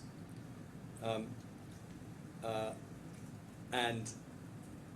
it was suggested that we, in submissions by counsel for the defendant, that we were ducking the pleading point, with which you disagreed. I'm not, as I say, suggesting that in doing so that you made a ruling on it, but what you did do was identify how the case was to be pleaded for the retrial, and that's what we've done.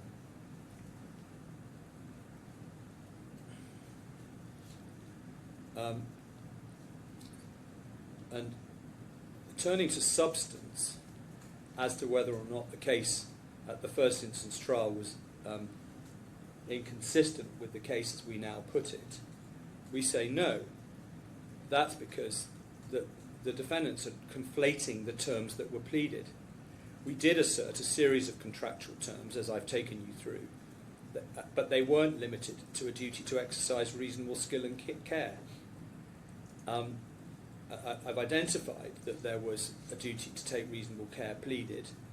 That dealt with ensuring the Bitcoin were not transferred to the buyer before the first defendant received payment, and ensuring that the buyer was not able to access the Bitcoin. But the term we rely on, also pleaded, is that the first defendant would not transfer the Bitcoin to the buyer. That's a different term. It can only be an alternative term, at least as put there. So we are not running a different case. And I've dealt with the position in closing. I'm not going to repeat those points.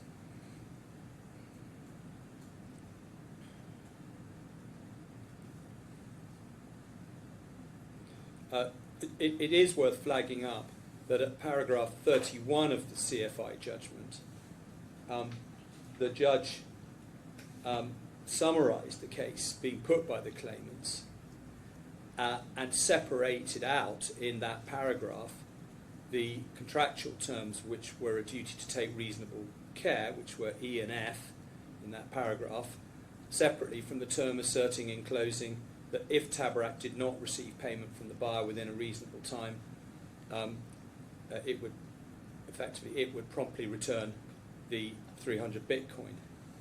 So he actually listed those terms and as separate terms.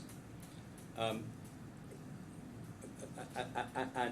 the reason he didn't go on to deal with the 3F contract on the day, and therefore with that particular term, is not because he dismissed it on the merits, but because he didn't go on to consider the contract at all on the day, because he held that the contract that he had considered had not been incepted.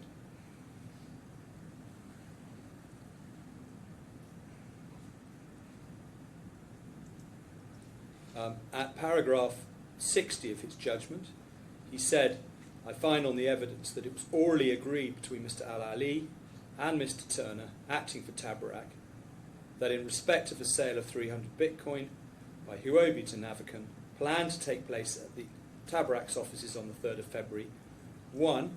TABARAK would provide its existing wallet to receive the 300 Bitcoin. 2. TABARAK would only transfer the Bitcoin to Navicon once the purchase money had been paid into an account. 3. If the purchase money was received, transfer the Bitcoin to Navicon and transfer the proceeds to HUOBI. 4. If the purchase money was not received, TABARAK would transfer the Bitcoin back to HUOBI. So it's made that as a finding. And in consideration of the foregoing, HUOBI would pay TABARAK a fee and or a commission. Now that is directed at the contract that it was being alleged was made on the prior to the 3rd of February, but the contract that we say was made in the room, so to speak, on the 3rd of February, must be viewed in terms of the functions of the parties in the same way and as having a similar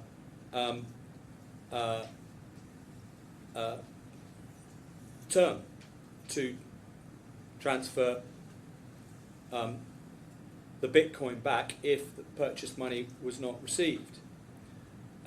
The fact that the wallet was changed from the Trezor wallet that was actually TABARAK's own one to be set up and used by TABARAK to perform this role to one that was provided by the buyer, but still to be set up and used for the performance of its role by TABARAK, doesn't change the function of TABARAK's role, and therefore the findings we say in paragraph 60 subject to the use of the 12 seed words to gain access to the wallet. Only TABARAK was envisaged, at least by your clients and indeed TABARAK, to have access to Yes. the wallet prior to the delivery of the fiat cash into TABARAK's account. Correct. Mr. Turner put the seed codes in, what caused the seed code to be generated, perhaps I should put it more technically correctly than that, and wrote down the first 6 words. Yes.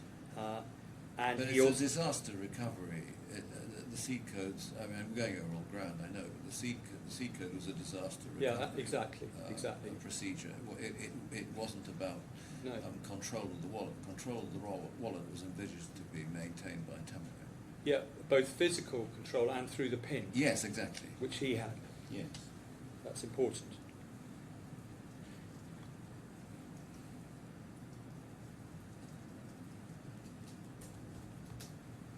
I conclude by saying on this point that it would be a very odd outcome if the term that the court actually found at the trial to have existed, which is in contradistinction to the alternative plea of terms requiring reasonable care, so term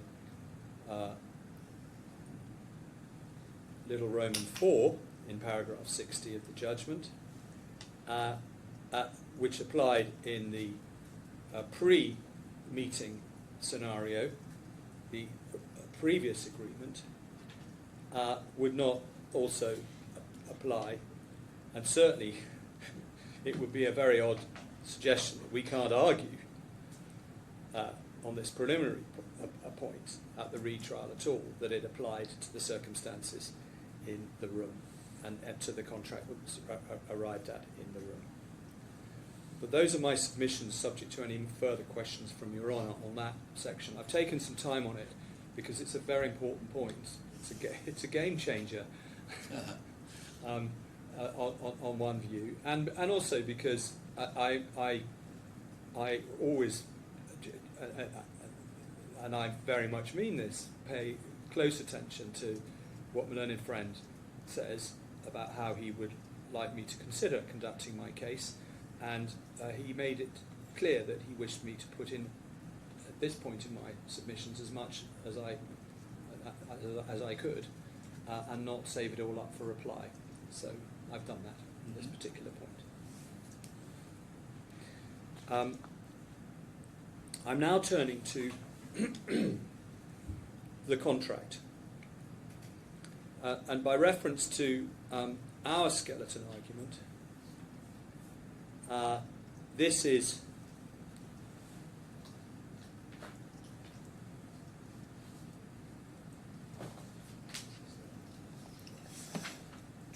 we get straight into it in our skeleton at paragraph 5 under the heading the defendant's breach of contract, and we start with issue 4, was a new contract entered into on the 3rd of February. Just so we see where we're located. And, Your Honour, with that in mind, although in our skeleton we deal with the legal principles, I will cover those in my submissions, but I'd like to make a start on what I think is perhaps a more helpful place to start, which is the facts against which you then apply that legal background. And much of the legal background will be well known to Your Honour, and I will deal with that, I hope, in an interactive way that enables one to skip through it where it is one can do that, and I'll do that tomorrow. But I have a case on the facts that was presented to you in opening in my learned friend's written document, a hand up to accompany his oral openings on key findings in the CFI judgment. And I want to make a start before we finish this afternoon, and then I'll complete it first thing this morning, on giving you my case on the points that he makes, on the facts there. So you have them side by side. I haven't put them into a written document. I'm not as efficient as he is, and I will deal with them orally, but they'll be on the transcript. But before I do that, I'd like to emphasise, and I would respectfully invite Your Honour to not to forget and also to review our written account of the facts, which is Appendix C to our skeleton. Yes. And that is where we, through references to the judgment, I think the judgment alone, seek to set out a chronological account of what happened by reference to those findings.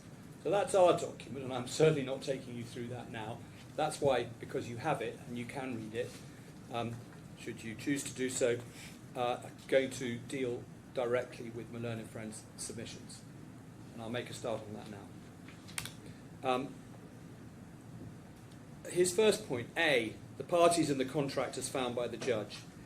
and I don't want to take up time reading out what he said, because everyone can read it in any event. But the first point was about TABARAK's role, and he referred to findings in the judgment about how straightforward and uncomplicated that role was.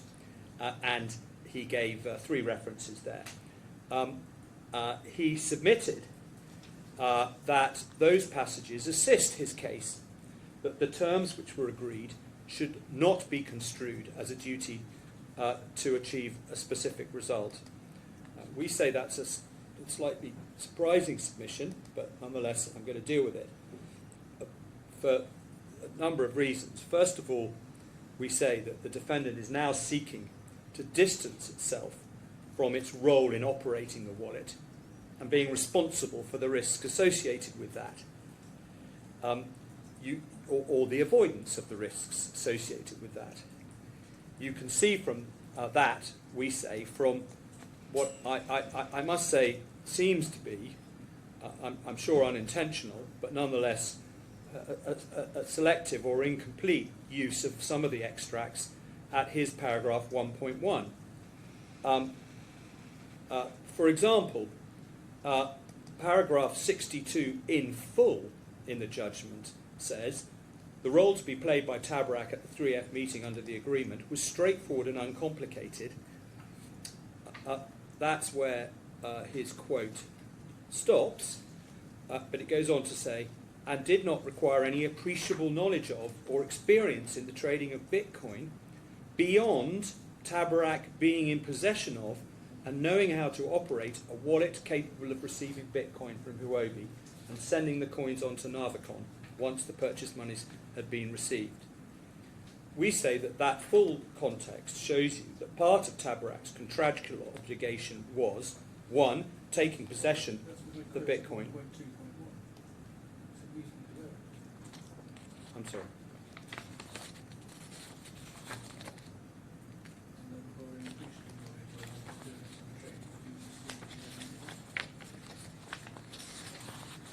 It's the next paragraph. Yes, 2.1.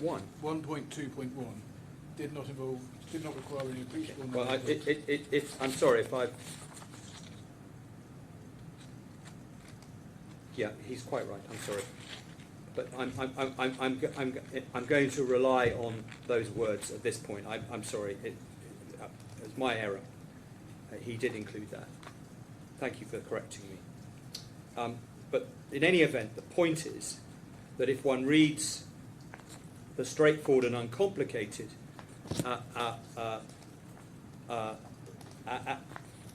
and para 1.2 did not involve any expertise in crypto or crypto transaction modalities together,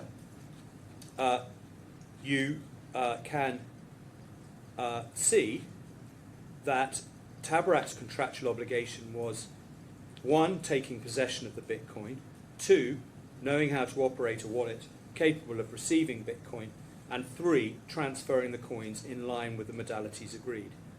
We say that in accepting that duty, it was TABARAK's role and responsibility to conduct any risk assessment that it was assuming in terms of the contractual risk that it was assuming, and they can't shirk responsibility for that because the task was straightforward.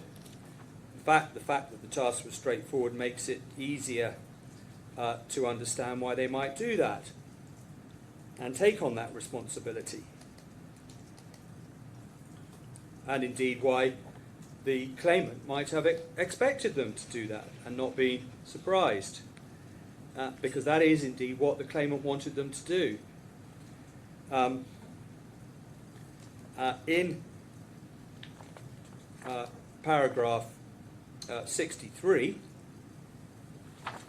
part of which is referred to at paragraph 1.12 of Learned Friends extracts,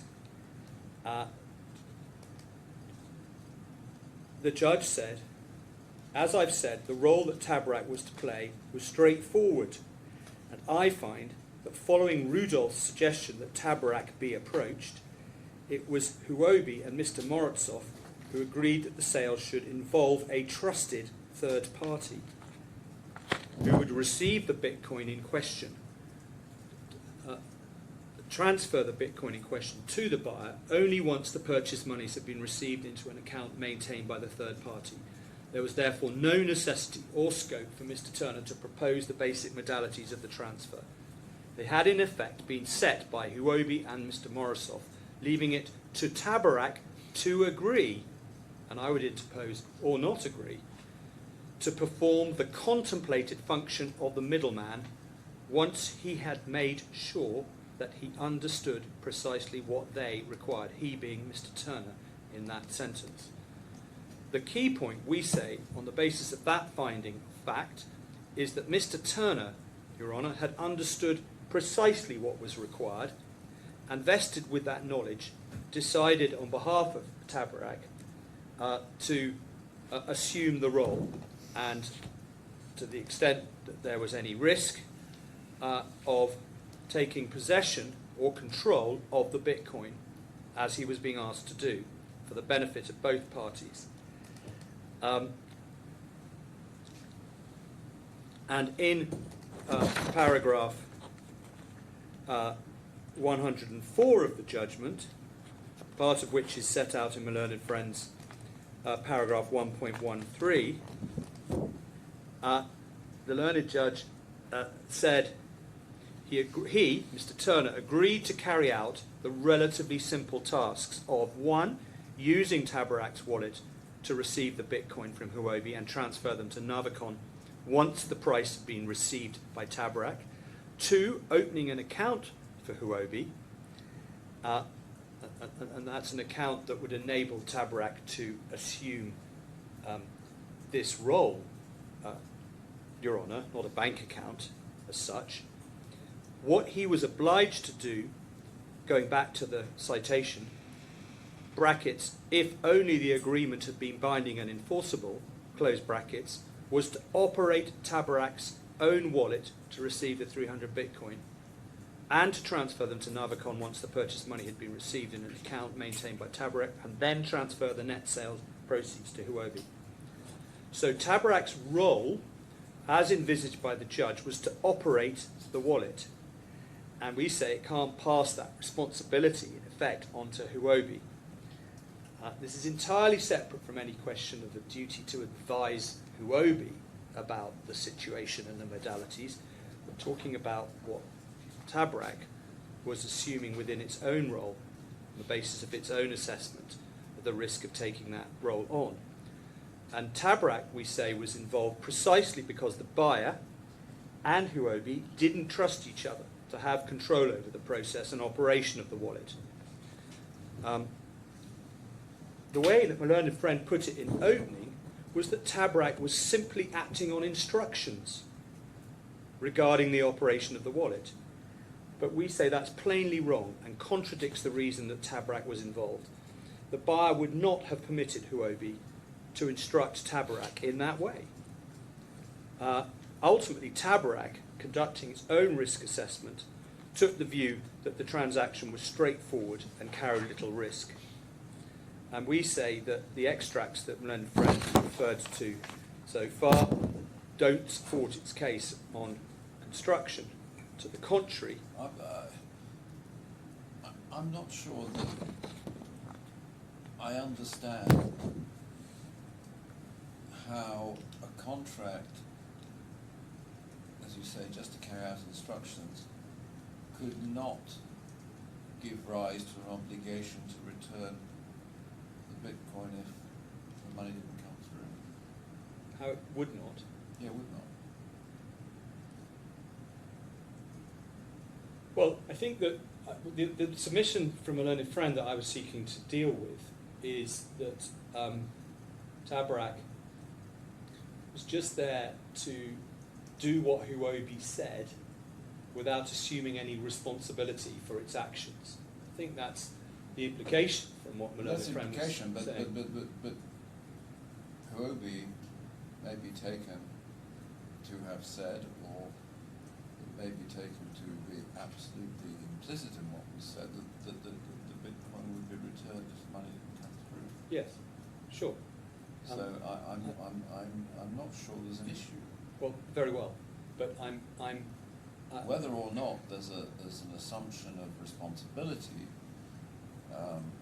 if it doesn't come through, it is perhaps a question of interpretation of the contract, whether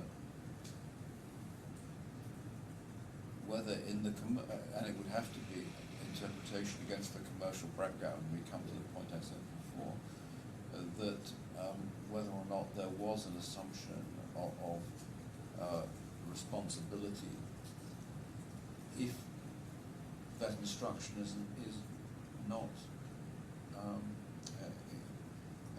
complied with, or it is impossible for it to be complied with. I think it depends on what. Perhaps it depends on what in all of this what the instruction is that we're talking about. I think what I'm addressing is any suggestion that TABARAK wasn't setting up the wallet and taking possession of the Bitcoin, particularly setting up the wallet. But I mean, I think the facts as found by the judge are pretty clear that that's what they were going to do. Yeah, sure. And if there is the contract immediately before the transfer of the Bitcoin, with, as you say, the agreement of the additional consideration for that, it then becomes a question of the interpretation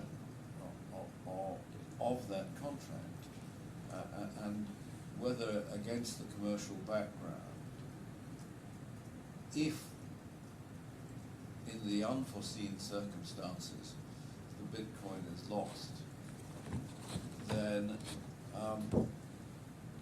where does liability lie for that, or responsibility, as between your clients and TABARAK? And that issue may be informed by the analysis on the basis of whether or not the contract is a simple contract to achieve a result. You would say, yes, it's a simple contract to achieve a result. Mr. Hill says, no, it's not. It's that would be a wholly uncommercial interpretation of the contract. I mean, that's the difference between. That is the difference between. Just to be clear, I mean, I'm not disputing that however you construe the contract, in broad terms, it's part of TABARAK's role to give the Bitcoin back. Yes. I mean, of course it is. Yes. The point is, when you descend to the granularity of a nuance, what is TABARAK's duty in circumstances where it can't be returned? Yes. As a result of simply of complying with what Yes, exactly. HUOBI asked it to do Yes. with regard to the setup of Yes, the yes, I see. I understand that. That's the critical and you question. say that it would be your submission is it would be commercially absurd in circumstances where they're not getting paid, that they assume this onerous Exactly, liability. partly because they're not being paid, but also because the thing that's caused the loss is just doing what they asked it to do with the seed words. Yeah. That's Yes, I mean that's yes. And yes. if in those circumstances that's the situation in which you can't comply, it would be extraordinary if you say, it doesn't matter that we told you to do the thing that caused the loss. But maybe the answer to that is that neither your clients nor HUOBI envisaged that would create any problem, and so that was just a pure administrative. Well, subject to the judge's finding that Mr. Al-Ali did perceive a risk. Well, we'll have to look at that. He didn't perceive a specific risk.